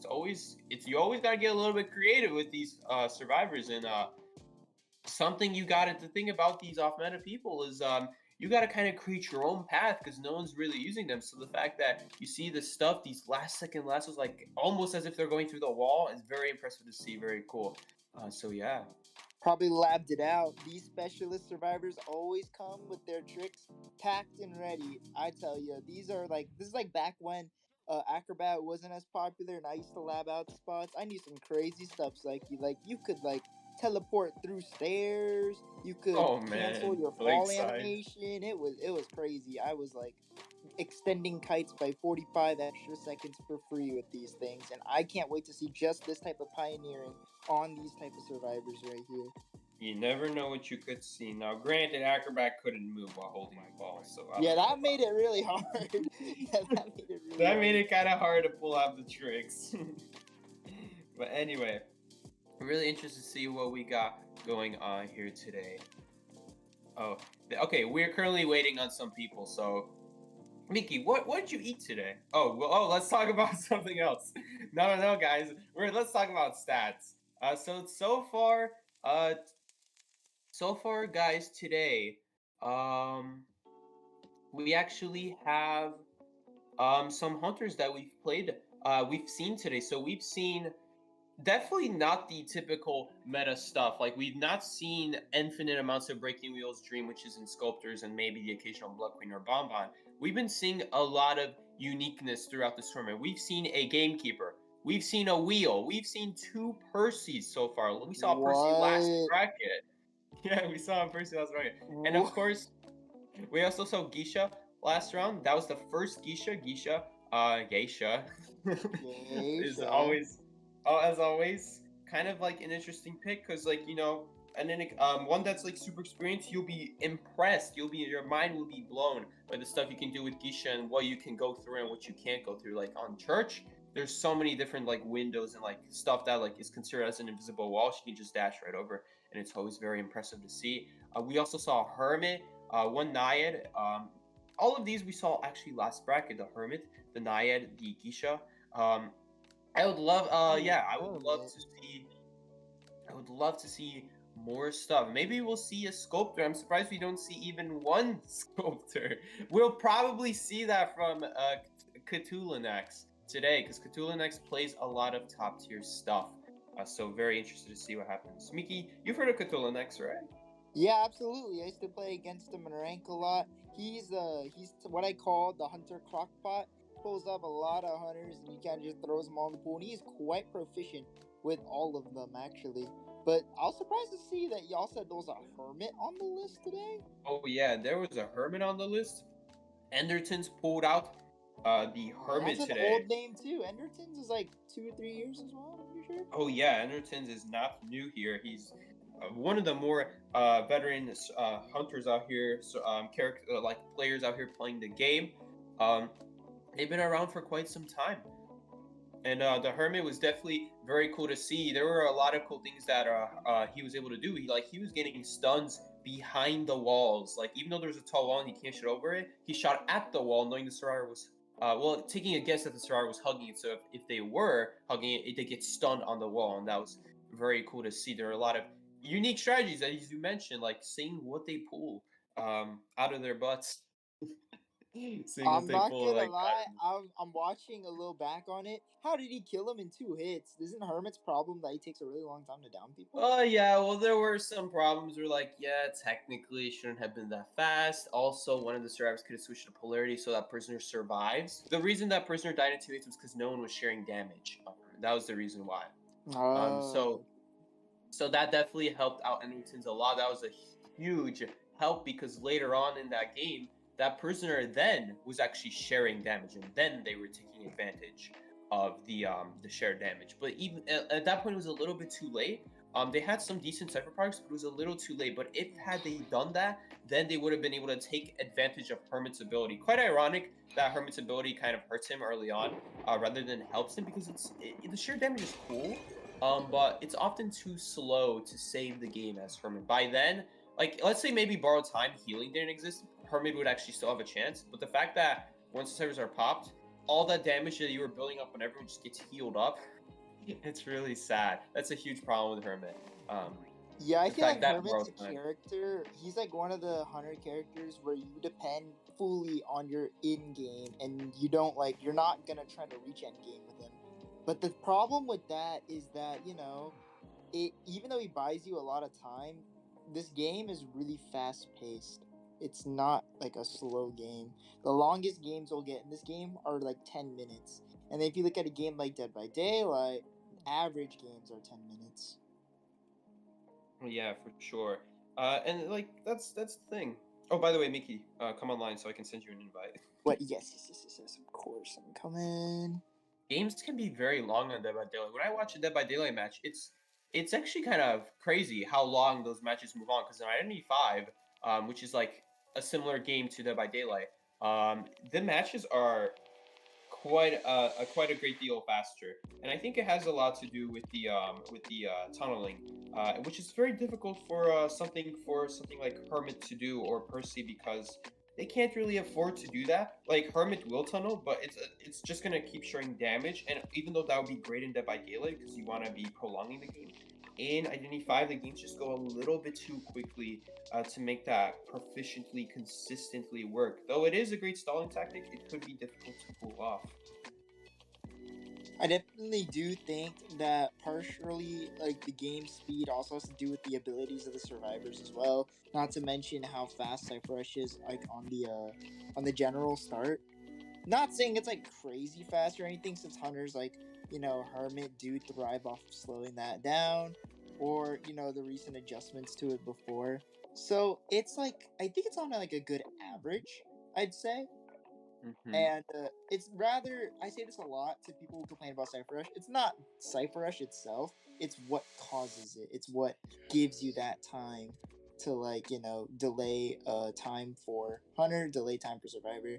Those are the main things that you focus on in this game. And IDV, the reason why it's so fast is because Survivor abilities just do so well at, like, progressing speed of Cyphers. Absolutely. So here we're gonna be having ASB always stand back. ASB is for sure gonna be being the hunter for this round one, and it seems like they banned Moonlit. Each team gets to ban one, and then the other one picks a map. So we're gonna have SugarBabies as the survivors round one. This is, I believe, Pablo and the rest of his gang, the survivors who have been along for a very long time. They picked Ever Sleeping. No surprise there. Ever Sleeping is a very difficult map to kite on, to work together on. For you to survive on Ever Sleeping, it's very hard to do a 3-step kite because of the areas. You really need a lot of teamwork and rotation and communication to make this map work. And this is what separates the super competitive teams to the less competitive teams, is that the competitive teams will be picking the bad maps on purpose because they know how to work with them better than those who are less good at communicating and understanding the flow of the match. And this is where you see a lot of teams like purposefully picking Ever Sleeping, even though it sucks for survivors, like arguably. It's because there is a lot of ways to work together. It's just a lot of people don't know how to do that, and that's where that competitive team shines. Absolutely agree with you. Ever Sleeping is a very good competitive map. However, when you get it on like rank match or something, it kind of does blow because you're kind of in the dark, especially if you're solo queuing or whatever. You're in the dark about what to do, and Ever Sleeping, I believe, is a very communication heavy map if you want to succeed as Survivor. So I would say, unpopular opinion, but this map is relatively balanced. I think it does a pretty good job serving for Hunter with all the open space, but it also does a good job providing, like Sikey said, opportunities to teamwork with your survivors with absolutely pallet placements. Stuff like Priestess could like gives you the chance. It's just the question is, can you do it? Can your team fill in that role of helping your teammates survive? And very often the answer is no, because it's very difficult to pull off. But those teams that are able to do it, that's where they shine, that's where they come out on top. This is why you see people like B4U. This is seriously one of Schmitty's favorite map. And I asked him, Schmitty, how the heck is this your favorite map? This map sucks for survivors because every time I do a 3-cyber kite here, it takes so much perfection, so much work to get it done. And that's because I'm working by myself, as opposed to Schmitty, who is working with his team. And not only is that a lot more consistent, it's also a lot less pressure on his back and his teammates' back, being able to work together on a map that's so against 3-cyber kiting. So very difficult to kite purely because of just how spread apart the pallets are, and the pallets that do exist, you can easily take advantage by breaking them. Like I've said this before, like I think we've said this yesterday, Miki. You break a pallet on one side, and if the hunter breaks it off of the correct side, the survivor actually has nowhere to go because there's like a building behind them, so they have to just run to the side. Yeah, exactly. Unless it's a priestess who can just like portal through the building, they're gonna have to. They're like the way you want to take advantage of pallets being broken is you want to walk away from the hunter, not at an angle. When you go to the side, you're walking at like a 90-degree angle. That is like the worst case scenario. Even worse is like walking less than 90 degrees, like walking towards the hunter at that point while they're breaking the pallet. That's even worse. That's what you can do on every sleeping, is that you can break the pallet from the correct side, and there's nothing to the side, there's nothing behind you. You can't even walk behind you sometimes because there's a building. You literally have to walk around the hunter, but try to get to a pallet behind them, and that's where ever sleeping becomes such a hard map to kind of. That's where you need that support. But yeah, it looks like we got our first ban here, Miki.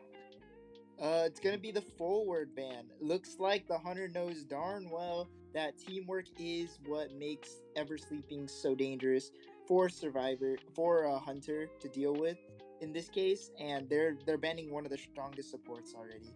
So that's a really good call for the hunter. I also would agree. Pablo being a pretty competent forward.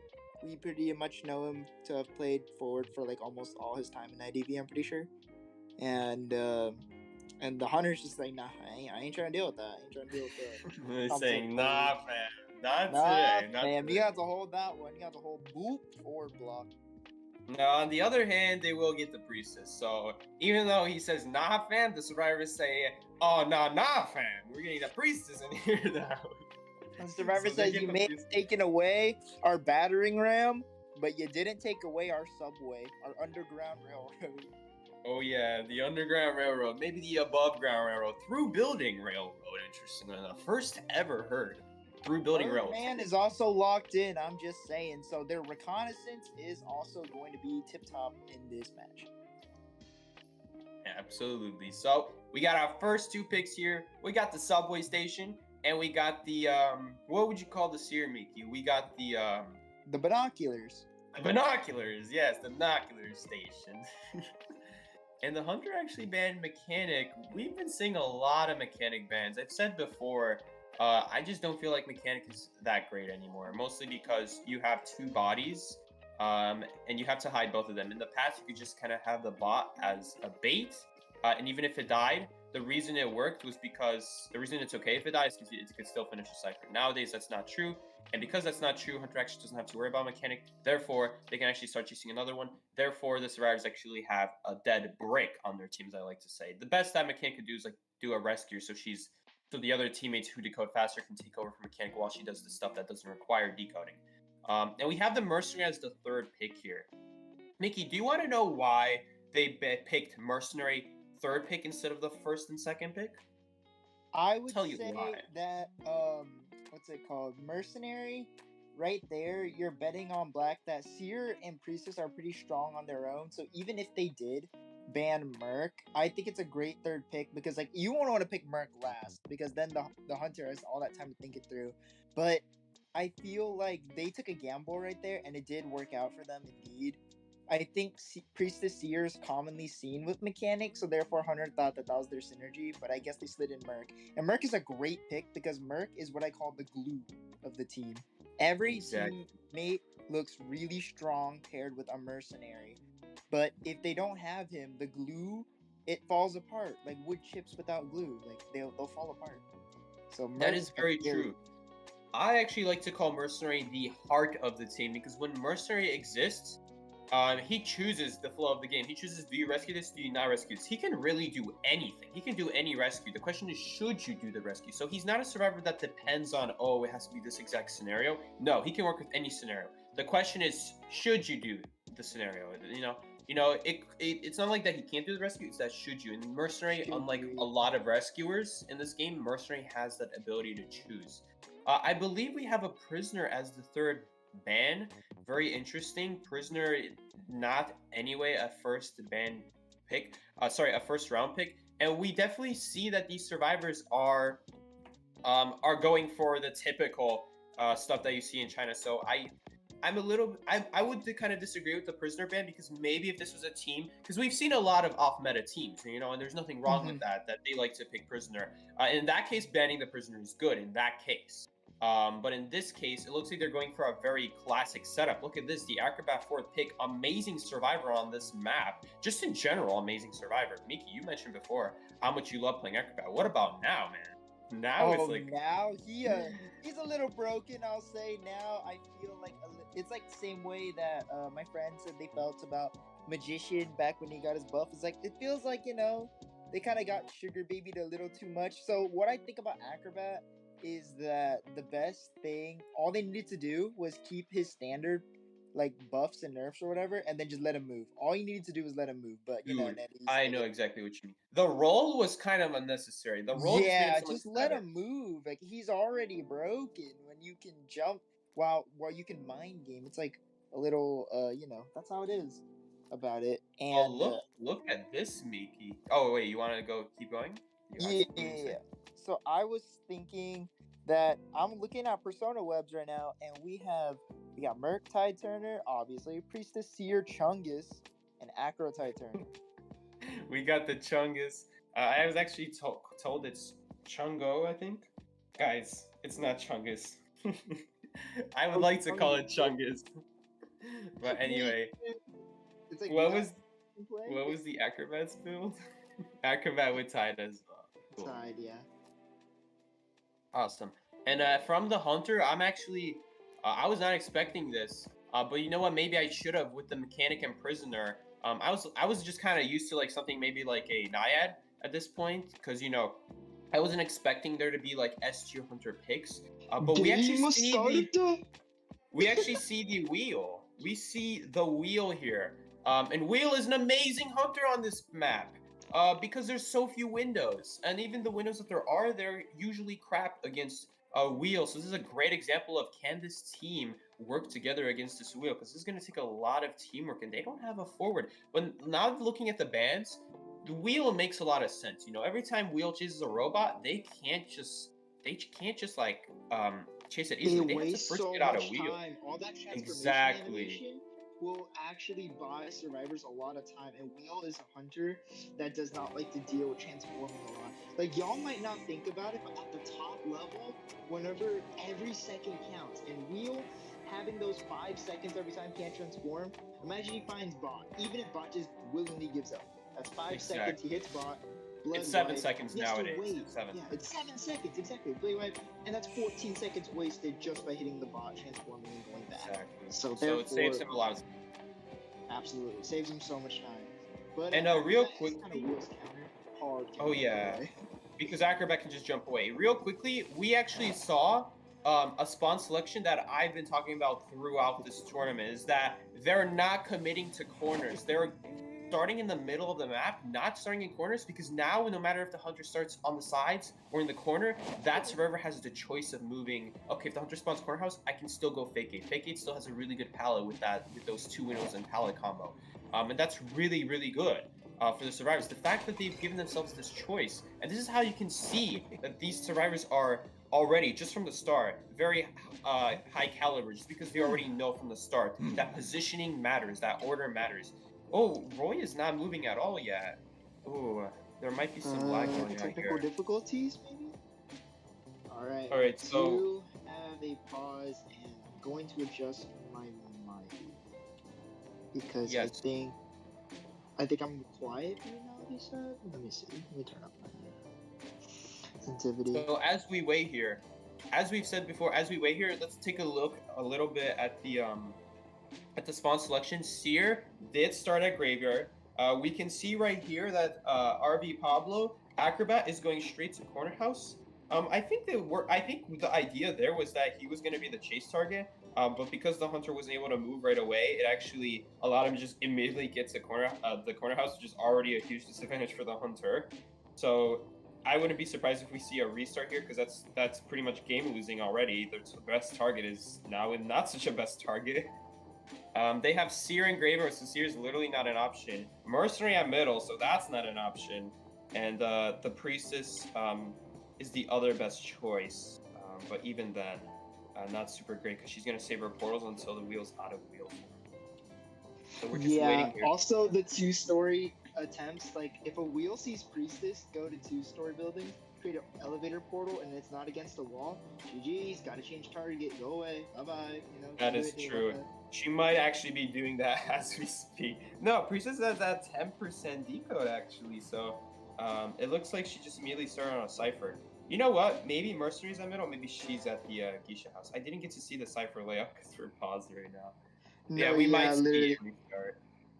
And as you can see, I didn't know they started allowing alcohol on this stream because Priestess is named Daiquiri, which is a very popular alcoholic beverage. You got the alcoholic beverage in here.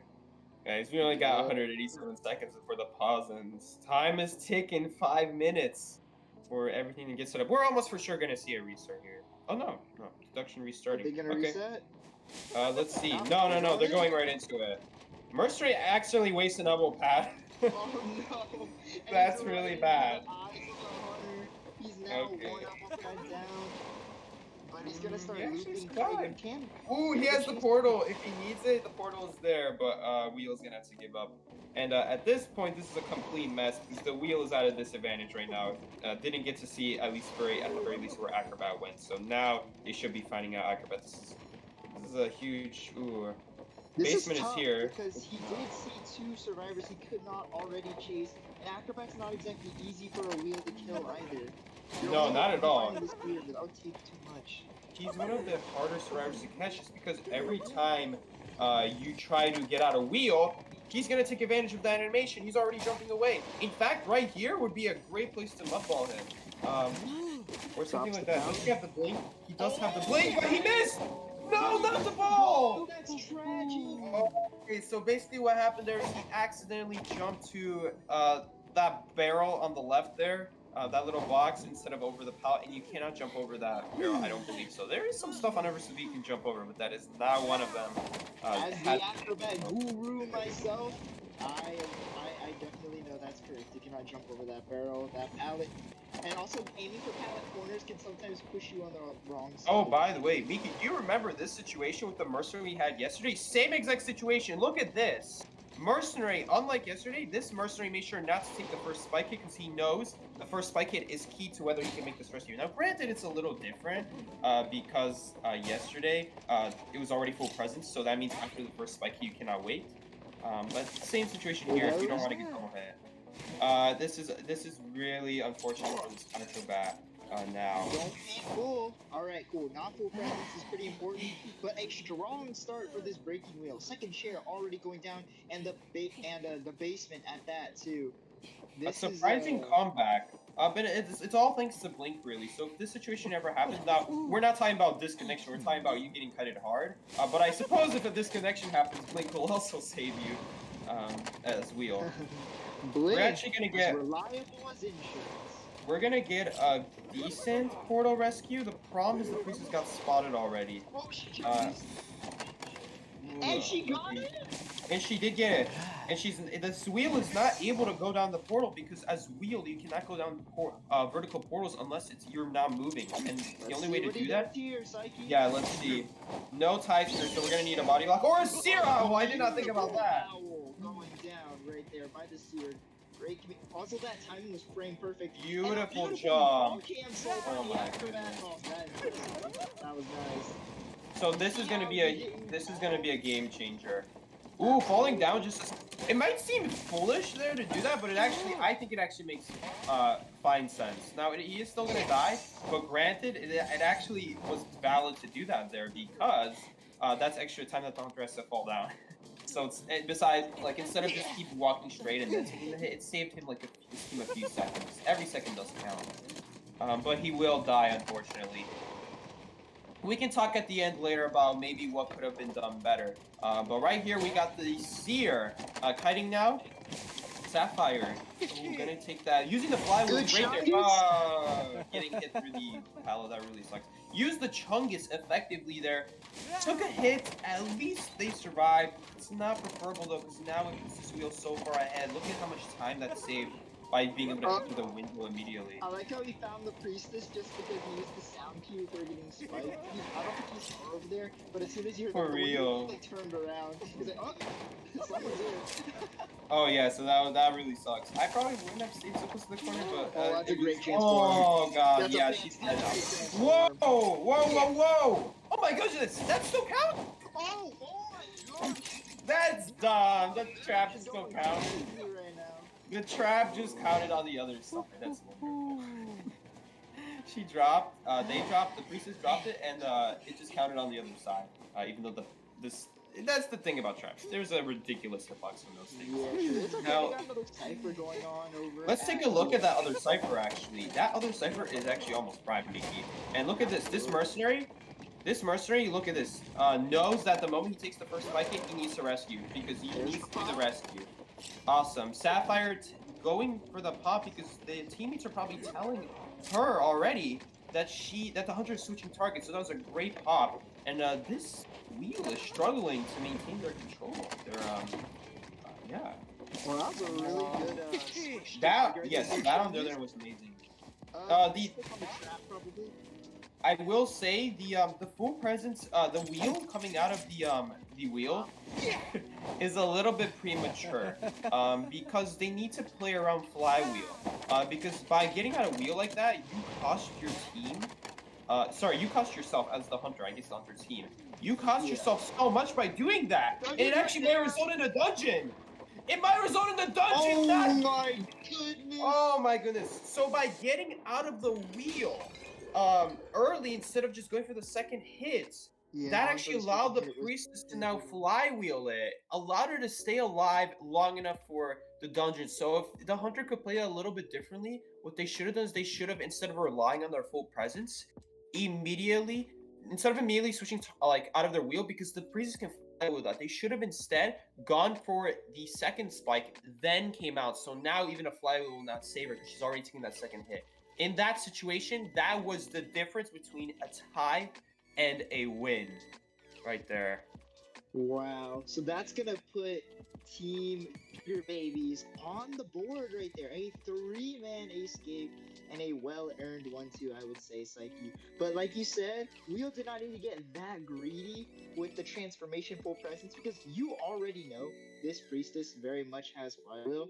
And that's Exactly. and that's key, knowing what your opponent has to work with. So instead, Actually, you go around, you get the second yeah. hit, and then she can't do anything about that. There's nothing Exactly. she can do. Best she could do is flywheel a trap, but that it still means that she can't really go to the dungeon because she's not next to any building that directly connects to the dungeon. The fact that she was able to take that hit then allowed her to get to a building that connects to dungeon. So impressive work from that priestess, being able to flywheel that perfectly. Great timing, I may as well say.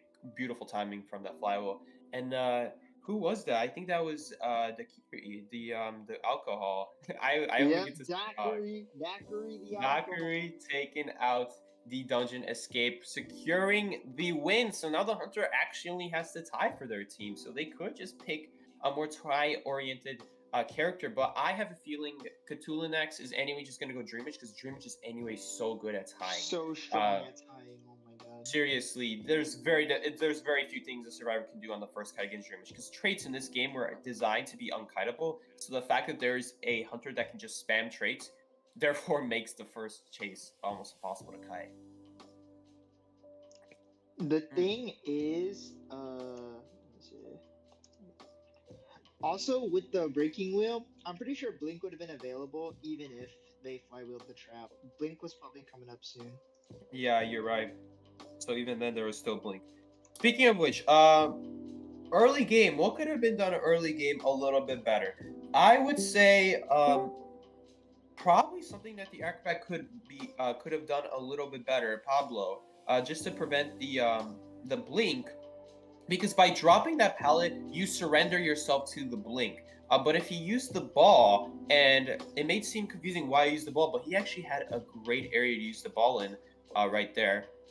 What Pablo actually could have done on the first kite when he was getting chased at corner house, Pablo actually could have, there's 2 spikes, that's unchangeable. That's always happening. But what Pablo could have done is after he took the 2 spike hits, he could have used the the fireball or a mud ball, and used it in the direction of underneath the corner house and completely covered the hallway. So then the hunter cannot pass without using a blink. And if the hunter uses a blink, well, then they have the seer owl to protect, and that's where they would have. That's where I think would have saved the match. So the moment Pablo took the second spike hit, he should have been ready with a ball, getting ready to throw it under the corner house, and then even if the hunter blinks over, they have that seer owl ready, and that would be pretty much game over for the hunter at that point. Oh, I So absolutely love Acrobat Trap gameplay as well, so that would definitely exactly, promote that with the Fireball. Because Acrobat is so powerful at cutting off your options. It's like, and a hunter without abilities is pretty much a survivor without pallets. Just, the survivors are gonna outpace them exactly. with their Chungus, with their abilities, or just with how good the kiting route is shaped. Like sometimes the I building straight up will be in favor of the survivor. I'm now 100% certain. I'm pretty sure the hunter can. The blink does go further than the diameter of the ball, so the hunter could blink over the ball. That's where the seer would come in and help out. So that's assuming if the hunter already is ahead of the game, like, oh, Acrobat's gonna go over here, completely block out my route. I'm gonna blink over it and then kill him. That's where the seer owl will come in, and it would have been really nice to see that. But it's okay because they still got a really fine owl out of basement who was able to save a lot of time. For the team and able to just I also like how they were doing separate ciphers there, so even if the hunter went after one target, they still have the other cipher, so that was really well played from them. That's definitely at the top level. They didn't tunnel too hard. They were not stubborn on that one cipher. They were not insistent Exactly. on it. And they were like, all right, let's just restart another one. The worst we lose is like 15, 20 seconds. And these Exactly. players, these survivors knew that 100%. And They look what it knew did. It that gave them Acrobat the was win. gonna die. And it gave Exactly. them the They knew win. that Acrobat was gonna die. So they were like, all right, let's just set up a new cipher. And that way we can push the game out a little bit further rather than being stubborn. All right, Mickey, we got some bans here. You want to talk about the bans? Yeah, we got some bans. Our bans are psychologist Not ban. remember? Yes. Ban that 5.99 freaking character, Wait, bruh. psychologist? It Yeah, says psycho seer. ban. It says seer on the screen. Thing is, that's what I'm reading in the chat right now. Batter is being picked. Prisoner is also being picked. I hope Wait. What? Wait, what's going on? Yeah, I don't know what's going on. It says on the screen that you're looking at the the first ban was Seer, then they picked Priestess Mercenary. Great survivor picks, by the way. If Seer is banned, you can pick probably I would say forward Priestess would be a little bit better, but Mercenary Priestess is also fine. Then they banned, I believe that's Barmaid. The quality on the stream kind of low, not gonna lie. We're watching streams from your Samsung toaster. Oh no, okay, the YouTube stream is way better though. So yes, Barmaid, then they respond with Batter, then with the Psychologist. Mickey, what do you think this hunter is gonna pick? I think it's one thing, and it's one thing plain as day. Plain as day? Plain as day. Plain as bread, Shoot, man. Clear as day. Sculptor? Nah, Mickey. It's Dream Witch. Barmaid, Psychologist. Oh shoot, it is plain as day. You're right. And Cthulhu Nox is haunting. Oh my god. Barmaid's here. Dream Witch. It's an M1 hunter. Of course. This is almost certainly a Dream Witch. Unless they were trying to go for I don't know, because these are also not bad survivors against Sculptor, but oh man, these are way better against something like Dream Witch. The Seer, Owl protecting from like a third patroller bite in case, like, because they drop a paw on the first patroller bite, fly with the second, maybe use an owl on the third. But this, so now that completely blocks it off. Survivors went ahead and picked Priestess Mercenary, which for the most part that doesn't really intercept with Cthulhu Nux's plan for Dream Witch. For the most part, that's still very good for Dream Witch because Mercenary's not going to be able to stop those leeches. Only Forward can do that, so he's actually fine. So then he goes ahead and picks Barmaid, because Barmaid obviously hard counter Dream Witch. They pick Batter. So now technically they do have some support for the leeches, so he might have to combine those leeches together. And then for his third pick, Psychologist. Amazing. Oh yeah, the ban on Psych, the ban on Barmaid is really smart. I will say, the power of Dream Witch is not only in her ability to trait spam, but Sikey, I'm gonna call Dream Witch the evil shepherd. because you're Why is forced to that? be on your teammates. If there's 4 people up, you're forced to have at least 2 people together. And if the Dream Witch finds you guys out in the open like sheep grazing, the evil shepherd will find you. Two teammates together, not decoding, that is a very powerful thing for Dream Witch. Because then she can take her pick on 2, add more leeches, trap you out, and the best power of Dream Witch is how she can just choke out survivors' options. Exactly. So really the best way for survivors to limit that at that point, and there we go, we do see the Dream Witch. The best way for survivors to limit that is to actually not be together. But as you said, when there's 4 people up, it's very hard to not have 2 survivors within 30 meters of each other. And the reason that 30 meters is so important is because that's about the range of how far a leech can go before they're out of range of their owner. So if she leeched the prisoner and she wants to protect another cipher, that cipher has to be within a certain amount, close enough to the leech person to be able to still control that, unless she has full presence, in which case it's practically doubled. Survivors cannot afford to make any huge careless mistakes in this type of matchup, especially on Exactly. Sleeping Town. Cypher's gonna have to be up on track. Rescues are gonna have to be perfect and correct. Rescues gonna have to be picked well, and also deleaching is also gonna need to be carefully planned out.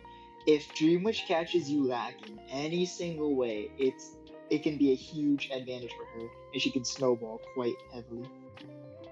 Absolutely. So even one mistake, and when it comes to these mistakes, it might even be stuff that's like hard to even see, because at the end of the day, some of these mistakes may be something like choosing a cipher and then 30 seconds later, that cipher you chose was actually a bad cipher to choose because it ended up actually being near a person that they were kiting. So when they go down, now your cipher is blocked. So it's something that, like, when you make a choice with Dream Witch, it's very hard to see. Like, not only is she a hard hunter to go against, but when you make mistakes against Dream Witch, it's like, where was the mistake? Because oftentimes these mistakes are not immediate. These mistakes are happening way before. Yeah, they're subtle. That what happens. They're subtle, and that's what makes not only just going against you so hard, but learning from your mistakes. And we're going to be trying to point as many of those as possible. What could have led to a better situation had the survivors just done one small thing differently, and that is all that makes a difference. I like the what's it called? I like the persona webs of these survivors. They are very safe.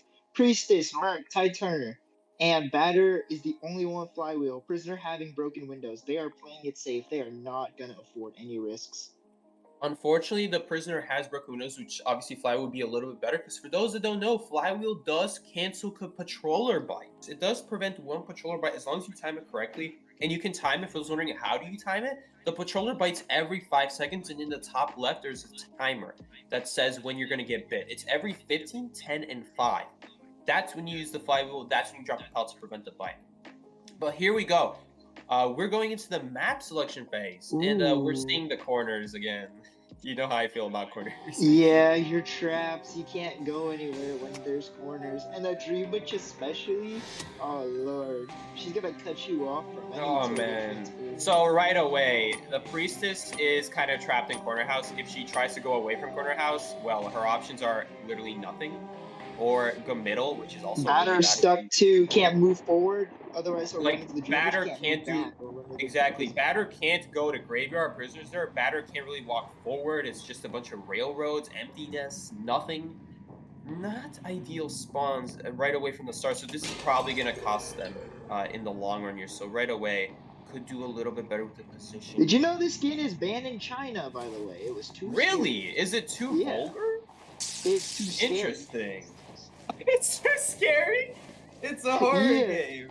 Yeah, I know, yeah, look at right? this. That's pretty funny. Oh so my! The priestess immediately finds the priestess. Exactly. So look at this. The priestess will at least be able to get away, but look at this. Picking that spawn caused her to have to use 2 portals by picking that spawn. If she, yeah. Could Dream Witch's main body always go? Oh yeah. Oh no. That's a buff. That's a recent buff they did to Dream Witch. So that's a second reason why that's really bad nowadays. Like you have to make sure you're. Yeah. I know. Look at this. What Cthulhu Linux did right there. He pushed his main body close enough so the spawn follower starts following. Not a single patroller was used. boost. Exactly. This So is every good. patroller is going to be used on the mercenary now. Look at this control. Starting off, look at this chair. This is probably one of the best chairs for Dreamers to chair on. Look at this. You cannot do middle anymore. And look at this. The infinite controller. So right away, I don't know if you guys picked up on that, but after the priestess got hit and when she dropped that pallet there, Cthulhu purposefully walked far enough so that the main servant starts walking towards her, and that's what led to that sandwich. And that was really good. That's hard to pick up on. Make sure you're doing that as Dreamwitch, constantly making sure that both leeches are following, not just one. Elbow pads Can't you gonna get be the controller used off? here. No elbow pads. Oh No man, elbow so pad. now that's guaranteed after I'm. Is he being Nothing- greedy and holding on to the elbow pad? That is not a good idea because now it's after. Nothing but perfection from this hunter so far. And the priestess portal does not go down. And the kill. Oh, Mercenary Can he did get pick up the leech. That's huge. Nope. He did pick up a leech remover. He did pick up a leech remover. That's pretty huge. Did Priestess disconnect? I think Priestess might have be having lag issues. Yeah. That's what I'm thinking. Maybe get an extra hit. No, already has full presence. Not needed. Ooh, a batter though with the support. Here's the problem. Both leeches are here, which is gonna make this almost impossible. Accuracy is gonna need to be right on. Can you get it? Oh, No. wait, did she? Nope, he did not get it. And this might result in a hit, actually. Because look at this, 2 leeches in the same spot. Does Dreamwitch have the ability? Oh, she's dead, I forgot, after half. Miki, Absolutely. take I over, told brother. you, Wait, I'm out it of was breath. already pretty bad.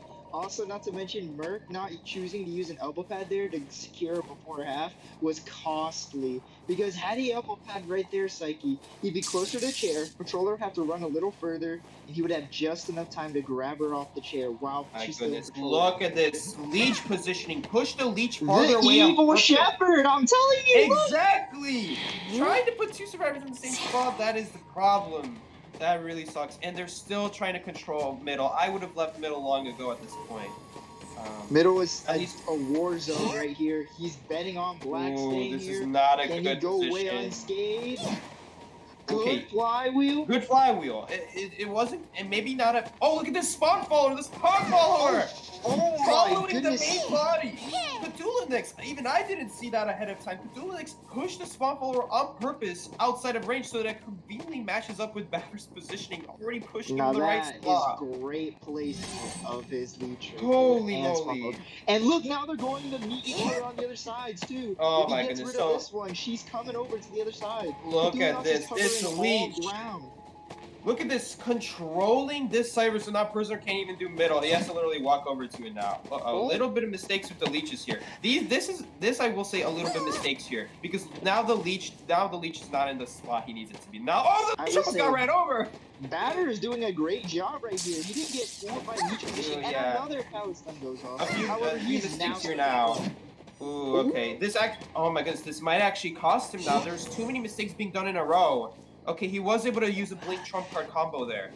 Oh man, this is cost. This is huge. This is a Batter really did big deal now. Fantastic job right there, I will say. Just avoiding that pressure, playing very disciplined, kind of not committing before the Dream Witch. I really liked what he did right there. That was very nice. It was cool, but I will say, had Cthulhu just taken control, there was a point where one of the leeches just walked past the batter, and I Cthulhu saw was that, able. Yeah, he should have grabbed onto that leech because if you don't control the leech in time, it's just gonna keep walking.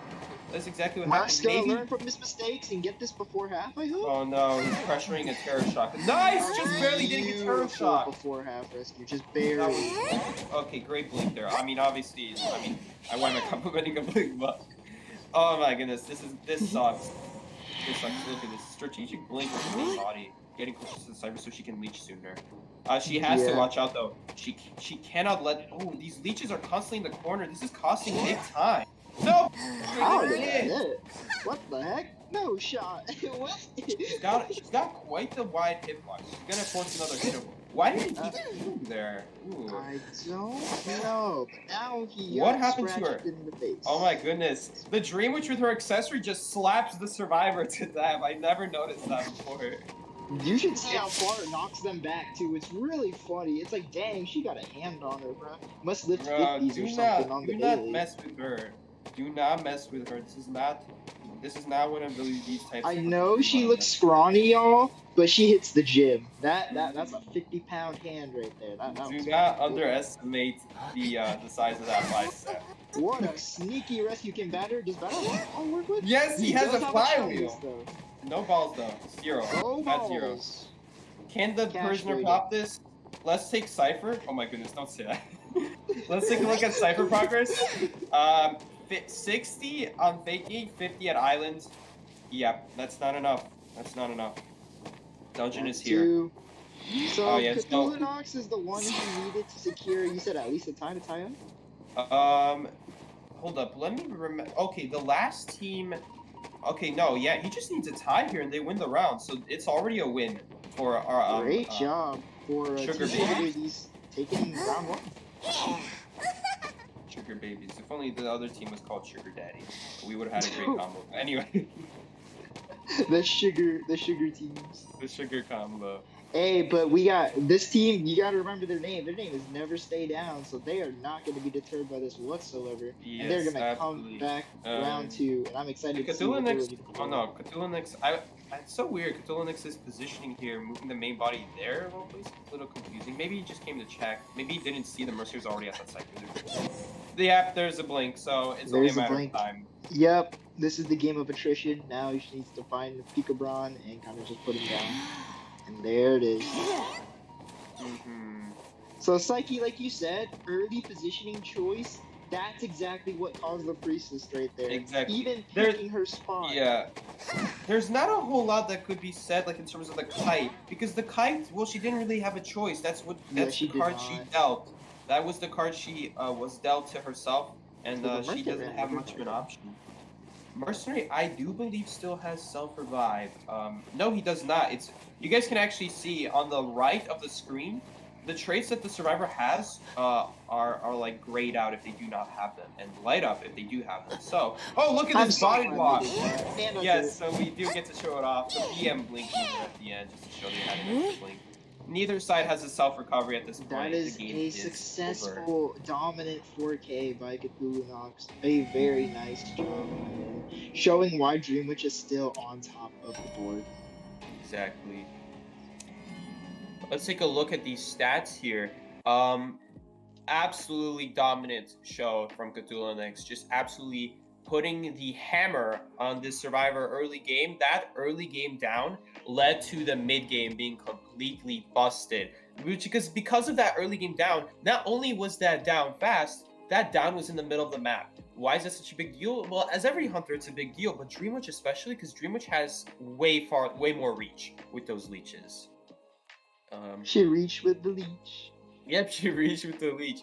Now I will say, it really slowed down a lot. The pressure really slowed down a lot with the batter. Now, the batter just immediately preventing that heal. First of all, great job from Cthulhu. Then combining the leech follower with the main body to get the hit on the batter. But things start slowing down there at the double pallet by the graveyard gate. That's where things start slowing down for the Dream Witch, and that's where you guys see all this decode progress came from. If it weren't for that, if Cthulhu just controlled that one leash that just slid past the batter, that would have been guaranteed game over. But they had a chance there. It was just a little bit short still though, and Cthulhu still had everything under control after that. So a great job, very good job from Cthulhu Next. Now, what could have been done better? I would definitely say the spawn positioning. Pick a little bit different so that you're not cornered. Second of all, not dying near middle. That's the second thing. You have to die in a corner. So if I was a priestess, I would have just stayed corner house at that point. So even if you die early, at least you're not dying by someone's side. Corner house Third of also all- would be enough time to buy her to force patrollers out on that kite. too. Exactly. At the bare minimum, get some patrollers out from the main body so that when the mercenary goes to rescue, he's not forced to use an elbow pad to just reach it. And even then, even when he uses an elbow pad, the hunter might terror shock himself because he's not able to just rescue whenever he wants. After that, that was the game. Now, Batter did a great job with taking advantage of the hunter's mistakes after that, but it was still a little too late to make up for it, because once again, when Batter finally went down, guess what? Once again, by the Cypher, and that is where things crumbled apart. Not There to was at least a mention small Merc. chance. not to mention Merc not using elbow pads to get that before half as well. You can't delay rescues against Dream, but you know that patroller's coming. Just get in there, take the patroller, take the hit, get out. You need to get it before half.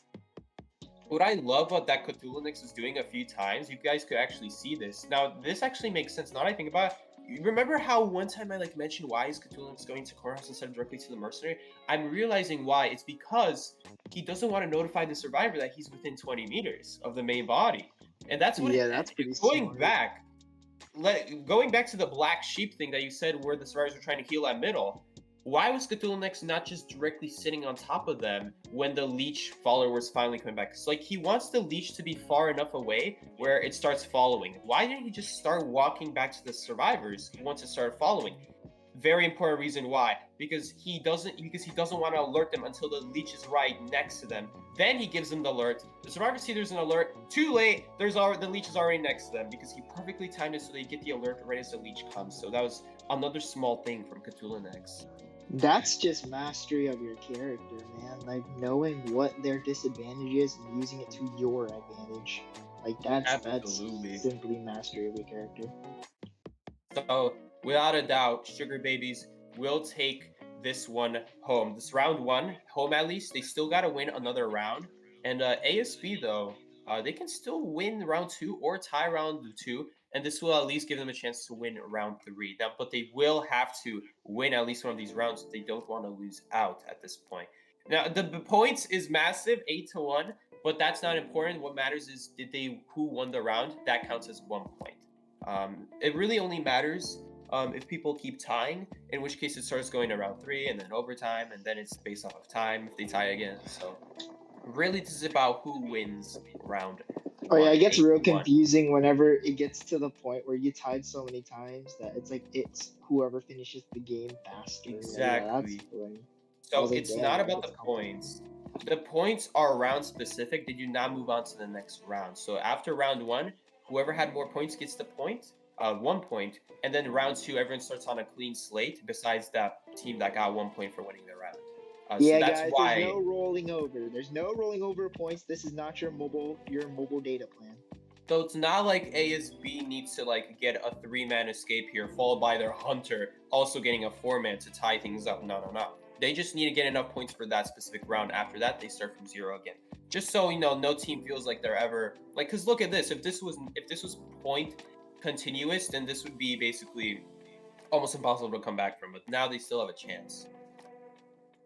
Yeah, I think it's fair that they did this. It's a really good way to set up the games, and this is how it is in the official IDV too, right? Official IDV tournaments? Yes, in the official IDV tournaments, I have had some tournaments where the points carried over, and I didn't realize the significance of it until I played more tournaments, and I'm like, holy crap, this could get really bad really fast for the other team if it's based off of points.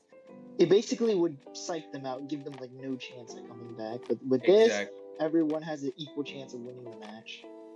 Absolutely. So I'm curious what we're gonna see round 2 from especially Cthulhu proving such an impressive show. What hunter he's gonna pick next, because it's always exciting what the hunter is gonna do, especially because hunter does all the work. But there are a lot of things that survivors have to do that just doesn't get the love it deserves, and that's what we're trying to show with SugarBabies survivors, that they're just able to put the work where it needs to be done, and God, I love to see it. Because that teamwork, I would say teamwork is more difficult than working by yourself. As cool as it is watching Hunter, it's even more impressive seeing people being able to communicate with each other so well. Oh yeah, absolutely. And then you have, not to mention what I do love about this game, is that there are also teams out there who probably are really good at this game, but they simply do not compete. We call these the outliers. These are the people who you see in ranked match 4-manning and doing absolutely crazy things, but you don't see them in tournament because, maybe they're not 16, maybe they don't have interest in competing competitively, but they could. There's always those players too out there, which are always fun to see. I wish you would see them more here on tournament streams, because man, it would just show you that talent pool isn't limited as we think it is here. Oh yeah, would always love to see some more competitiveness in these tournaments. But some people just don't have teams, Miki. You ever think about that? Yeah, fair enough. They might not have a hunter. Yeah, I wonder who doesn't have a hunter right now. Freaking Ace. This is the freaking team I'm in, bro. They do not have a footer though. Sad. All right, it looks like we have a sub coming in. Mubibi subbing out, and Yud K Me is subbing in for Mubibi. Let me take a real quick look what team this is. Is this from ASB? Yes it is. So for ASB, Yud Kimi is the substitute taking in for Mubibi going out. And this is Which- for Never Back Down, right? Or Yeah, NS yeah. Never Always Back Down, always stand back. Is technically their name. Oh, I don't know who stand back. I don't know who Mubibi is. The roster does not match the names in game. Or I don't know. Or maybe the names. I hate when people change names. That's a different story. I'm Okay. saying, bro. It's hard to Someone is subbing in. tell. someone else. Alright, It's like a always different stand message. back. I hope they have it going here because Red Church is Oh, the okay. next pick of the maps right Thank here. you. And this one's very Thank you, Ashley. standard. And also, as we saw yesterday, hunters can trap survivors at pretty bad areas here, depending on where they pick spawns. But survivors also have great kiting areas to work with if they choose their spawns correctly. So honestly, again, this just shows the importance of the spawn choices. Yes, Mubibi is actually Chai Tea. Thank you, Ali, for letting me know. Chai tea. Oh. Yes, so Chai Tea is being replaced and instead put in for Yud K Me, whose name in game is actually not even Yud K Me. Their name's also different. Not Asup, I believe. We'll see in Not game when it Asup? starts. Oh, like Ace- them bombers name? No, not. Oh my goodness, not Asup. It's like AASUP. You guys will see in game. But yeah, Asup, I guess. Miki, take over for me while I cough because my throat is dead. All right, we'd like to come over to sponsor Halls. Okay, we don't have sponsors again. Y'all forget what game we're playing here. But anyway, so while Sikey's on his cough break, I'd like to say thank you guys for sticking around so far, watching this top level gameplay, seeing our NA survivors and hunters improve, and it's always really nice to see that this game has a nice future to it, and is not just gonna be like a stalemate. The only stalemate we have here, unfortunately, is the meta of the game. Please, devs, new survivors, new hunters. I'm begging you, bro. I mean, New if stuff I had to is cool. New stuff is yeah, cool. But new stuff is cool. If I had to count how many sculptors I've seen in competitive IDV, I'd be rich if I got a quarter for every time, man. I'm telling you, y'all need to change up the game.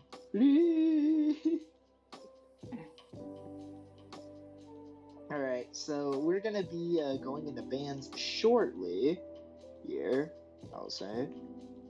And Red Church is it's gonna be interesting. Oh yeah, that's true. all right, so we got the mercenary forward band. The always stand back will be playing Survivor first again. We got Prospector Dancer first pick.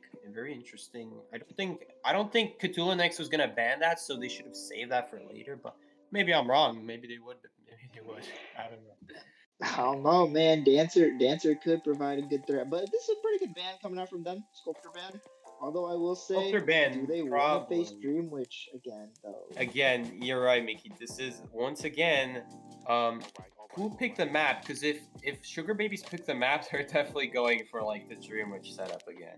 Because this is a great map for Dream Witch. It would totally make sense if SugarBabies were the one who picked this church map. Oh yeah, Dream Witch locks down very well on Church. And it mostly Even has to better. do with the ability to Church is not the greatest map for what's her name, Dream Witch, because the ciphers are not very close together, but you do have plenty of times where you could 3 cipher lock yourself. You could have like control of Church in the middle. The thing about Church that's less good for Dream Witch and like stuff like Arms Factory is that middle is a lot more spread apart from the rest of the ciphers than like Arms Factory would be. Arms Factory, the middle ciphers are also like, not only does middle provide a lot of control, but it's close to the other cipher, so you want to have middle. Same with Ever Sleeping. Just being able to do that. Church, not so much though, but Church is still very good, mostly because it's a small map, not a lot of heights, not because on Hospital you could go upstairs, you could be in range, but it might still be upstairs, so it's a whole different story. So the bands I see are Priestess, Seer, Forward, and a Mercenary. These are very strong bands for round ones. By the way, Miki, the bands go from right to left. So the first two bands were Mercenary Forward, not Priestess Forward. Oh, okay. Mercenary Forward, Seer, Priestess then. That's the order of the... So Mercenary Forward were banned. Then the survivors can pick two. Then the Hunter bans one. Then they pick one. And then the Hunter bans another. If we had, Miki, when we've been commenting, when I've been commenting, last bracket, we also didn't get to go to round 3, but hopefully today we might see a round 3, this bracket. If we go to a if we go to a round 3, the Hunter will have 5 bans, and that will be the last ban. You see the way it'll crazy survivors. That's when we start seeing the crazy stuff. It seems like we have an antiquarian team. Yes, we do. We do have an antiquarian. Antiquarian, I do like that. So looks like this team is preparing for this Dream Witch, and I think they're going with strong Tiders. I think they're gonna try to delay. Miki, Miki, are you trying to bluff? Are you trying to bluff right now?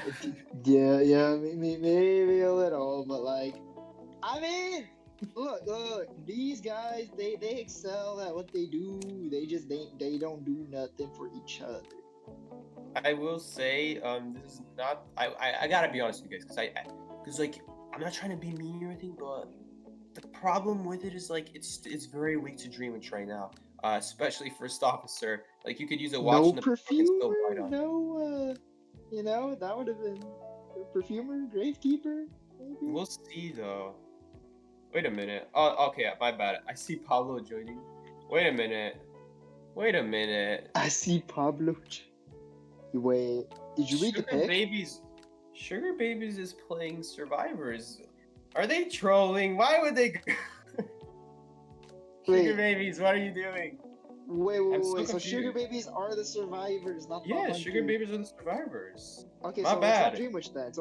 It's not. It could not be Dream Witch. Yeah, my bad, guys. It's not Dream Witch. What am I talking about? Actually, Sikey, did you see the pick for the Hunter? Ripper, let's go. And these are actually not bad survivors to go against as Ripper. Oh my goodness. Well, I love the creativity. I love the creativity from SugarBabies, but I question if they're taking their opponents seriously with Prospector first pick, because I know they know better. And they might regret it too, considering Ripper can kind of do mess.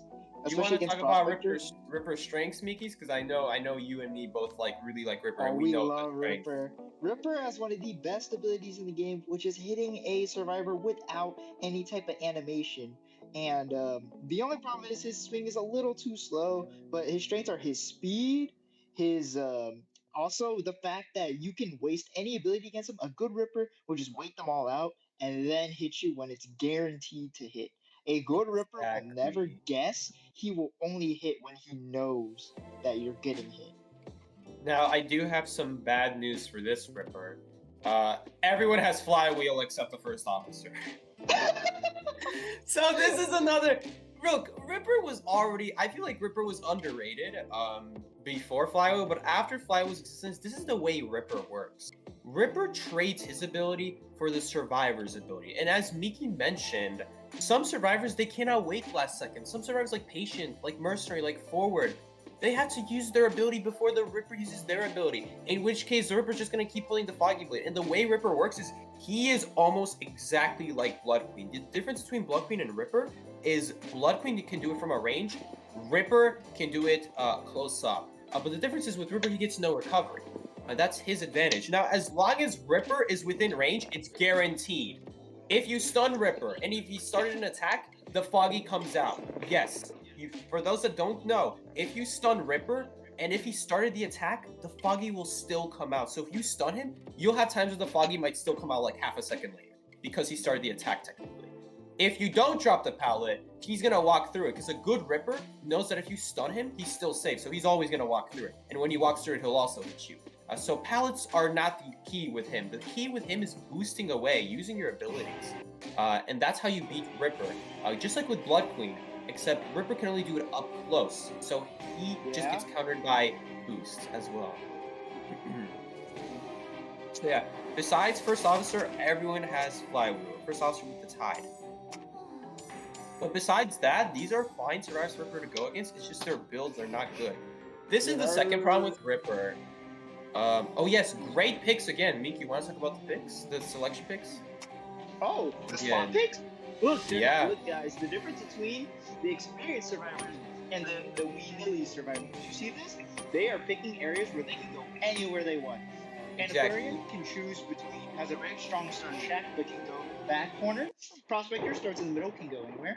Dancer can go down to the bottom and meet up with anywhere aim she wants, or stage in that strong area. And then First Officer, having Wedding, goes right to Graveyard. They are not trapped whatsoever, and they can choose Exactly. instead of being locked up. So essentially, the idea here is no matter if the hunter spawns left, you go right. If the hunter spawns right, you go left. If you start in a corner, well, now that option is locked for you because you can't go left, you can't go right, you can't go away from the hunter. You kind of have to. Well, yeah, you could go left or right, but you cannot have both. And the problem with it is because you're on a corner, you're always locked to the side. And then Ripper, I love Ripper. So yes, we have Ripper. The match is We also paused. have a pause. The match is paused. The dramatic pause. The game is immediately paused, not going. If you don't say going, you're crazy. Pablo's game crash. Game crash from Game one of the crash. survivors. Redo. Oh, we're getting a complete redo. So they are requesting a redo. They requested a run it back. Oh no, never mind. You see, I'm wondering because last game something happened with the wheel. Last bracket, Miki, there was like a 1 minute, like 30-second pause before because the hunter was lagging. I'm surprised in that case they didn't restart because there's a lot of time for the survivors to just rotate. So if we restart here, I would Not be to very mention, surprised. that's time that accelerated decoding gets sooner. Exactly. Now, granted, Blink also came back faster, but it's way more important that you rather have a better chase than relying on Blink because you absolutely would like to save your Blink as a deal. But we will see. As we soon can as use a lot more. yeah. By the way, So what persona web do you think this Ripper is running?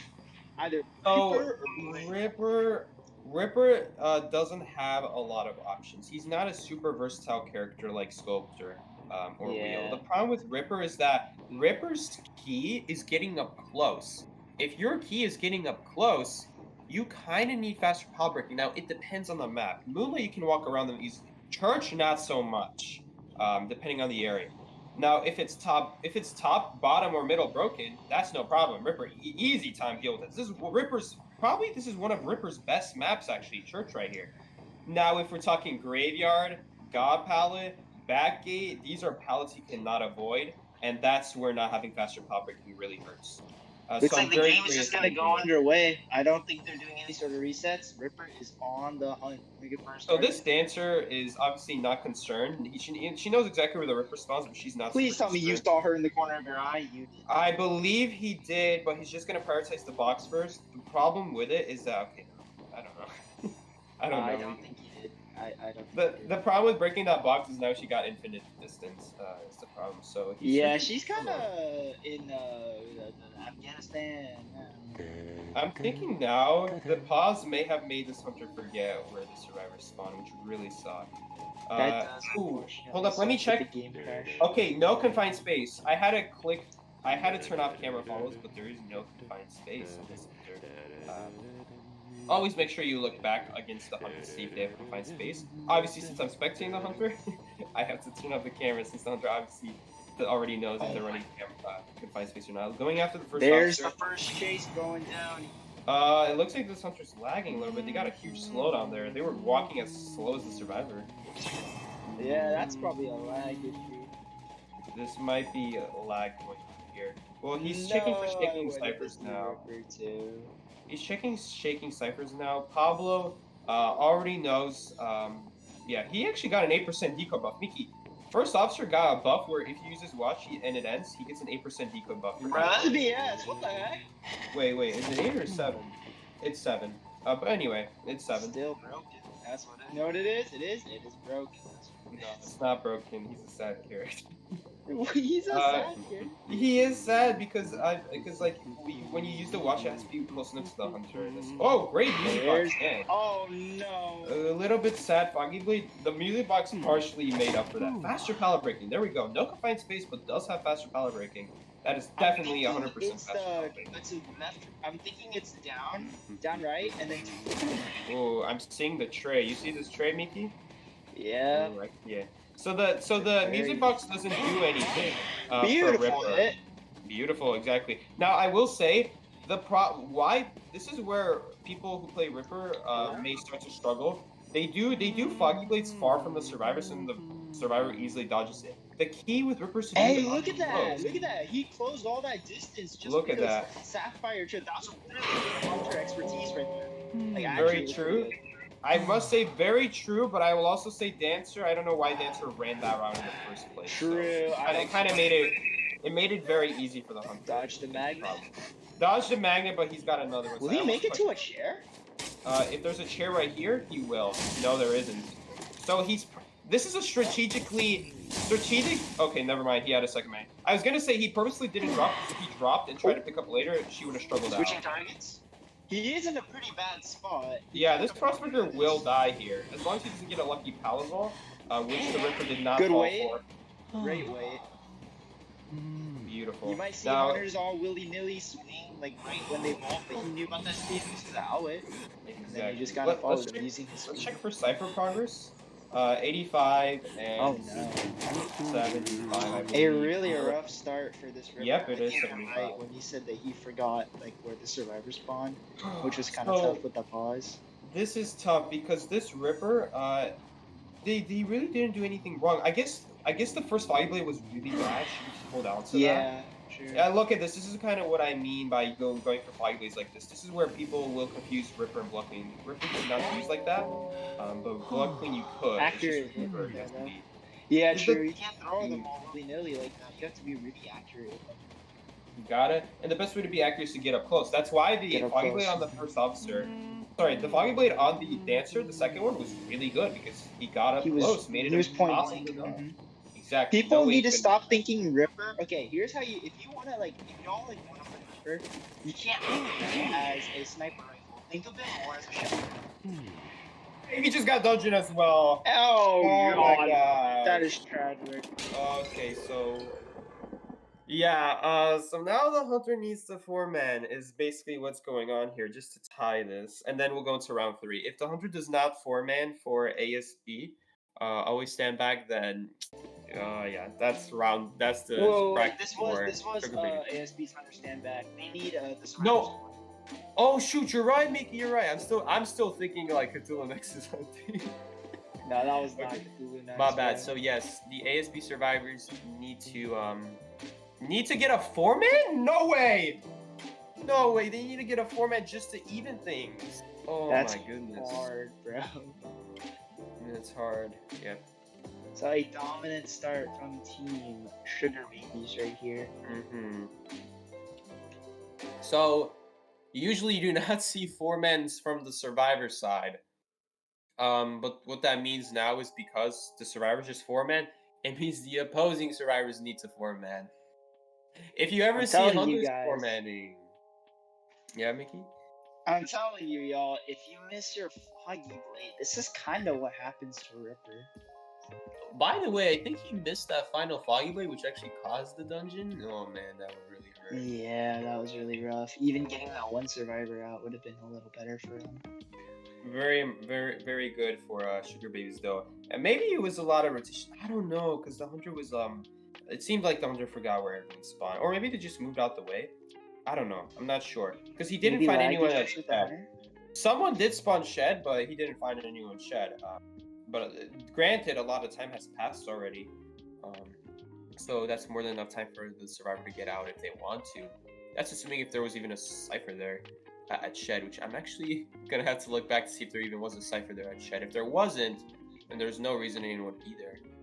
I don't think Ripper even ran into the Antiquarian. He met 3 of the 4 survivors that match. Yeah, you're right. We never saw a sight on the Antiquarian.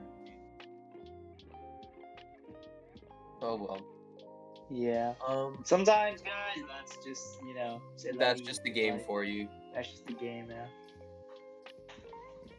I will say, a little bit more patience on that Foggy Blade. Like, his second Foggy Blade on Desert was excellent. That's ideal Ripper range right there. What can she do? He threw it while she was in the animation of the power drop, and that's perfect because she cannot dodge that.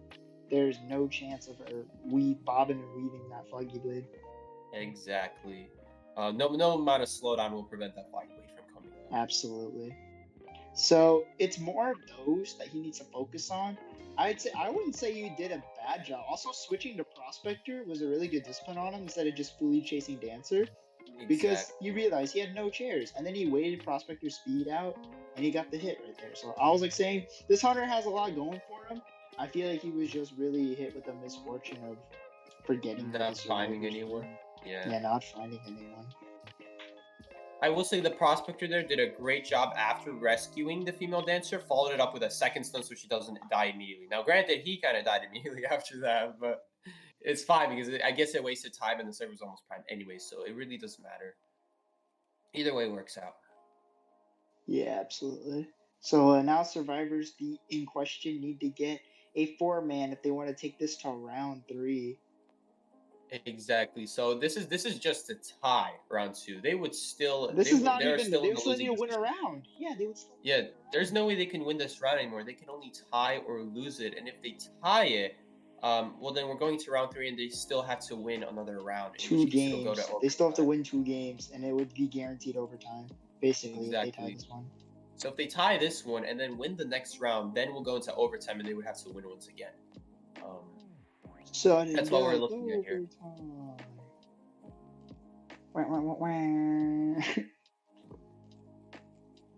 All right, so we have bans in. The first 2 bans are Seer Priestess, and the Hunter ban is gonna be Dream Witch, which is great. You do not want to deal with that. And the 2 choices of survivors they have chosen, Sikey, were Merc and Psychologist, the 2 tanks of the game. One that has been broken for 4 years, and one that has been broken for as long as she's been out. $5.99 freaking character, batter ban. So no teamwork. Cthulhu Knox is like, nah, ain't want that. I think $5.99 is a little bit too generous for such a good character, Miki. You're gonna have to raise the price on that Psychologist. No, I say $5.99 because in Smash Ultimate, that's how much a DLC character costs. No way! They pay? You have to pay for characters in that game? Only the DLC fighter passes, dude. When you get the starter set or whatever, you don't get Joker, Banjo, Min Min. Who else? You don't get Terry. You don't get Kazuya. You don't get Sora. You don't get Aegis. You don't get the plan. Piranha. How'd you know about the plan? Because I heard about it. I was thinking, oh, that's so cool. They're adding Piranha Plant. Let me guess, Piranha Plant was money? He is DLC. And Piranha Plant was OP when he came out, right? No, not at all. No. Well, okay, well, never mind. He was bad. The only thing he was good at was shield breaking, and opponents are good enough to drop their shield and take the percent, dude. Okay, we got Alright, so third character pick is Forward. I really like that. Ban Batter, they got a Forward. I guess they were keeping this in store? Because they did ban Batter. This will absolutely keep them in the game, this Forward. So this is their key to getting 4 people off this Forward. The Hunter banned the Prisoner.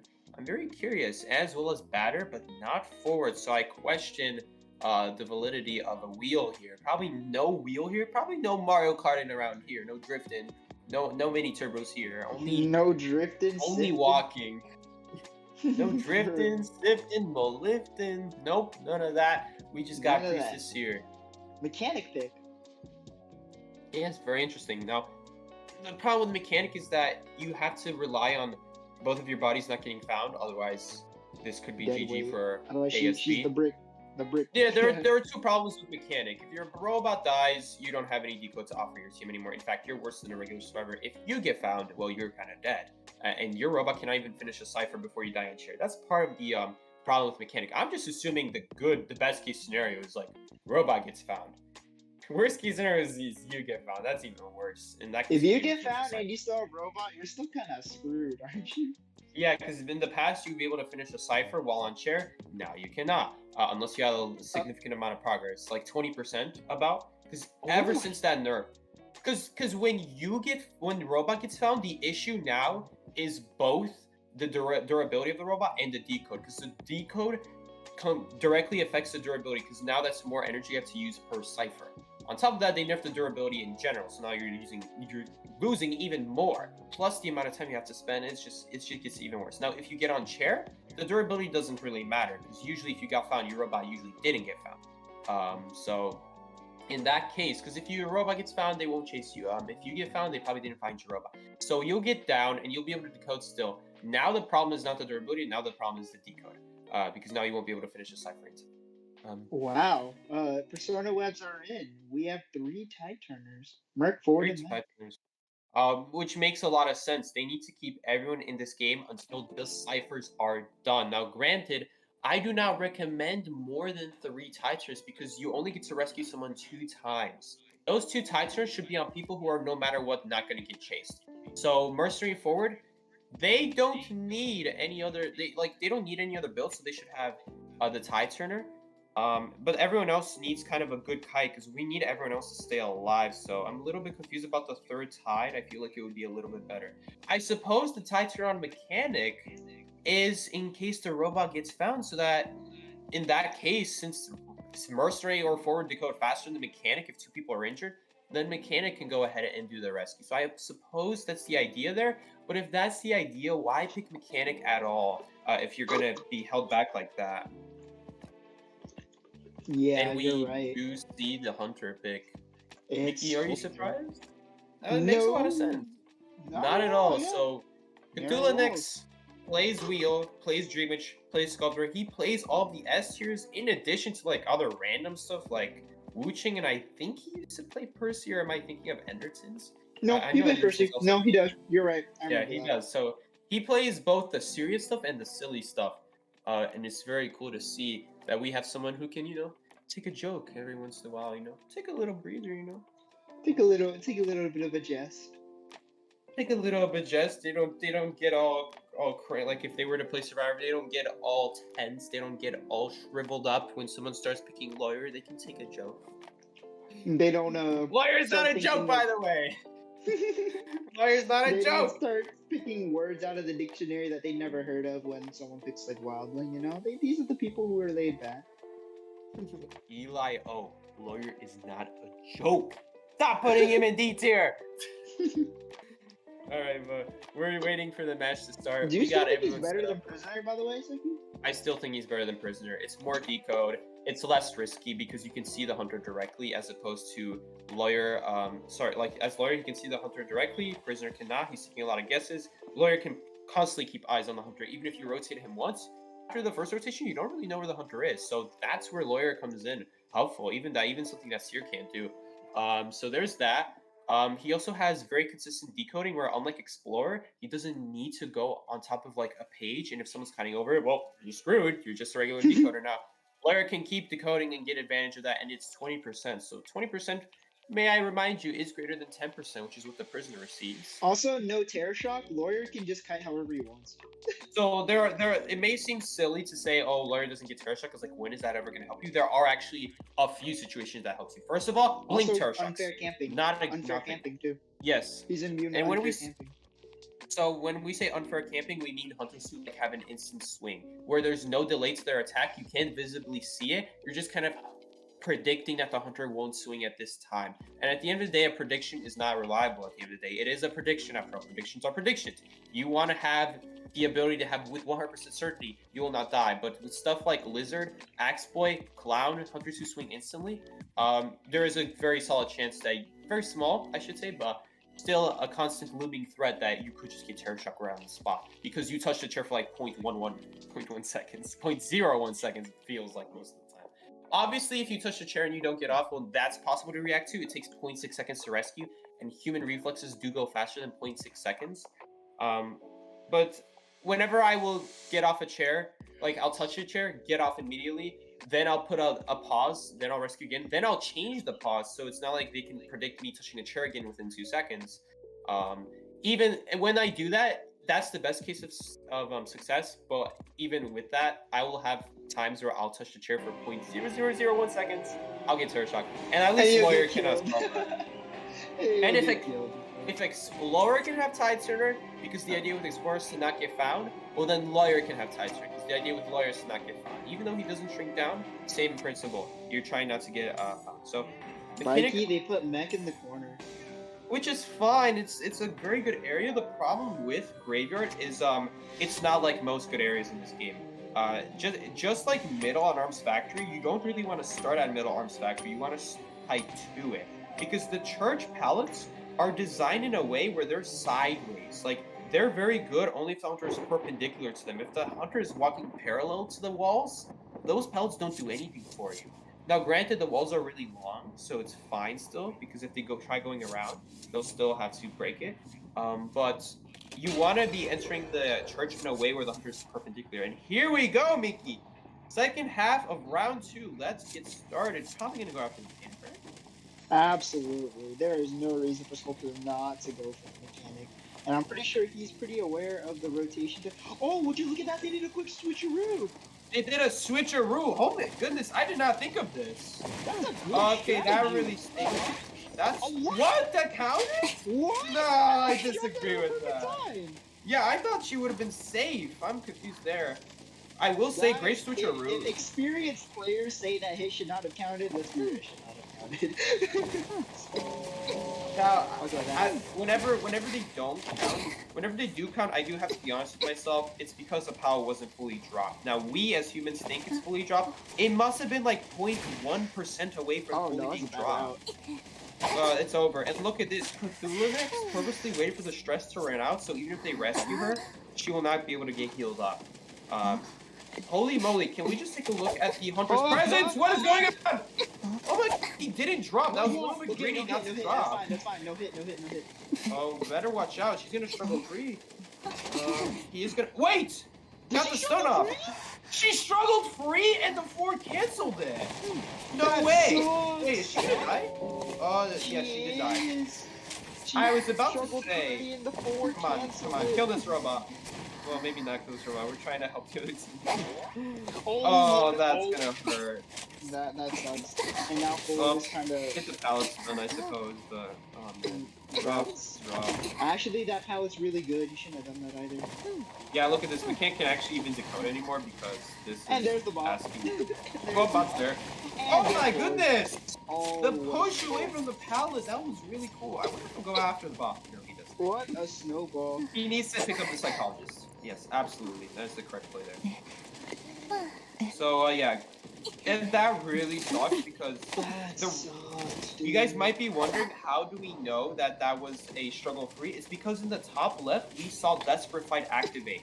Them struggling free counts as 1 stun. Forward hitting counts as the 2nd stun. Therefore, Desperate Fight activated.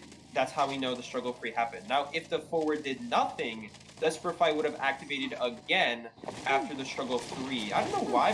For some reason, struggle no. free counts Oh, no. twice. Uh-oh. Oh, God. Oh, No. Oh, wait. No, that's a good Oh, rescue. Wait, that's a good rescue. Mercury didn't take splash. I thought they would both take splash, but only the psychologist. So that was That's pretty actually a really fun. good rescue for the Mercury there.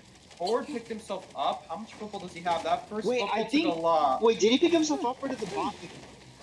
Oh, that's gonna hurt. I'm almost wondering was I'm pretty sure Bob picked him up. It would be a little. No, he picked himself up. I see it's grayed out. His, Oh yeah, you're his, right. He did pick himself up. What? Charge attack there. Nothing happened there. I think he had to scratch his nose first. He had to like scratch his ear. Like, oh man. Said, man, this forward, bruh. Get him! Oh. Whoa! Had to happen before. Miki, Oh my goodness, the great body block there. Miki, I've had that happen, except it was way worse for the hunter. They blinked through the church wall when it was in the corner. Wait, and then the survivor struggled free on the outside? The survivor struggled free. No, the survivor.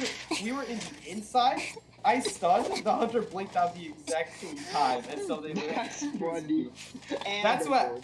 That's what happened there, but to a much lesser degree. He was still able to quickly kill that psychologist. That was I hilarious. feel like that bot is kind of the doctor, not the decoder of the game right now. It would seem. Well, the game's not over. Psychologist is still alive. Well, True, bot's true, not true. though. Is So that her Mech robot? is gonna have to make a rescue, Yes, but when Mech the will bot have to killed, rescue. she now knows where Mech is, so this is a dangerous idea. We're gonna take the base kit. Berserker. Chisel. Cthulhu is running Berserker, which makes sense why they went for the Berserker. No chisel. Did you Missing get the some rescue? statues? Got Yeah, the rescue. Ooh, unfortunately, a few statues were missed there, so I'm not gonna be able to stop the rescue. Hit the mechanic, so that's not great either. But yeah, Psychologist's gonna have a chance to rebound now. Probably just gonna run for the Still, corner, I'd say, since she's gonna die anyway. It's Because, almost impossible. Well, if she dies, Miki, she can't Oh. afford to. She can't afford to die, Miki, because when one person dies, ASB will lose this. Yeah, But they need a 4-man for survivors, so yeah, it looks like that's it. that's Maybe it. someone by the pallet? No one's there, but Nah, no, he didn't even get tinnitus. There's no way. Dungeon that's is there. it, man. They could try to go for a tie still. It is actually possible. Oh my god, looking at their health though, Mercenary is... Mechanic immediately goes down! Oh my goodness. She died. I think she got picked up and then immediately went down there. Oh no, Forward was the one down there. Mechanic comes She did up. get picked up because her selfie is still in activity. Oh my goodness. He's always gone to that pallet. Oh yeah. Yep. He's like, I saw Even- you. Don't even the try nothing. chisel. I saw you. He's safe. He actually, you see, very interestingly, that Forward actually could have done the rescue there. Because so, when too. you throw the chisel, there's a certain amount of time before you can return the chisel, and then even when you're returning the chisel, there's another animation to then throw the chisel. He could have actually snuck in a rescue there. You said chisel like 4 different times right there, my friend. Yeah, because when she throws the chisel, it's actually both her weapon and the thing that she uses to see survivors from far. So it's Yeah. the same thing. Sculptor has eyes in the sky, man. Oh, the fan goes off. Sneaky elbow pad. There's a wall in the way, so he just kind of slides off. Will get caught. And he got Oh my sniped. And he goodness, got- that and he got snipe. Statue snipe. Okay, will Ford be able to Headshot. do this rescue? Ford is opening chest. Is he actually gonna get seen here? No way! He got Oh my goodness. saw. Lucky break for Cthulhu but he had no statues. Now he has a pair. Now he has one of each, but he had no statues in that exact moment. Now he has some. Gales has a blink. Not gonna pick up the mercenary because he wants to get 4 people, I suppose. Even though he just needs 1. I will What's that say, remaining, Sikey, the survivors didn't do the worst job, actually. I Honestly, feel for like how unfortunate that star was, they're down to Yeah. 1 cipher, granted 0% on each, so it's pretty it's- good, you know? Yeah. Let's see what this mercenary can do now. Mercenary. Oh, Don't that's run into. Wait, he might. Yeah, all right. Yeah, that's, he's Yeah. surrendered. He's just gotta Alright. go. Oh no, he's still going after it. I know he's going. Go for a jog. I think he's gonna try to heal the Forward here. Oh my goodness, that hit nothing? Did that just burst in the What air? healing? What HP is the forward at? We can check the Forward's healing. Oh, Forward is at 20. He wasn't healing. He was falling. His Merc is pretty clean at the dodges, I will say. That was pretty nice, but that it will be game, unfortunately. That is GG. It's another 4K from Bruno. So that is GG, closing out another bracket in 2 rounds. I'm waiting for the day where we get to watch a tournament with 3 rounds, because the third round is the round with the where all the good survivors start getting banned. The and you fun get to pull pick. out. The fun Yes, pick. that's at least one off meta pick has to be picked, because there's not enough combined with the bans and the survivors to go around. There's not enough to have like a full team of S tiers at that point. So. Or maybe there is, but at that point, there might be a better survivor to pick depending on the hunter. Anyway, guys, let's take a look at the statistics here. So the kite time times were fairly long. Now the Forward, I believe, the stream quality kind of sucks. But let's try to take a look here. The Forward was able to get that 118 kite in there. That was a lot of the harassing. Psychologist was also able to last a long time thanks to that harassment. And the mechanic, not a lot she could do there. Her job was really just to rescue, and after that, she kind of went down. Because the problem with Sculptor, here's the problem with Sculptor, is that once she gets full presence, there's only a certain amount of time before everyone starts dying, because that full presence is almost undodgeable. So there we go. We got the perfect 10-0. 10-0. Oh 10-0 my. from SugarBabies, and that will close out the bracket. So SugarBabies will take this one home. SugarBabies with a dominant, and they're gonna meet up with the Ghost, right? We'll see. Maybe someone can beat out Ghost. Maybe there will be an even more formidable team than Ghost. Because right now, hold up, wait. Let's see if they're on the same side of the bracket. Because we have the bracket right here. So Ghost and SugarBabies are on the same bracket. So we'll actually see them before the finals. So they will not be meeting in the semifinals. Sorry, no, in the quarterfinals. The name is quarterfinals. So they will not be meeting in the quarterfinals. But if they both make it through the quarterfinals, we will see them in the semifinals. And then a champion will need to be decided for the finals. And so we have a whole left side of this tournament bracket. I'm guessing Omega is going to come out on top on the left side. That is the big name I'm seeing here. NFC, maybe. Baby. I would have to take a look at the NFC survivors. But yeah, Miki, you got any more to say before we close out today's day? Very cool I day. will say, SugarBabies definitely came to bring it today, Hunter and Survivors both. It's great to see new people on the horizon though. Keep playing, guys. Don't give up. Don't see this loss as like a skill issue or anything. Just take it and watch it and become and learn from that. Again, I'm gonna reiterate, it's really important that you guys what's it called? That you guys stay persistent and keep your head in the game. You guys got this. For everyone picking up this game, hoping to maybe compete where you see people are today, I wish you the best of luck, and just know it's gonna take a lot of time, a lot of patience, but I know you all can do it. Absolutely. So we all got to start from somewhere. And yeah, I think the biggest thing to take away here, that I see the biggest mistake most often done, maybe some for future teams who are still playing, and maybe you guys are doing it right now. Be careful of the spawn selection you pick, because that I was matters gonna a mention lot. that. Yes, spawn selection. Don't You trap want to yourself. make sure, yes, make sure the spawn selections are always in a spot where you give yourself options. Try not to be locked into a corner. I will say, the psychologist, maybe there's an advantage to putting yourself in a corner, because then what we actually had happen there was the mechanic switched off with the psychologist. That was smart. That was really Before smart. the sculptor ever knew. And fun fact, when you put yourself in a corner, it doesn't put you all the way in the corner. If the hunter spawn next to you and you're in a corner, the game will always push you away from the corner, but you're still mostly in the corner is the problem. Still though, psychologist was able to switch out, and that was really smart thinking. Without that, the game probably could have ended a lot sooner, but they were able to get a lot more cyphers as a result. So yeah, maybe there is something to be done there. Maybe you could do that with like mercenary or forward, someone else who's not as such a like a scary target. Because psychologist is still susceptible to sculptor. So I wonder. It is a very possible strategy. All right, If you guys. guys haven't already, get the Happy Halloween songs. These are limited. You're not gonna see it again for a very long time. Also, in the red NFZ store. lost. I take back my earlier statement. NFZ lost. So Omega, I'm guessing that's my prediction, and I don't know. I feel like SugarBabies might beat out Ghost, but we will see. That's assuming they get through the semifinals, though. All right, guys. Thank you all so much for joining along. We will see you all for day 3 tomorrow, where we will be starting the tournament of day 3 at 2 p.m. Eastern, where you and Nixie will be your commentators. Sikey and Miki, I guess Miki and I will be back to commentate at 5 p.m. EST. And yeah, we'll see you guys then. Take care, guys. This has been Sikey, Miki. How you doing? Yeah, absolutely. Thank you all for watching. I'm glad to see that this community is thriving a little more than there was before, and I hope to see y'all into tomorrow's rounds. See you guys. Take care, guys.